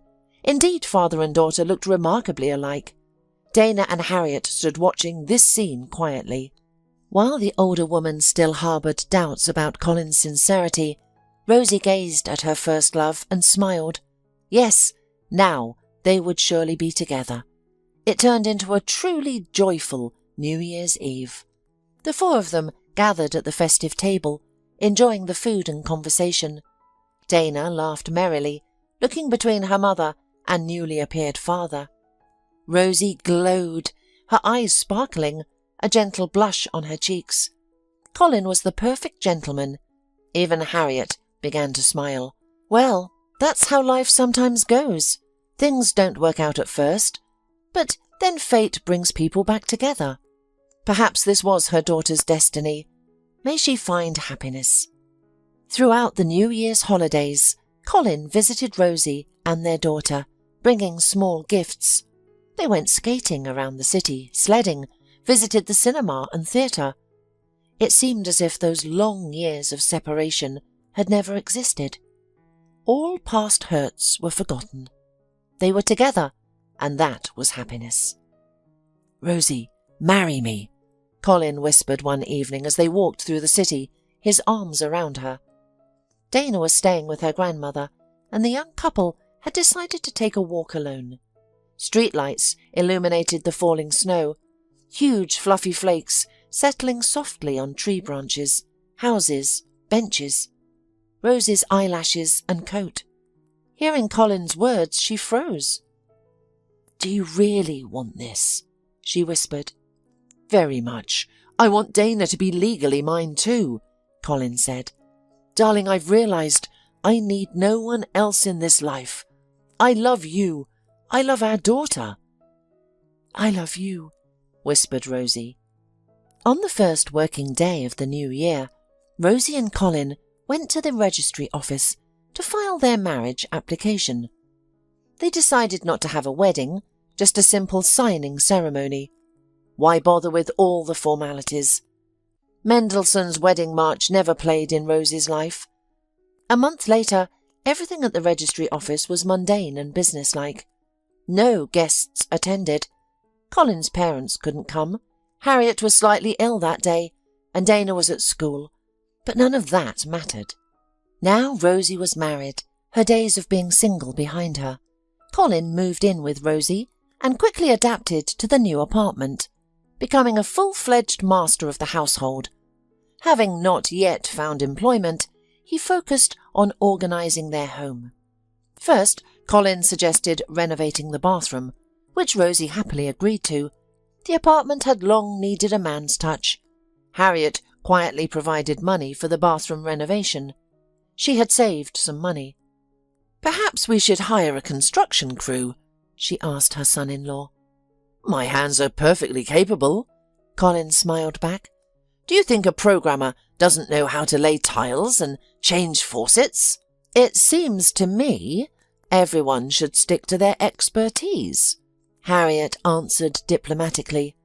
She disliked that her son-in-law showed little interest in job hunting. "What is this? Will my daughter now support not only her child but also her husband? Why should she?"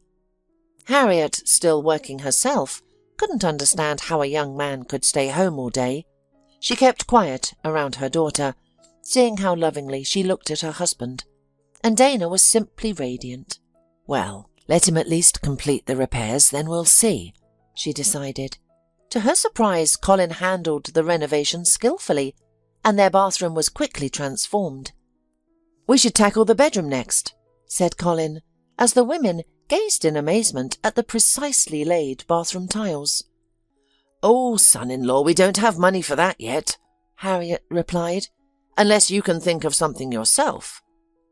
"Unfortunately not," Colin admitted sheepishly. "What about Dana's room instead?" Rosie suggested. "I can provide money for that." "You're right, my daughter should grow up in a beautiful room," Colin agreed. "Honey, don't worry. I'll find work and become the provider.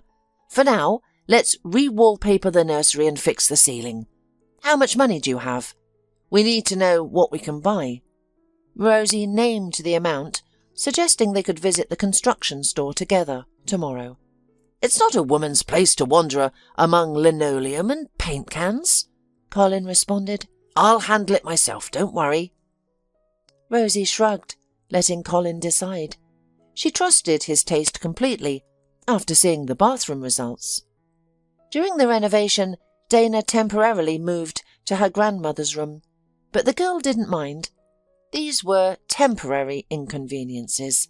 Soon Colin finished her room, and by summer he had gradually renovated the whole apartment. Harriet and Rosie continued providing money for repairs. "Now it's perfect," Colin said one day, admiring his work. "We won't be ashamed to have guests." "Guests?" Harriet asked, surprised. "Who, exactly?" "Maybe my parents or other relatives?" Her son-in-law shrugged, and Harriet merely nodded slightly. She remembered that they were very arrogant people. Perhaps they had changed over time. Since Colin's arrival, the in-laws had called a few times, speaking to Harriet with careful politeness, but never extending invitations nor accepting any.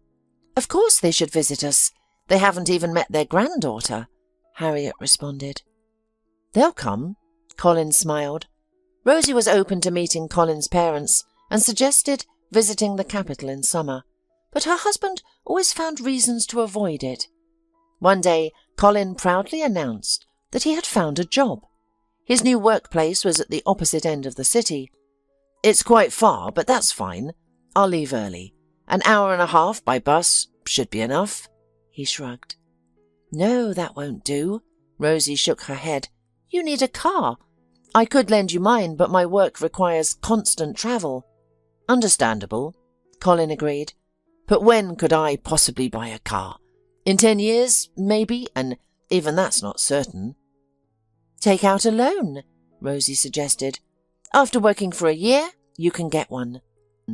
Colin replied gloomily. Then Rosie had an idea. "Let me take out the loan," she smiled. "What difference does it make whose name it's in? We're family." "I feel uncomfortable about this, Rosie." Colin hesitated. "What will your mum say?" "What can she say? It's fine. After all, you've renovated the apartment yourself.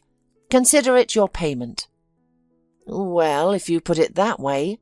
Colin smiled uncertainly before hugging his wife. "Oh, Rosie, how could I live without you? I love you so much." "I love you too."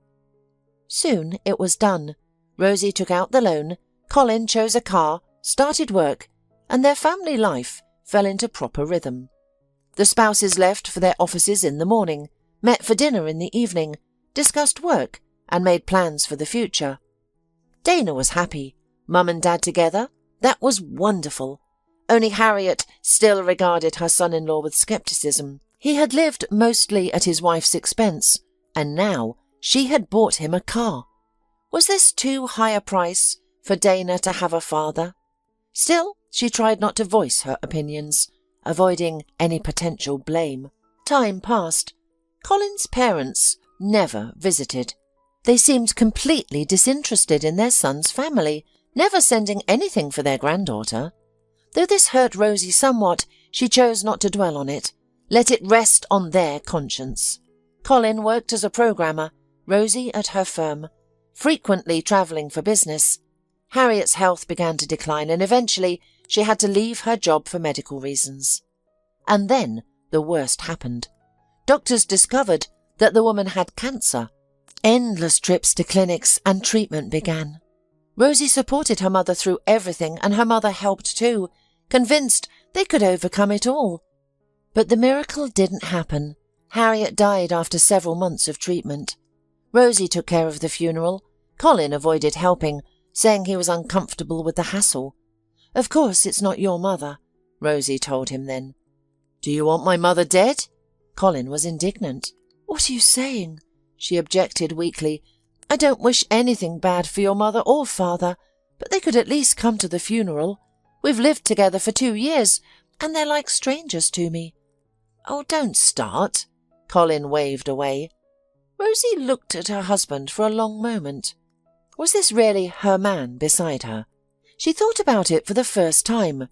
Did he love her, or was he just with her because it was convenient? The woman didn't want to think about it now. There were enough other worries. After burying her mother, Rosie fell apart. She didn't want to eat, do housework, or go to work. Her mother, Harriet, had always been there in Rosie's life, always supporting her. Yes, Rosie understood that her mother had accepted her marriage to Colin only for her granddaughter's sake, and merely tolerated him. Harriet had endured so much in her life. She'd raised her daughter alone as a single mother, hadn't said a word when Rosie gave birth right after school, endured the neighbours' gossip, and worked until the end to contribute to their household budget, never thinking of herself. And now she was gone.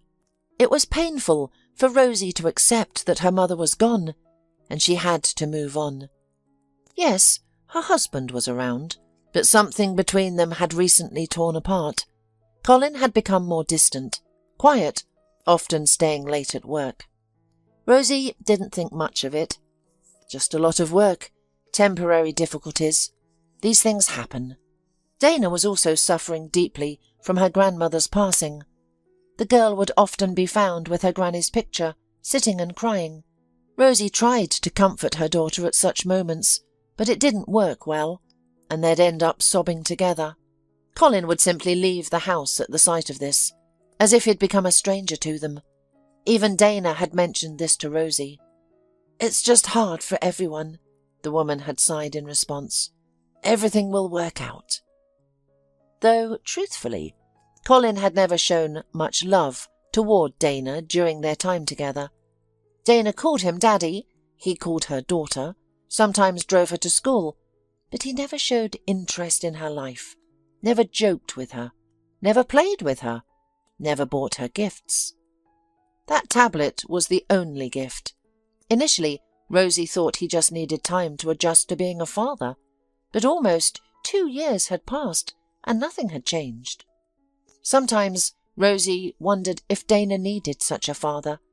Then she'd quickly push that thought away. Of course, she did. At least now no one could say her daughter was fatherless. 2 months after Harriet's death, Rosie finally pulled herself together and threw herself into work and household chores. In August, she sent Dana to a children's health camp. The girl had calmed down somewhat after her grandmother's death, and a change of scenery would do her good. "How will you manage here without me?" Dana asked thoughtfully as they stood by the departing camp bus. "Everything will be fine," Rosie smiled. "You rest and gain strength before school." "And he didn't even come to see me off," Dana said quietly. Colin had left for work very early that morning without even kissing his daughter goodbye, Though hurt, Rosie decided not to show her emotions to her daughter. "Daddy will call you often. He just had to go to the office early today," though she wasn't really sure where Colin had gone so early. After seeing her daughter off, Rosie spent the whole day at work running like a squirrel in a wheel, calling Dana between tasks to check how she was doing at camp. Hearing her daughter's cheerful voice calmed her. Her girl seemed to be returning to normal, thank God.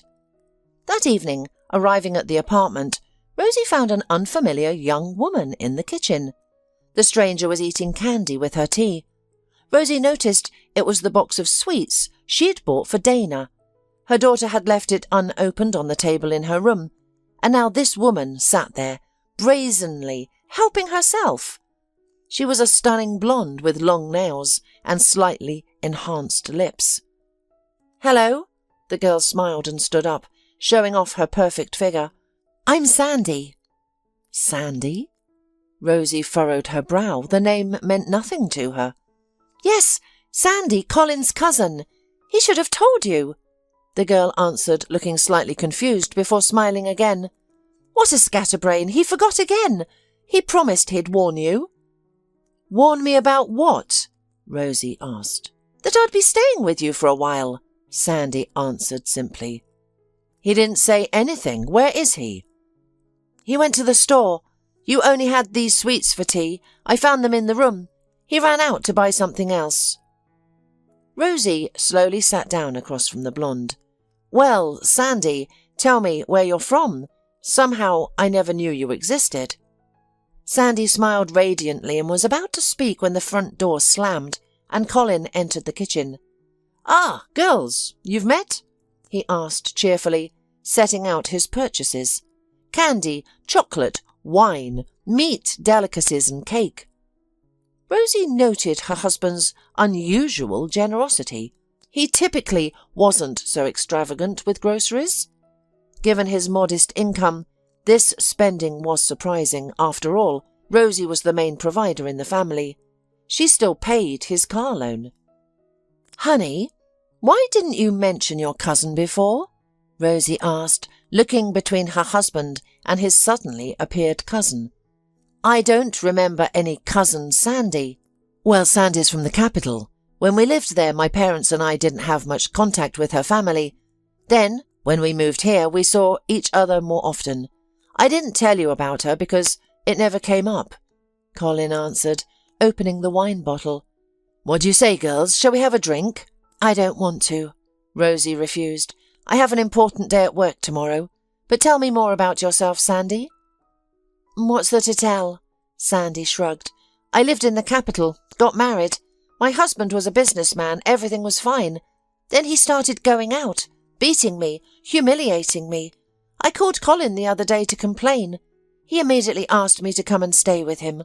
I've got nowhere else to go with this tyrant." "What about your parents?" "They're totally on his side. In fact, my whole family thinks I'm very lucky to have married Craig, but they didn't live with him." Sandy brushed away a tear and fell silent. Rosie even felt sorry for the girl. Yes, she had a difficult fate. "Do you have children?" she asked. "Children?" Sandy asked absent-mindedly. "No, Craig didn't want to hear about them. I'm telling you, he's a tyrant." "I sympathize," Rosie replied sincerely. Colin and Sandy drank wine while she drank tea. The cousins chatted idly, remembering common relatives. Sandy's mood had lifted and she was laughing now and then. For some reason, her laughter slightly irritated Rosie, but she decided not to pay attention to it. All people are different. "You could have warned me that your cousin was coming to visit," whispered Rosie to Colin when Sandy went to the restroom. "Well, I'm sorry it was spontaneous. Besides, you were lost in your thoughts, then busy with Dana. I decided not to burden you with our problems." "And you're against it? If so, I'll tell Sandy right away." "No, let her stay. There's enough room for everyone," Rosie replied, conciliatory. She didn't want to be known as the evil one among Colin's relatives who expelled relatives. His parents might never visit if she did, and there was still a small chance to establish relations with Colin's family. Sandy settled in the room where Harriet had recently lived. Rosie was a little hurt by this, but didn't argue. Where else could they put her? Not in Dana's room. "Sandy, how long are you staying with us?" Rosie asked while making up the sofa. "I don't know. A week or two. If Craig doesn't apologise, maybe longer." "So you'll go back to him?" Rosie was surprised. "What can I do? I've never worked. He supports me.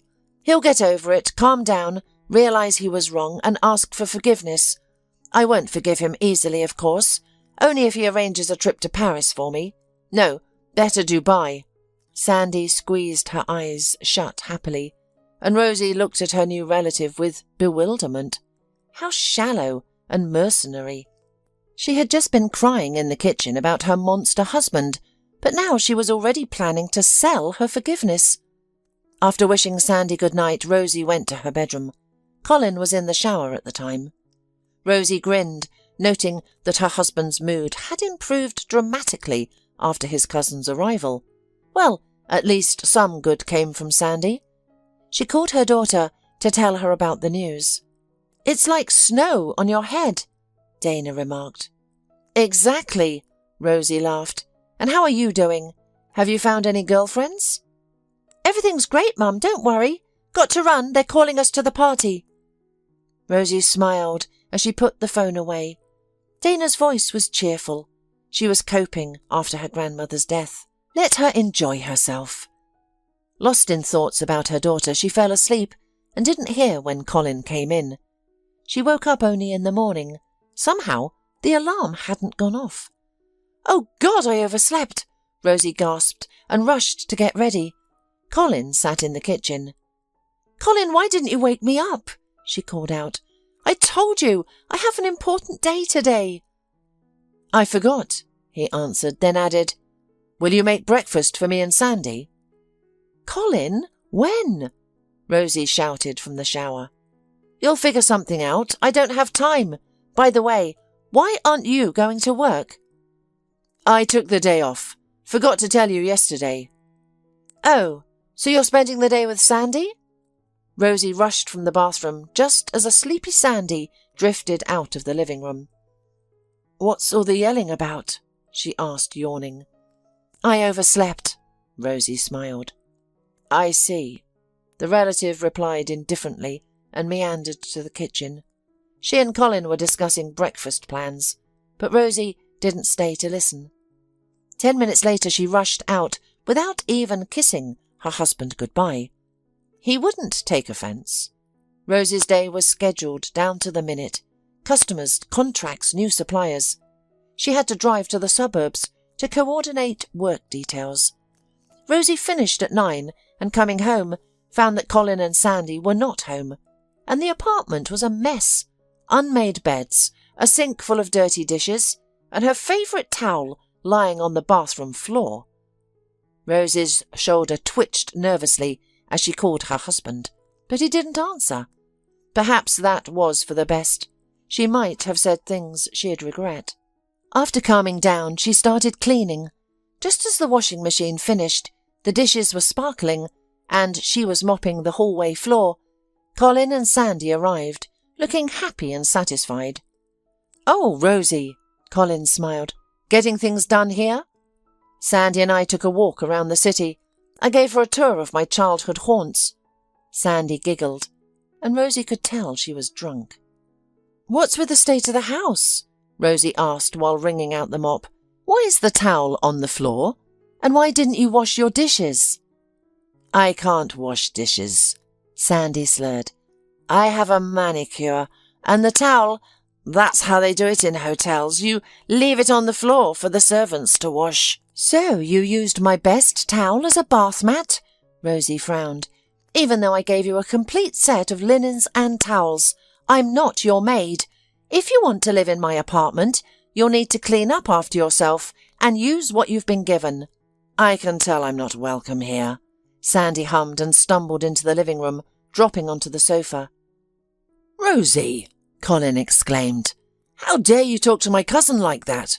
Why did you hurt her?" "I hurt her?" Rosie was indignant. "You've both been living here like pigs and I'm to blame? This is my apartment, and you have to live by my rules." "Oh, so that's how you talk," Colin shouted. "Have you forgotten that I made your apartment look decent? We used to live here like bums." "Don't you dare say that," Rosie retorted. "Yes, you did the repairs, but with our money." "Fine, go ahead. Now you're going to lecture me about money. I can't take this anymore. I'm leaving tomorrow. Sandy, we're going to the capital tomorrow. Do you hear?" She mumbled something in reply, and Colin rushed to the storeroom to get his suitcase. Rosie felt confused. Things hadn't been easy with Colin lately, but she couldn't lose him. He was her husband, the father of her child. "Colin, stop. You don't have to go anywhere," she said more calmly. "Yes, I overreacted. It was just a hard day." "You're having a hard day, so you take it out on me and yell at Sandy." Colin closed the storeroom door, turned to Rosie and said sternly, "Keep your emotions under control, please, or I won't tolerate it." "I promise I'm sorry." Rosie pressed herself against her husband. "I really overreacted." "Okay, forget it," he said with a grin and hugged his wife. "Let's consider the incident over." Rosie realised she had acted without self-respect, but she loved Colin. She would have to tolerate his relative, especially since Sandy promised to stay for only 2 weeks maximum. In the following days, Rosie came home to a less cluttered apartment. Sandy even tried to wash her mug and use the washing machine. Still, Rosie had to vacuum and wash the floors in the evenings and prepare food for the next day. Colin still went to work, but started coming home early these days. He said the firm had less work, and his boss let him go after learning about his cousin's visit. This suited Rosie, as it meant Sandy wouldn't be alone in the apartment. Colin took her for walks by the river, to the park, and to cafes. Of course, it bothered Rosie a bit that he paid more attention to his cousin, but she consoled herself that it was temporary. Soon Sandy would return to her husband and leave. However, things unfolded differently. That morning Rosie had a headache but still went to work. Her boss, seeing her pale face, immediately sent her home, saying she needed rest. At the entrance, Rosie ran into Sandy, who was hurrying somewhere, dressed up and wearing makeup. "Oh, Rosie, did you forget something?" Sandy smiled. "No, the boss let me go. I'll be home today," she answered, mentioning her headache. "Ah, well, take a pill. I'm off to check out one of the boutiques. Want to get myself a dress." Sandy left and Rosie began climbing the stairs. On the landing stood her neighbour, Mrs. Pimentel, who had been listening attentively to their conversation and now looked at Rosie with concern. Rosie said hello and tried to pass, but Mrs. Pimentel stopped her. "Rosie, I'm not trying to pry, but who is this girl? Why is she living in your apartment?" "This is Colin's cousin from the capital," Rosie answered tiredly as she walked. But Mrs. Pimentel held her hand. "Rosie, I know I'm meddling, but are you sure she's your Colin's cousin?" "Why do you ask?" Rosie was surprised. "Well, I've seen how they behave several times, and it's not like relatives," Mrs. Pimentel explained, frowning. "I'm sorry, old as I am, but I don't want you to be deceived. It pains me to see this." "What are you trying to say?" Rosie's heart twinged with foreboding. The worried neighbour explained that she had seen Colin and Sandy embracing on the landing through her peephole several times, and once caught them kissing in the car. "Kissing?" Rosie repeated in horror. "Yes, and not on the cheek," confirmed the neighbour. "They didn't notice me, but I was passing very close. Your car, and in it were Colin and this woman. God forgive me." "I understand, Mrs. Pimentel," Rosie muttered, grabbing the railing and struggling to continue walking. "Sweetheart, don't be angry with me, but I thought you should know the truth," her neighbour called after her. The truth! How it hurt Rosie. Was Colin cheating on her? Worse, had he brought his mistress into her apartment, and she, Rosie, had been cooking and cleaning for her. How revolting. Her head throbbed. Rosie took a pill and lay in the bedroom, trying to collect her thoughts. The headache subsided, but her heart ached with a different kind of pain. Could Colin have done something so terrible to her? Rosie sat up on the bed. If Mrs. Pimentel was right, there must be evidence she had overlooked. Sandy's passport. It would be with her now. But what good would that do? There wouldn't be any information about their relationship, and their surnames would be different anyway, since Colin had said his mother and Sandy's mother were sisters who had long been married. What to do? Rosie went to Sandy's room and carefully searched through her things. Nothing suspicious. She scanned the room. Nothing. Then she decided to look behind the couch. There she found something telling. Colin's underwear. Rosie distinctly remembered throwing it in the wash a week ago. They must have ended up there more recently. So, Mrs. Pimentel was right. Sandy wasn't a cousin, but a lover. Rosie recalled how Colin looked at Sandy, how she smiled at him. She had thought it was just a warm kin relationship, but now everything made sense. They were lovers, and the scoundrel had dared to bring her into their home. Her first impulse was to call Colin and tell him everything. But Rosie stopped herself. She didn't want to hear his excuses. He would only lie and make excuses. Instead, she went to the storeroom for a suitcase. He had wanted to leave her a few days ago anyway, so let him go to hell. She quickly packed Colin's things, which fortunately were few. He'd come with nothing, and he'd leave the same way. Though it was upsetting that she had bought him a car, that could be dealt with later.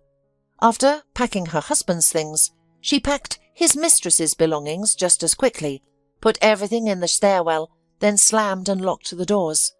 These people would never cross her threshold again. Waiting for them to arrive was unbearable, and Rosie called her husband during his lunch break, deciding not to warn him about what awaited. She could deliver surprises too. "Yes, darling?" Colin answered, his voice slightly irritated. "Rosie, is it urgent? I just got to the cafe and lunch ends in half an hour." "Honey, you'll have to skip lunch today," Rosie replied, feigning friendliness. "You should ask your boss for a couple of hours off." "What's wrong? Something with Sandy?" Colin asked, alarmed. "Why would anything happen to Sandy?